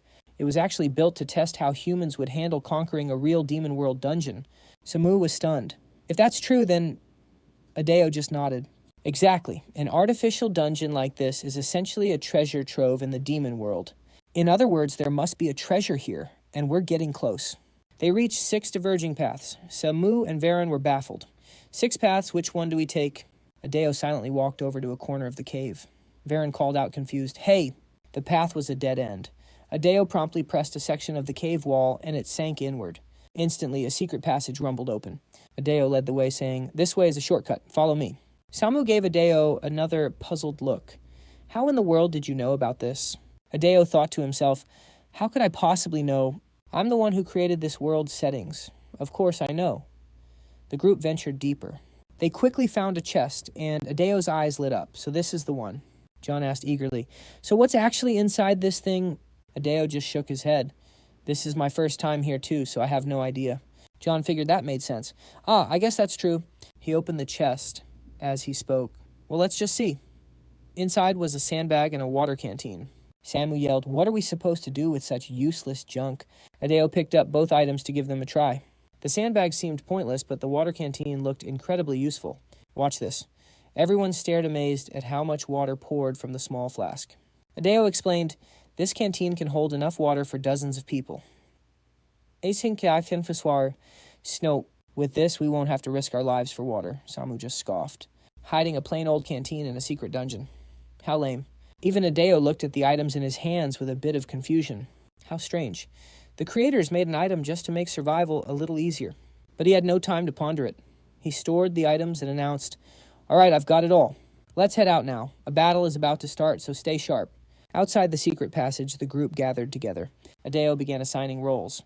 "Okay, I'll now explain what each of you will be doing. Sir Samu, I need you to handle reconnaissance." Samu questioned him, "And why should I be the one to do that?" Adeo replied smoothly, "Because you are the most suitable person for this task. Shouldn't you do it yourself as the leader of this team?" "No, the only person truly suited for this job is you, Sir Samu. Your stealth abilities and your magic are outstanding. I'm entrusting this mission to you." Hearing Adeo's praise, Samu tried to act cool but shyly agreed. Adeo could see that Samu was practically grinning from ear to ear, but he just thought, he seems surprisingly happy. Maybe he wanted to be the scout all along. "I need to stay here to observe and command. I can't leave this spot. Now that Samu has taken this duty, I really feel much more at ease." "Well, if you're going to insist like that, I suppose I have no choice." Adeo then added, "Oh, and you won't be scouting alone." Samu looked curious. "Does that mean another student is coming with me?" Adeo turned and started rummaging in his bag. "It's not a student." He then pulled out a tiny bird. John's eyes widened. "Wait a minute, isn't that a messenger hawk? And it's the type that's famous for its information-gathering skills. It might look like a sparrow, but in the demon world, they call this a hawk." He introduced it. "This is Instructor Azet's bird. I was able to borrow it for this mission." We had gotten pretty close. I even named him Sido. Samu watched the bird, hoping it would land. "Wait, Instructor A. Is that the guy who acted like he wanted to kill you?" "All right, I'll give it a shot. He has no reason to be nice to you anyway." Adele thought about it. "I guess we only got close because I fed it for a bit. But I doubt it trusts me the way it trusts Adele." Just then, the bird started pecking repeatedly at Samu's hand. As expected, the bird clearly didn't value him like its real master. Suddenly, a light flashed. Adele stared in shock. "That's my face." "So that's it. I'm sharing information through Sizdo's eyes." He spoke to Sizdo. "For now, you'll have to accompany him." It obediently listened and landed right on Samu's head. He scowled, trying to wave it off. "Get down from there! How dare a lowly creature like you!" Angered Sizdo kept pecking his head. Adele explained Sizdo can share intel with me. "Sir Samu, all you need to do is protect Sizdo. And Sir Faison, please lead the trainees after I leave. Your power is charm correct." Faison nodded. "Yes, it allows me to briefly strengthen my allies." "For some reason, though, it has no effect on you." Adele teased her. "That's just because your charm isn't strong enough." Faison huffed in annoyance. "There's no way that's true. But why do you need to leave your post in the first place?" Adele replied, "Trainees from the Royal Academy will be coming along with their instructor, and I'll be the one to face that instructor." Samu blurted out, "What? Even for you, fighting an instructor alone is risky." Adele shot back, "Are you worried about me?" "Now that's a rare sight." Samu snapped angrily. "Then just go get yourself killed." Adele chuckled. "Kidding. If the instructor doesn't show, I'll come right back to you guys." But even as he said that, Adele was sure of it. He'll definitely show up. No, he has to come. If only to increase his total mana supply. He then clarified everyone's positions. And with that, each person's role was clearly set. Sir Samu will handle reconnaissance while Sir Faison will command the battle. "And I will take on the human instructor," Faison asked. "So what's our first move?" Adele paused for a moment, then gave a relaxed answer. "First off, I'm hungry, so let's eat. I think we should also camp here for the night."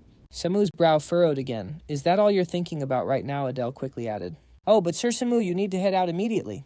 Please check the path from the Royal Academy to see if any classes are on a field trip." Samu froze when Adele sent him off, trying to change the subject. "Then, should I prepare the meal?" But Adele just brushed it off and said farewell. "Well then, good luck to you. Let's go." Samu stood there stunned before pouting. "Does it really have to be me?" A short while later, Adele took out some rations, but his face soured after just one bite. Everyone else gagged on the taste, feeling like they were about to be sick. Adele clicked his tongue. "Tsk. I guess this is what you'd expect from noble kids." The taste was awful, but in this situation, they had no other choice. They had to replenish their energy to prepare for the coming fight. Still, do earthworm droppings actually taste like this? He then noticed Luna beside him, eating it like a normal meal. She saw him staring and turned to ask, "Hey, why the long stare?" Adele just shrugged it off. Luna's offer seemed weak. "How about I give you some jerky?" he offered, standing up. "The other students are struggling. How could I possibly eat alone?" "Just save it. We might need it later." Luna found herself admiring him. "You know, you're actually nicer than I first thought," Adele shamelessly agreed. "I've always been a kind person. It's just my face that looks menacing. I get misunderstood so easily. Anyway, is Samu doing his job well?" Curious, he opened the viewer to check on Samu's status. "Is Samu keeping an eye on the Royal Academy? Looks like they're both doing great." Suddenly, he spotted a flash of light from the human school. Adele was startled. Wait, is something descending right now? As it got closer, he saw a chariot of fire. Adele calmly assessed the scene. That chariot, can it really travel between the academy and the surface? It was a majestic sight like something from a myth. Samu seemed to be talking, but with no way to communicate, it was driving him crazy. Guess I'll have to trust him to find his own way back. "This is a problem. He's here sooner than I thought." A fierce man stepped from the carriage. Bisaha, the first target Adele absolutely had to eliminate. A powerful 5th Circle wind magic instructor. But he's more of a scholar than a fighter, so he should be manageable. And Count Leonid's son is traveling with the main character's party. He's a key character, and he's even stronger than Instructor Beisaha. He made a bet with a female student which will delay him about 30 minutes. That small window is Adele's only chance. If they team up, Class A is done for. Samu was retreating. Adele immediately reported back. Everyone, we move now. Faizan asked worriedly. What's happening? Adele nodded grimly. Yes, the target is on their way here. Faizan's face went pale. Is that so? Then it's finally starting. Adele quickly gave his orders. That's right. Erase all of our tracks and do a final weapons check. I'll deal with the human instructor out here. The rest of you get inside the hidden realm. Wait for the human students to get worn out, then attack, Luna asked anxiously. Is that instructor really coming to this place? Adele simply replied, yes, and he's stronger than Instructor Az. I can't even guarantee I'll win. Luna tensed in disbelief. No way, Adele thought to himself. If I said someone even stronger was coming, they would really panic. He turned to Faizan. Faizan, I'm counting on you to lead the students. Don't worry, Faizan said quickly. Just then, Samu's call echoed out. Samu had made it back to report. The humans are heading this way. Adele smiled faintly. Perfect timing. I just saw it through the progenitor myself. Samu, you head into the hidden realm too. Oh, and take the progenitor with you. Samu nodded, then double-checked. Okay, but are you really fighting that instructor alone? Adele said urgently. Yes, it's a job that only I can do. There's no more time. You'd better open the portal to the hidden realm now. Before going, Samu glanced back with a warning. Don't you die. Adele gave a slight nod. I'll do my best, and be careful of the blonde human, he said, his voice low. Samu nodded, then grumbled. Fine, I'll be careful. Now move. I'm opening the gate. Adele anxiously hoped, praying these kids could just hold on until he was done. Basaha had returned. Besides, I'm not even sure I can beat Tedious. Oh well, I'd better get into position. And so, after all of Class A had entered the secret realm, Adele activated his position swap. He teleported to a nearby tree to begin his surveillance. A smug smile appeared on Adele's face as he slipped back into the bushes. All the necessary preparations were now complete. Now he just had to wait for them to arrive. A little later, just as planned, the humans showed up. Basaha raised a hand to signal. Everyone stop. This will be your training ground for today. Now pay attention. Adele watched tensely from the tree. So they're here down below. Tedious was teasing Sylvia. Sylvia immediately shoved him away with a look of disgust. That shabby appearance of yours will end today. You'd better be ready to pay up on our bet. Tedious let out a big laugh. Ha ha, then, he boldly declared. Which means Sylvia is going to be mine. Basaha warned him. Stop with the nonsense and focus. Once you're inside, you all know what to do, correct? The first team to successfully clear it will receive a special reward. So everyone give it your all. Adele observed quietly. Are they starting now? Basaha shouted. All right, enter the secret realm one by one. Adele sized up the humans. The students looked so bright and full of energy. Well, it makes sense. We were only ever trained to be pawns on a battlefield. The atmosphere is bound to be completely different. And yet, Saitan's students are always the ones who lose, especially with that guy focused on his little love games. Tedious arrogantly challenged Sylvia. Sylvia has promised I'll give you a 30-minute head start, so try to make it interesting. No matter how this plays out, you're going to be my woman. Sylvia shot Tedious a contemptuous smile. That's never happening, so you can stop dreaming. He brushed off her words and just laughed again. Haha, we'll see about that, Basaha reminded them. What are you two waiting for? Get in there. Sylvia and Tedious quickly apologized and headed in. Our apologies. Right, I get it. Adele quickly moved into place. Finally, the instructor was the only one left. Basaha scanned the area. Has everyone gone inside? Adele was surprised. He's being incredibly thorough, even checking the surroundings. Suddenly, the man released a massive amount of mana. Startled, Adele recoiled as a brilliant light flashed from him. Thankfully, Adele managed to grab a nearby branch. He let out a breath. He's even using his mana to double-check. If I'd been just a split second slower, he would have found me. After his check, Basaha found nothing out of the ordinary and snuck off. Just as I thought no one's here, I guess I'll head over there now. Adele took a quiet breath, thinking, he's finally going to the secret chamber. Once he's far enough away, I'll follow. Basaha walked silently toward a hidden corner. He suddenly paused, a strange feeling washing over him. Is someone really here, or is it just my imagination? Basaha stood quietly in front of a small tree and placed his hand on it. What kind of trouble are those demons trying to cause now? Making a person of my high status come all this way. I should have just wiped them all out back then. Adele watched puzzled. What on earth was he doing to that tree? Basaha then poured his mana into the plant. He figured a good deed couldn't hurt. For my grand experiment. The tree shook violently, then suddenly grew into a massive ancient one. Adeo tensed. So the tree was a defense mechanism. If he'd touched it without knowing, he would have vanished without a single trace. Basaha hummed as he walked, seeing no signs of anyone else, just a quick inspection, nothing more. Suddenly a bad feeling washed over him, and he threw up a layer of mana. He spun around to check and saw a sword aimed right at him. His 5 layers of protection held, and Basaha was fine. He yelled, "What was that?" Adeo, wearing a mask, had already launched his Dark Fang attack. With a deep voice, he sighed, "Too bad, that should have been a finishing blow." Basaha shouted in a panic, "Who are you?" But Adeo wasn't in a chatty mood. He used his stealth skill to mask his presence and vanished right there. The man went into a rage, gathering a ball of energy. "You dare show off such petty tricks to me, O wind that surrounds me, tear my enemy apart." The energy from Basaha's orb erupted into a fierce gale, shooting straight for Adeo's hiding spot. Adeo gritted his teeth. "Oh, crap!" His reaction is faster than I expected. Basaha angrily yelled again, "Oh, winds of the forest, find that man for me." A huge wave of mana spread out across a wide radius. Adeo immediately used position swap to get away, leaping onto a nearby tree to evade Basaha's search. Adeo anxiously looked for an opening. If this pressure keeps up, it's all over. I have to get close no matter what. Basaha started chanting to gather more energy. Adeo took the chance and dashed forward. Now's the time for my new move. He tossed a small branch behind Basaha, then used position swap to trade places with it. In an instant, he appeared right before Basaha. The man froze, shocked by his appearance. Adeo poured mana into his blade for a new skill, Fang of Darkness. He thrust down with all his power at the man's head. But Basaha's shield activated in a flash, protecting him.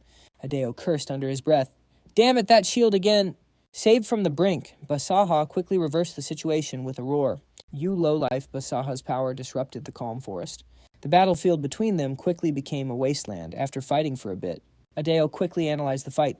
After attacking, he realized Basaha had about 10 layers of shields up, all thanks to his hit-and-run stealth tactics.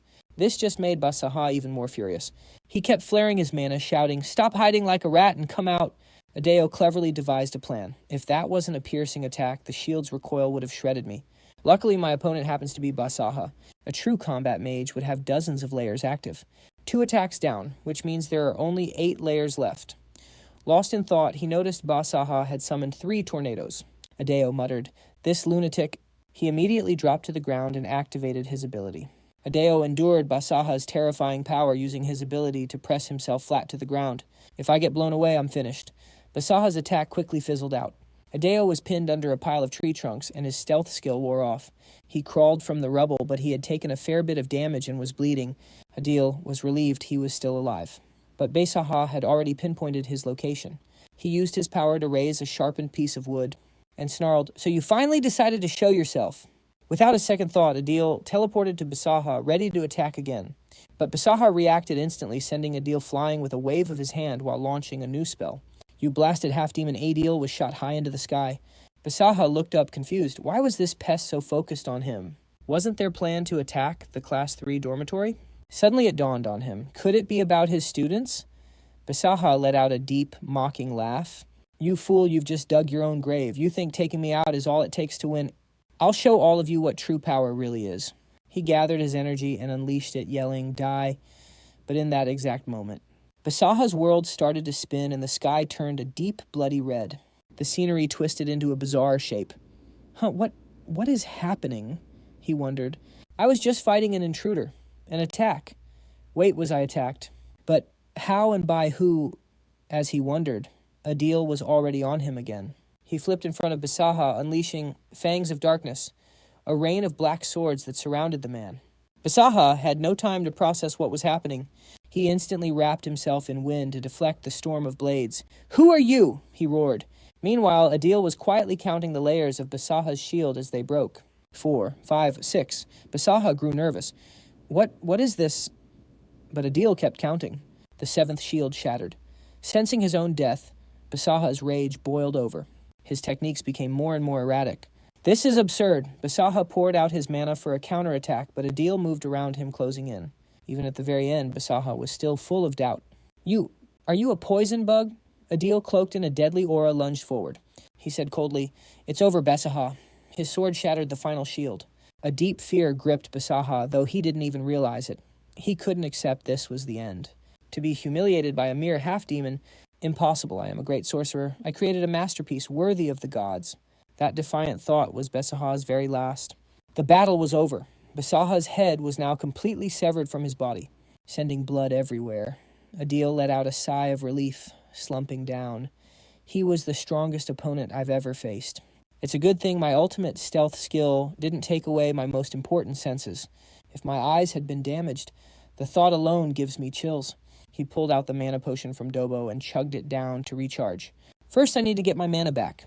I already drank the mid-grade potion right after I dropped my stealth. So only the high-grade one is left, huh? No reason to save it since I'm facing T's next. Ugh, I can't taste anything at all. I guess I lost my sense of taste too. After finishing the potion, he looked over at Besahah's secret chamber. All right, time to find that elixir. But before that, Adil walked over to Besahah's corpse. He calmly took the insignia pinned to the man's coat. This should be proof enough that I dealt with Besahah. Adel stepped into the hidden room candle in hand. He was surprised to find mana lamps inside. How convenient. I should grab one of these later, but the deeper I go, the worse this rotten smell gets. Adel had successfully entered Besahah's secret laboratory. The place was filled with corpses and gruesome experiments on the demon race. Adel cautiously scanned his surroundings. A biolab for demon research. I never imagined it would be this cruel. I wrote that demons were absolute evil, making these experiments seem justified, but are humans truly good and demons truly evil? Now that I'm actually in my own novel, I can't be so sure. Still, there was a reason I made humans perform these tests. The homunculus, the very thing Besahah was trying to create. An artificial life form made from the remains of countless demons. Its owner could temporarily escape their fated death, so he desperately wanted one. Though his research ultimately failed, Adel quickly decided to take the homunculus with him. It might be incomplete, but if I bring this to Bo, he'll absolutely love it. I could probably trade it for a mid-grade potion. Suddenly, his pouch started shaking violently. The lifeless little snake jumped out, its eyes glowing as it lunged toward the homunculus. Adel cried out in shock. Whoa, what's going on? It shattered the container and swallowed the creature whole. Adel was stunned. What in the world are you doing? A red light then shot from the snake to his necklace. Adel was amazed. This pendant, the moment the homunculus was devoured. The empty slot on his necklace began to glow brightly. It seems it wasn't reacting to me. Then is there some link between the homunculus and the demon god? Or perhaps it's connected to something else entirely. If I could read the grimoire on how to create it, I might understand. But Besahah memorized the entire book and then burned it to a crisp. Suddenly the little snake's body stirred. Adel watched bewildered. You look a little different. Before it resembled a worm, but now it looked just like a real snake. He was a bit skeptical. Could I use my transposition skill on it? But the ability was immediately canceled. Adel was horrified. You were just a lifeless object. Did eating the homunculus make you a living creature? I can't believe the homunculus actually activated for me. The one who is no longer human. A flicker of worry crossed his mind. Hold on, what if Christy finds out about this? But he quickly dismissed the thought and put the snake away. It's best to just ignore it for now. I should drink the elixir and get out of here. Adel searched around and finally found the divine medicine. Found it. It just looks like a ginseng root. Adel sat and started to eat it. I'll try circulating my mana while I absorb it. As he swallowed, an intense heat surged through his body. It felt like his blood vessels were expanding. He took a deep breath, then pulled up his status window. Race half demon. Alignment chaotic. Talent transposition level 2. Traits focused interest. Killing intent. Attributes. Dark killing aura, mana operation. Abilities. Arrogant eyes, spiritual body strength. His mana jumped from 1,381 to 2,027. Adel couldn't help but crack a smile. Yes, my mana just broke past 2,000. My unstable killing intent is now stable. Both my murderous aura and darkness leveled up. Adeo channeled his aura, feeling pleased. In the dark, I can completely hide my presence. All right, everything's ready. Time to check on Class A. I've got about 10 minutes. I wonder how they're doing. He opened the observation screen. Oh, they're in a battle. I think that woman's name is Sivia. Good Teat isn't here yet. Samu's holding his own just as I expected. Suddenly, the necklace began to glow again. Adeo was startled. What's this, the necklace? And the paper appeared too. Adeo was even more surprised. Is it trying to send me information? He read the paper. Display most recent memory. Adeo wondered. My most recent memory. Last time it just repeated, abandon the gods. What could that possibly mean? Both items reacted at once. They must be connected somehow. No pen, so I'll just use my blood. Adeo used a small knife and his own blood to write, what is this necklace's true nature? But the answer was the same as before. Abandon the gods. He sighed, frustrated. Not this abandon the gods stuff again. Do I need to raid a human temple and steal a holy relic or something? These useless answers are so irritating. Suddenly the monitor flickered on. Adeo was confused. It's connecting again. A jolt shot through his brain. The necklace unleashed a more intense power. Adeo grunted in pain. My head's about to explode, so I have to use this thing, all right? Activate necklace. An overwhelming pain shot through Adeo. He groggily woke up. Man, my head aches. What in the world is going on? A horrifying scene appeared before him, filled with desperate screams. Somebody help me. The crazed humans yelled, kill the demons, slay all those wretched nobles. Adeo was completely lost. What is this? What in the world is happening right now? He looked in a mirror and froze. Wait. This is Samu's face, but he looks about 10 years younger. Adeo's mind raced as he realized, 10 years younger. That means 10 years ago, right when the great war between humans and demons began. So this must be a memory from Samu's past. This chaos, this is the Barrett family, the clan that was wiped out by humans. Suddenly, the door opened. A young Samu ran to the woman crying, Mother. Adeo realized this was Samu's mother. She said, Samu, listen carefully. No matter what, you cannot leave this room. Don't listen. Don't look. Just stay put for only 5 minutes. Exactly 5 minutes, okay? Young Samu didn't understand, but he did as his mother said. She slowly closed the door, tears streaming down her face. My love, you must survive no matter what. I love you. Those were the last words Samu ever heard from his mother. A moment later, a man's voice called out, So you were hiding in here? Samu trembled in the closet, just like his mother said. The yelling grew louder. Filthy rats. Curiosity got the better of him. Peeking through a crack, he saw the human soldier run his sword right through his mother's chest. He sneered, So this is the lady. He doesn't look like much. The family head was strong, but Count Leon still took him down right. And that's how his head got so cleanly removed. And just as expected. He asked if the search was complete. A maid stepped forward to report, Yes, sir, no one is left alive. Adeo realized she was a half-demon, one who had sided with the humans. But the moment she finished speaking, the human sliced her head clean off. He even offered a twisted comfort. I said let them go, not let them live. Don't look so upset on your way out. But his cruelty didn't end there. To ensure there were no survivors, he blew up Samu's entire estate. Samu, hiding in a closet, was thrown by the blast and knocked unconscious. That night, Samu's entire family and all his people were annihilated. Several days later, Samu finally awoke. Adeo watched through his consciousness. Thank goodness, my body can still move. How many days has it been? He crawled weakly toward his mother, his voice a painful whisper. Mom, seeing her lifeless body, he completely broke down. Then he moved closer to her body. Adeo was horrified. What is he doing? No way. To survive, is he going to eat his own mother's corpse? Stop, I command you to stop. But no matter how much Adeo screamed, this was a tragedy that had already happened. After that nightmare, Adeo was pulled back to reality where he immediately threw up. Having seen, witnessed, and felt everything that Samu went through, he finally understood. So that's why he despises me so much. He links me to the traitorous maid and the ones who made him eat his mother's corpse. So in the end, who is the villain and who is the hero? He stared down at the necklace. Is this what you wanted to show me? The line I once saw between good and evil, maybe it was never real at all. Adeo quickly regained his composure. Right now, he had to focus on Leonidas. Finding a weakness from his opponent's past would be an incredible trump card. But that could wait. For now, he had to focus on the main objective. With that, Adeo dashed toward the hidden realm. He was worried about the necklace. That delayed me for far too long. Leonidas has probably already arrived. He might even be fighting Sylvia now. In the past, he saw days had gone by. But in reality, only minutes had passed. Suddenly, the connection vanished. Adeo grew more frantic and pushed his speed. The link is gone. The shockwaves are destabilizing the mana. I have to hurry. Leonidas is about to reach the kids. Meanwhile, inside the hidden realm, humans and demons were locked in a ferocious, bloody battle. Samu attacked his foes, his power far surpassing the others. He easily gained the upper hand. Suddenly, an enemy charged him, screaming, You wretched bug. But Froden moved faster, successfully protecting Samu. She immediately gave an order. Everyone form a defensive circle around Samu. In an instant, they surrounded him. He looked at Froden, relieved. Nice work. Frodan's spirits were high. Of course. Now use that amazing magic of yours. Samu began gathering mana. I'm going to wipe every single one of them out. He then unleashed a savage cyclone, slaughtering nearly every enemy. Sylvia cried out in fear. He's an absolute monster, unable to hold on. She yelled, "Everyone use your retreat scrolls now." The students quickly tore their scrolls, vanishing in a flash of light. Samu lunged at Sylvia to stop their escape. He summoned ravenous beasts, shouting, "Devour them!" But within seconds his monsters were intercepted.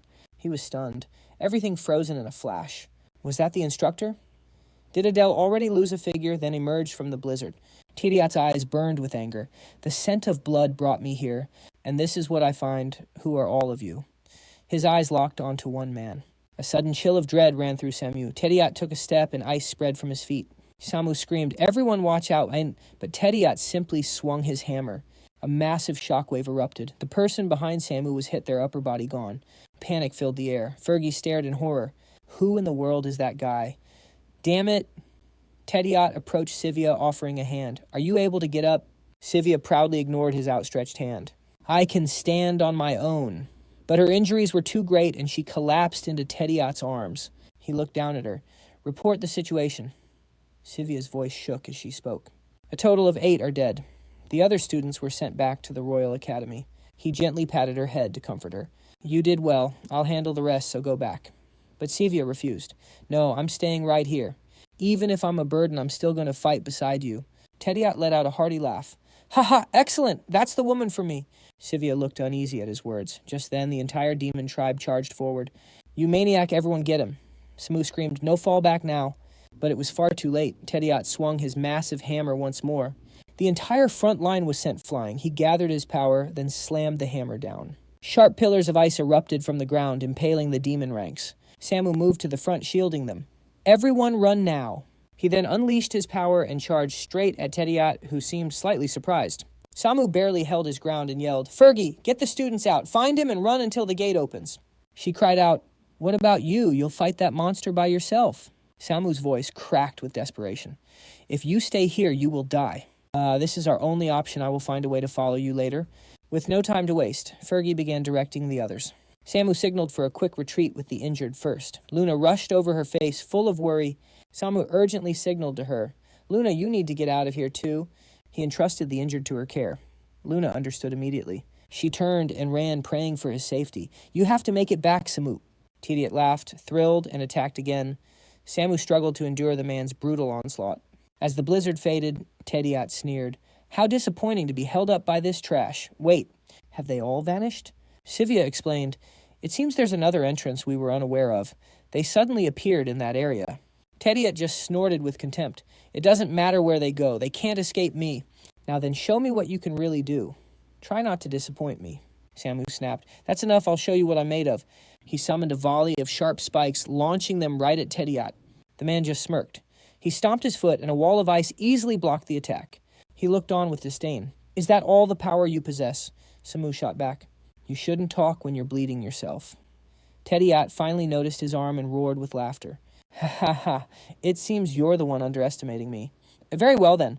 His voice dropped. In a flash, he closed in on Samu and landed a crushing blow. Samu could no longer fight. He collapsed, spitting up blood as he struggled to stand. "My blood devour skill is the only reason I survived that." Teet seemed a bit surprised. "Oh, so it wasn't a direct hit. Get up. Stop your pathetic whining." Samu gasped, pulling himself up. "Are my ribs broken? It hurts just to breathe." "But I refuse to let anyone die on my watch." He clutched his side, trembling as he rose. "You are not getting past me." But as he spoke, one of Samu's legs was torn right off. Sivia shuddered at the brutal scene.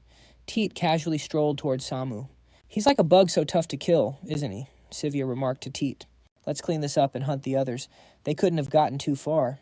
He replied nonchalantly, shattering one of Samu's arms. "Oh, right. You dared to touch my woman. You won't get an easy death." The pain was agonizing. But he had no strength left to scream, only to let out a helpless groan. He lifted his hammer to finish Samu. "The others will get the same treatment as you. Just you wait." Samu lay there hopeless. Is this the end in a place like this? What would he do? Suddenly, Adeo's figure appeared in Samu's vision. He wondered blankly, who is that? Then his senses snapped back into focus. Adeo had arrived just in time to save him. He teased, "Not dead yet. Though you look pretty close." For the first time, Samu actually managed to smile. It was clear he'd been hoping for his arrival. "You bastard, you finally showed up." Adeo retorted playfully, "I was only a little late. Stop nagging, patient. It's my turn now. You just close your eyes and get some rest." Teet was startled for a moment. What just happened? And where did that guy come from? Samu managed to warn him, "Be careful." Adeo nodded. Don't worry, I'll be right back. A powerful killing intent radiated from him. Teat was instantly on high alert. He signaled Sivia to move back, and she complied. Adeo drew his venom fang, taking heavy, deliberate steps to face Teat. I'm talking a big game, but I had to use absolute stealth just to save Samu. Now my sense of touch is completely gone. My chances are slim, but I have to win. Teat sneered. Humph, so now there are 2 bugs. Adeo's killing intent flared. This time you'll be facing me. Get ready. Teat grew excited. I don't know what you're up to, but you seem different. I hope you're stronger than the last guy. With that, he was in front of Adeo Hammer, swinging.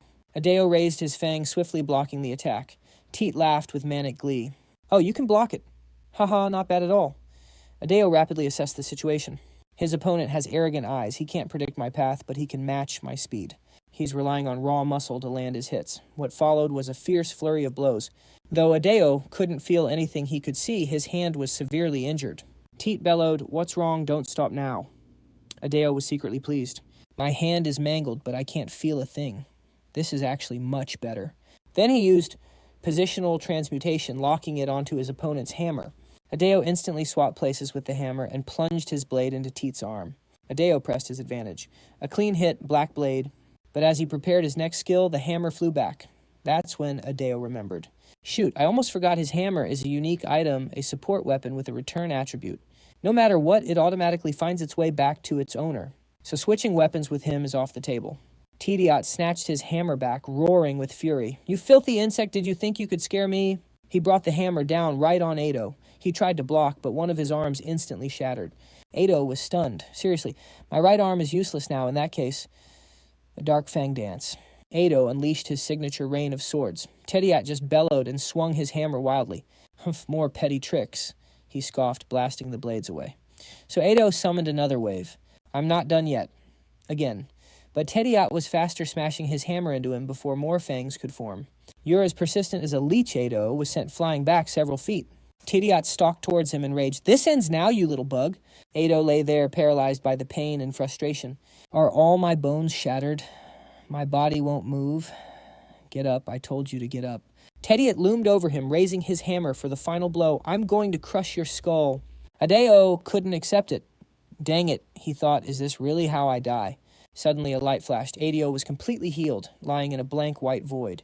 He jolted upright in surprise. Whoa, what is this? Where am I? Is this heaven? Then a large mirror suddenly appeared. Ado quickly got up to look at his reflection. My mask is gone again. Wait, more importantly, all my injuries have healed. But then his reflection in the mirror moved and started to speak. How have you been lately? Creator, this is our second time meeting face to face. Adeo jumped back in shock. His reflection quickly explained, My apologies for surprising you. It seemed you were in a real bind, so I brought you into this space. Ado grumbled back, Yeah, no kidding. You saw how pathetic I looked out there, didn't you? His reflection just chuckled. I understand exactly how you feel, Creator. Finally, he calmed down. Fine. Since we're here, answer 3 questions for me. His reflection agreed. Please go ahead. He asked his first question. Where are we? The mirror Ado paused. I can answer that question for free. Ado flared up. What, you're charging a fee even after I've died? You've got to be kidding me. His reflection calmly explained, Please just calm down. Some information I can share and some I can't. Revealing things costs me something too. The answer is this is a space born from chaos, a place where anything can and also can't exist. Ado scowled. More vague answers. Okay, second question, what is chaos? He replied, I know what that power is, but the creator must figure it out on his own. Unless you pay the price, of course. Ado asked, And what is the price? His reflection answered, Just bring me every holy relic from the human and demon worlds, and I'll tell you. He grabbed his head and yelled, That's just a fancy way of saying you won't tell me. The reflection just smiled. It's a shame if you see it that way. Finally, he asked his last question. So, am I even still alive? His reflection showed him a glimpse of the real world, then answered, You are. But if you don't act now, you'll die in the next instant. He froze. It wasn't his time. He pleaded with his original self. Please lend me your strength. This was the moment he had been waiting for. A signature smirk spread across his face as he agreed.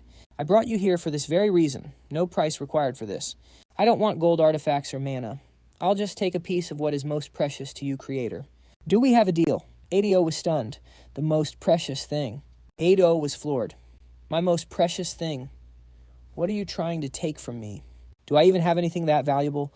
What if the price is something I can't possibly imagine? If dying here is the worst that can happen, then my real self will perish too. I'm still afraid to die. I want to live. I have to live. With that resolve, Adeo accepted the deal with the entity in the mirror. The deal was struck. The mirror entity released its mana, and Adeo accepted the request. I will lend you 20% of my power for 1 hour. At that moment, only one thought filled his mind. I have to survive no matter what. I'll see this ridiculous story through to the very end. Opening his eyes again, he saw Samu looking at him and screaming in despair. An absolute power surged through his body right on the brink of death. Adeo's mana radiated so strongly it even affected Tediat's hammer. He was stunned. Samu's jaw dropped as he stared at him. Adeo was back on his feet to fight a rich aura flowing around him. Adeo looked down at his own hands. The wound on his arm was still there, but in his mind's eye it looked as good as new. He opened his status window to check. Race half-demon. Alignment. Chaotic. Talent points transposition 4. Traits, interest, and focus. Sword style killing intent 4. Pitch black.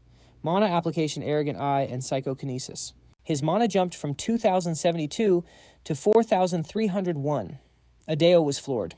Forget the mana boost transposition and killing intent both jumped 2 levels. Even crazier, my dark attribute evolved into pitch black. It's a shame the psychokinesis isn't really my own ability. My sword style hasn't reached true mastery yet, but still, this isn't half bad. But is this enough to win? Tediat asked curiously. What in the world are you... You show up out of nowhere, pulling tricks, and then you awaken right before you die. Suddenly, a streak of darkness zipped past his neck. Tediat clutched his throat in panic. It was just an illusion. Adeo quipped, You already know who I am, so why keep asking? I don't get it at all, Tediat yelled. I know you. What are you talking about? A terrifying killing intent began to pour from him. Adeo growled, A moment ago you called me a worthless insect exactly 3 times. Tediat just smirked. Huh. Oh, so that's what this is about, he sneered. Fine, I'll just have to crush you again. As he spoke, he leaped into the air with his hammer and brought it crashing down. Adeo tensed. It seems he's serious now. The real battle starts now. Suddenly his opponent's eyes began to glow. He gave Adeo a smug look. Think you're the only one with tricks. Want to see mine? Adeo flinched. Ice storm. A massive tornado of ice began to form. Adeo was quickly backed into a corner. He used Dark Fang Black Road Dance to counter, but the storm's path was too wide. His attack barely made a dent. He tried his psychokinesis next, his mind racing as he fought to find a way to weaken the attack. It worked. Using his psychokinetic power, Adeo managed to bend the storm's trajectory. Tediat let out a surprised "oh" before leaping behind Adeo. Hello there. He slammed his weapon down, but Adeo dodged just in time. Adeo leaped onto a rock for cover. Tediat grumbled, Slippery as a snake. Adeo shot back, An attack that's slow, I have no reason to take it. You should blame your own lack of skill. He said that, but on the inside, he was starting to worry. He seems simple and brutish, but he hasn't left any openings. He poured aura into his sword, hoping for just one shot, just one would be enough. Suddenly, Samu screamed, Adeo, don't lose. You can't lose to that piece of human garbage. Tedius was shocked. What, you're still not dead? Hearing Samusia exploded with anger. What did you say, trash? How dare demons like you call us trash? You have no right to say that. You're the ones who've always killed us for no reason. Samu shot back disdainfully. That's ridiculous. You started the war. You massacred the demons first. So you're just going to lie about what you did, Sia angrily retorted. The records in the Eden territory show exactly what you did. Samu yelled furiously. You're completely shameless. My family never once invaded the human world, yet you murdered my entire family. Tell me, why did you do it? Adao replied to Samu, his answer aimed squarely at the humans. Wasn't it because it's profitable? Bluntly, it's just good business. Sia was annoyed. What, good business? Adao just shrugged. Am I wrong? Sia shot back angrily. What are you saying? We started a war for profit. We suffered terrible losses in that war, too. Adao thought, but from a human's perspective, the demon world is a gold mine of treasures and they're much stronger than us. How could we just ignore that, especially the 6 great families this guy is from? With that, he turned to Tease. So I'll ask you directly, Lord Leon Tease. Tease was annoyed. Sia, enough of this pointless chatter. They, Adao whispered, and seem to know something we don't, Sia said, getting angry. Tedius had heard enough. Just kill them. Before Sia could finish, he sent her head flying. Adao and Samu were shocked. His tone shifted his mood, turning absolutely foul. Honestly, tearing you 2 to pieces is the only way I'll feel better. Adao felt his killing intent spike. He jumped back as another ice storm flew at him. Lying there, Samu gritted his teeth. He's actually fighting that monster head on. If only I weren't so weak. Adao then mocked his opponent. So you kill your own lover and then take out all that rage on me? Tadius flew into a rage, vanishing from sight and instantly appearing to attack Adao. Adao used his 4-point swap to get behind Tease, but it seems he was ready for it. He shot a kick backward right into Adao's stomach. Adao braced for the blow.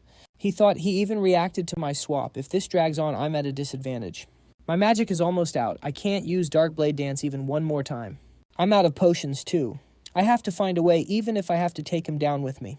Suddenly, Samu dragged himself forward. I'm okay. Adao eyed him skeptically. Okay, what can you do in that condition? Are you going to be bait for him? But he understood Samu's intent. He immediately used his 4-point swap on the hammer. Then he charged right at him. T scoffed, the same trick again, my weapon is... He turned towards Samu and saw his weapon was being held down tight. Samu shouted, I can't hold this for long. Adao stabbed Tease without hesitation. This is enough. Tease growled in anger. Oh, you bastard. Suddenly Adao's pouch began to shake. The snake immediately slithered out, striking Tease on the shoulder. Tedius cried out in pain. Adao was thrilled. Perfect. So the poison curse was a real venomous snake. Samu shouted, Adao. The hammer flew back to its owner, then shot straight toward Adao. It hit him right in the stomach. His entire body was now covered in blood. As Adao faded, he thought, damn it.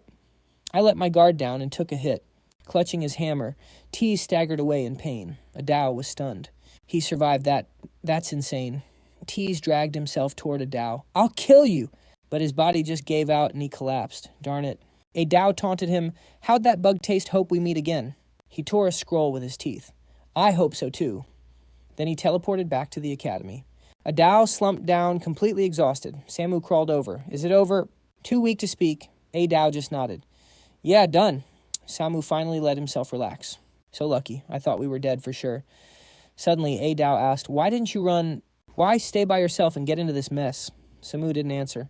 But right then he realized something about the boy who just fought so hard for him. He was someone worth trusting, a good person. Samu lay back. Just had to protect my teammate. Adao pressed, even a half-demon counts. Samu answered a bit embarrassed. Yeah, even if I can't stand you, you're a comrade and a friend. So are you. I despise you, but you came back to save me. You're a weirdo. Adao shot back, being weird is my charm. Samu grumbled, you're crazy. Calming down, he said, we escaped that monster, but we can't move like this. We're probably done for. Samu managed a small smile. The others escaped safely, right? I think so. Just then the snake crawled onto his chest. Adao weakly gave it some food. The poison curse, thanks. I won because of you. Ugh, I'm at my limit. Is this really the end for me? It can't be like this. Suddenly voices echoed nearby. They were calling their names. Samu class rep, Adao. Samu yelled, you idiots, why come back? Everyone looked worried. Adao, are you two okay? Adao was still joking. Yep, alive now, but probably dead soon. Luna rushed forward to heal them both. Don't say that you're not allowed to die. Adao. She cried, tears welling up. Adao looked at her grateful.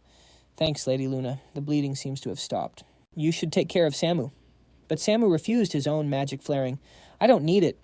Monsters suddenly swarmed and tore at Samu. Adao panicked. What are you doing, committing suicide? Show me your yani and moaiden inyanino. Samu replied weakly. Not exactly. Adao let me borrow your body for a moment. Adao thought it was a joke. What strange thing are you saying now? But then Samu and the monsters floated into the air. I'll take that as a yes. He then grabbed onto Adao's arm. Everyone was shocked. What in the world is going on? Adao felt a surge of fear. Greed swallowed Samu whole. Is it going to eat me too? But I don't feel any pain. This greed is just seeping into my arm. And what is this Horn A system window popped up? Assessing exchange value. Exchanging for 20% of power is slightly over the limit. Commencing power transfer. Transferring a portion to a companion. Adao read in disbelief. Over the limit. He immediately opened his status window. Race half demon. Alignment. Chaotic tier 3. Talents interest. Traits. Killing intent. Tier 3. Darkness. Tier 3 and mana application. Strong sword force world gazing eye. Samu's mana plummeted from 4,301 all the way down to 2,631. That's lower than what Adao recovered. But my own mana went up a little, and my killing intent and darkness skills were enhanced. They were both raised by 1 level. Overall, it's a pretty good deal, but that most precious part of me... What on earth did Adao actually take from me? Luna asked, looking puzzled. Adao, why are you just staring at your hand? He thought in a flash. She can't see this window, only I can. He answered, oh, it's nothing. I was just checking if this arm was hurt. And then I suddenly saw something. Hold on a minute. What's this? Why is Samu's name appearing on the status board? Suddenly, Samu's voice rang out. Hey, I'm not dead yet. Everyone was stunned. Wasn't that Samu's voice? Where are you speaking from? Samu yelled. Over here, on Adeo's arm. Wait, is that really Samu? He explained. Yep, I'll be borrowing your right arm. I'll need it for a bit. I've used up way too much of my power. If I had stayed in my old form, I would have died, even with healing. This form uses the least energy. In 2 or 3 months, I can get my original body back. Adeo suddenly asked, so why are you freeloading on my arm? Samu continued, to rebuild my body, I need to absorb a bit of mana every day. And you're just overflowing with it. But Adeo was confused. Furjan has way more mana than me, and so does Lady Luna. Samu stammered, well, about that. I don't have eyes, but I can share my host's vision. And simply put, you and I are roommates now. Everyone just stared at each other. What share his vision? You're a complete pervert. That's disgusting. Samu screamed. What did you just say? A pervert, Adeo quickly agreed. Yeah, you're definitely a pervert. Samu raged. You miserable jerks. Adeo brought everyone back to the present. All right, let's move past that. We need to get out of here right now. The academy is sending reinforcements. Furjan spoke up right, but where to? The return gate won't open until tomorrow. Adeo replied, I know a secret spot the human instructor I fought had hidden away. We can hold out there for about a day. Furjan was ready to move. Got it, let's get going. But then Samu stopped them. Hold on. Eating corpses helps me recover faster. Just a little bit, give me a second. He then stretched out from Adeo's arm. Luna asked, what about my students' bodies? Can't we bury them nearby? Adeo shook his head. There's no time. Luna tried again. Then at least let Samu carry them with us. But Samu refused. I can only eat them. I don't have the strength to carry them. Tears welled up in Luna's eyes. Seeing her, the others grew somber. Lady Luna? Luna reluctantly agreed. All right, Furjan asked with concern. But Adeo, can you even stand up? Just then someone else stepped forward. Hey, Furjan, let me help Adeo. I'm barely hurt at all. Furjan, surprised, agreed. Oh, that'd be great. Adeo looked up, startled. Wait, isn't that the blue-haired guy who bullied Luna Do? Helped Adeo up, looking sorry. Yeah, that's me. About what happened with Luna. Adeo replied politely. Thanks for the help. You must have been in pain at the cafeteria. Do smiled. Not at all. I should be thanking you and Luna. You were probably victims too. I realize now I was being one-sided. Adeo was thrilled. I'm so glad to hear that. Do said gratefully, I never imagined you'd sacrifice so much. Samu retracted back into the arm. Suddenly a bird flew toward them. Adeo and Samu lit up. Shido, you're safe. It started pecking Samu's head. He praised it. So glad you're great at hiding. Adeo gave the order. Furjan, looks like we're all here. Let's move. We need to get out of this place now. Everyone, let's hurry. Back at the academy, rumors were spreading like wildfire. Terius came back looking like that. What in the world actually happened out there? An academy instructor stepped forward to assess the situation. Get back. What in the world happened? In agony, Tediat reported they were ambushed by nobles during the raid. Many students, including Svea, are dead. Instructor Basaha may have fallen as well. Maine was stunned for a moment. Everyone else was in total shock. What Instructor Basaha? That's impossible. She raised a hand for silence. It seems the nobles sent assassins with instructor-level power. Tediat quickly interjected. No, there were only 2 combatants at the instructor's level, and one of them, while strong, was still weaker than me. The instructors don't need to mobilize. Just summon my own comrades and we can handle this. Suddenly, a dark energy erupted. The healer stumbled back as the foul power surged. Tediat screamed in agony as his arm dropped clean off. Maine stared horrified. Tediat's eyes burned with rage. You miserable insects, I will kill you myself. Instructor, 1 arm is a small price. Please, just let me stay. Maine understood his unyielding resolve and began giving orders. Get Tediat to the medical facility immediately. And summon Nina Eam and her squad.